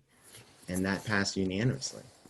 So in the January of 2019, we collectively as a board, we said that this was going to be one of our top goals. And we said, we need to do something about this. We need to be bold, and we need to be aggressive, and we need to do everything that we can to try to put a deal together. So Mayor Folsom and I met with representatives of CenturyLink, with Justin Spring. We reached out to partner in surrounding local governments, and I'm hopeful that they're going to contribute for purposes of placing the conservation easement that we're going to place on this land to protect it forever from development and to preserve it in its natural state. But even if we can't, we still have the wherewithal here as a town to make that a reality for the town. So I want to just thank CenturyLink for working with us on this transaction. I want to thank town staff, Justin Spring with the Conservation Fund, for putting this transaction together. I want to thank OSAC for bringing us the relationship with Justin Spring. That was absolutely critical to putting this deal together, and thank them for the strong recommendation that they made to recommend pursuing this opportunity. I want to thank the voters for passing the sales tax and bonding capacity, for giving us the ability to put this transaction together. And lastly, I want to thank my fellow board members for supporting this transaction. This is a huge deal. Our future selves will thank us for going through with this. We're fundamentally preserving this incredibly valuable piece of land in Superior. This is going to almost double the total open space lands that we've ever purchased by acre in the town of Superior. And I'm tremendously proud of the board and grateful for being able to play a part in it. Thanks, Mark. Kevin, go ahead. There are very few adults in Superior that grew up or were born in Superior. Most of us, just because of the relatively newness of the town, particularly in Rock Creek, moved here. And one of the first things we noticed when we moved here is the views and the open space. And I was pretty aware when I moved here 15 years ago of the surroundings. It was probably years before I realized that all that open space was not owned by the town of Superior. It's just phenomenal. And I think, I don't have the exact number, but a significant portion of our population still doesn't know. When people were asking me last year about who they think they should vote for, this was by far the most important issue to me. And I said, you should ask your candidate how you and whether or not they will prioritize the purchase of it. It is the most important thing for our residents. So many of our residents don't even realize that we do not control the destiny. Today, we have the opportunity to control that destiny. I really want to thank the people that are with us, not that they came out to town hall, but came on the Zoom meeting. And I know it's a little clunky, the technology. We're doing our best. Town staff is doing their best to make the technology work. So if you had some hiccups, please accept our apologies if it's not convenient. For those that think this is news and this came very fast, it did not come very fast. This is a very transparent board and a very transparent town. If this was the first issue that caught your attention, that's fantastic. Please use this as the catalyst to get involved in other issues within our community. Quick advertisement, we have a number of other boards beyond open space that if you're listening now, you might be interested in participating. This is probably the most important issue in the town, but it's not the only issue in the town. And again, there's a lot of ways that you could participate. Third and finally, at the risk of sounding like we're at the Oscars and an appreciation speech, there's a group of people that have not been thanked. And those are the previous members of OSAC and the previous board members. Those previous members of OSAC that consistently ranked this property on the top of the list, that retired or termed out. I am tremendously grateful to them. And hopefully they're aware of this and the culmination of years and years and years of hard work. And the previous trustees and previous mayors that also were able to prioritize this, tried to get to the table. You guys loosened the cap. All we did was pull it off. Previous boards did a lot of the work. We were just in the right place at the right time. Tonight is why I made the decision to run, why I spend as much time volunteering and working for the town as I do. I have never been more proud of this town, and I cannot wait to vote yes on this. Thanks, Kevin. But before we continue, I want to speak to Mr. Chang's concerns and questions and concerns about mineral right acquisition and what risk that may pose. We are not acquiring mineral rights with this purchase. And that's fairly customary with most purchases. I mean, most people own their houses in Superior, and you may or may not know that you don't own the mineral rights underneath your house. And it is a possibility that someone could drill underneath your house without your consent or approval. This is just how mineral rights work in most of Colorado. And acquiring mineral rights is a whole different deal. This transaction is primarily about preserving the surface uses and then the surface rights as well.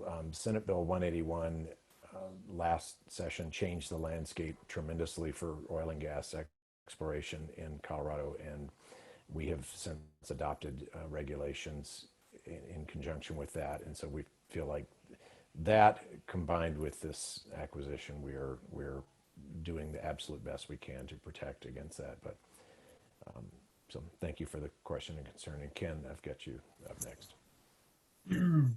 Thank you, Clint. I won't belabor this further. I think Mark and Kevin did a great job of going through the history and whatnot, but I will just again make the statement that this purchase, I think, quite literally manifests why I did get involved 8 years ago with our town government. I joined OSAC to get to the day where I could say I helped expand our town's open space footprint. And there's been a lot of frustration over those 8 years, and I couldn't be more proud to actually be sitting on the town board tonight to be able to vote yes for this. So this truly is, as many of others said, a monumental moment. And I truly will look back at this evening as probably one of the best nights of my elected official career. So I am greatly excited and thank everybody who had a role in actually getting us here. Thanks, Ken.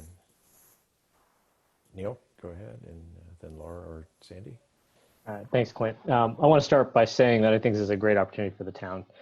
When my parents moved here 20 years ago, I was one of the many people, and they as well, that thought the land actually belonged to the town. Even this past weekend, because they're in our ecosystem, so we hang out. As we pointed towards the hill, they thought we still owned it already. So this is a big deal. The fact that it didn't belong to us and it's been the goal of the town and a shared goal for OSAC for so long speaks volumes to how important it is. I also want to echo what everyone has already said. Appreciate the work that staff, OSAC, Justin, Kendra, and many others have put into the purchase. I'm really glad that CenturyLink is now a willing partner for the sale.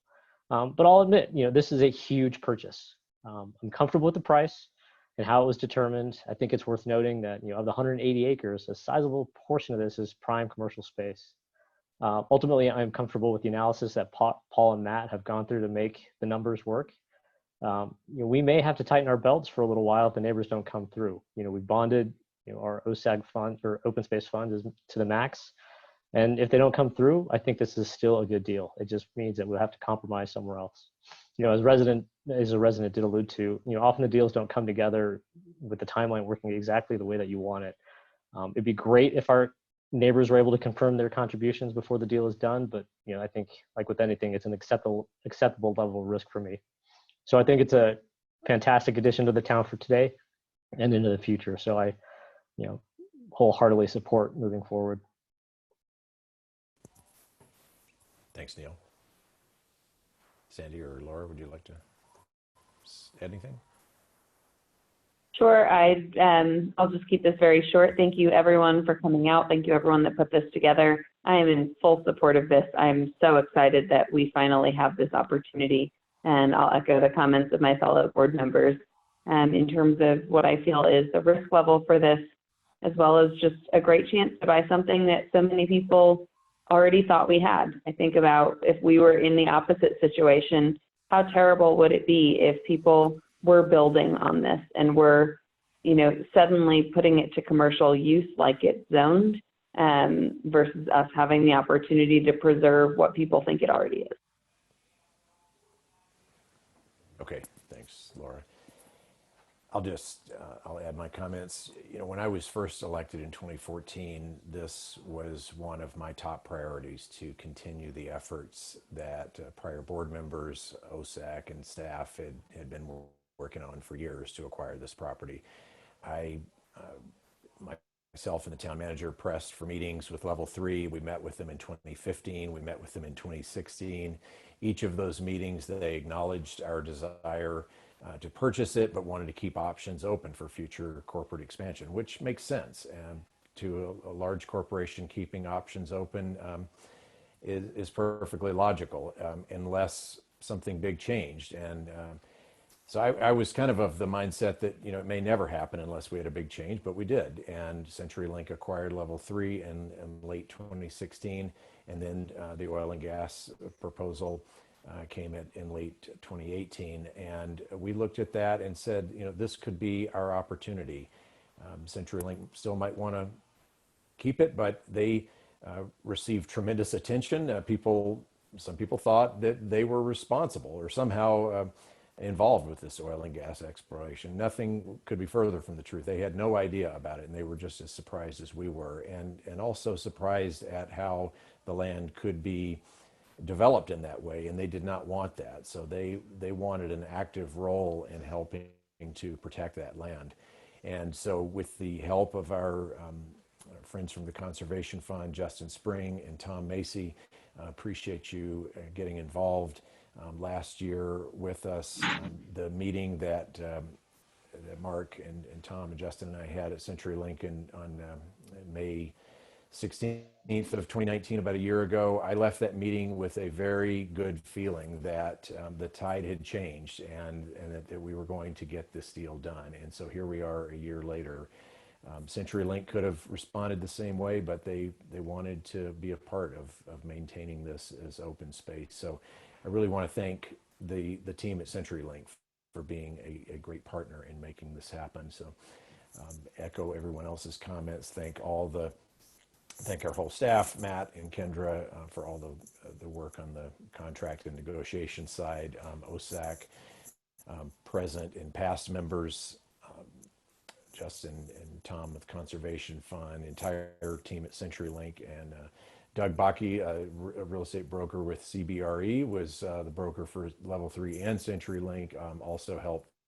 Was very instrumental in keeping our meetings going. So, and finally, the residents of Superior deserve a big thank you for supporting an open space tax, making it a priority, and supporting this very significant purchase as well. So those are my comments, and anything anyone else would like to add.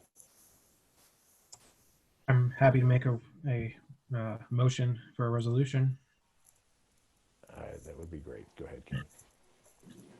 I move to approve Town Superior Resolution number R-33, Series 2020, a resolution of the Board of Trustees of the Town of Superior approving the purchase of approximately 182 acres of real property to be used for open space purposes for $15,063,000 and approving the associated purchase and sale agreement with Level 3 Communications LLC.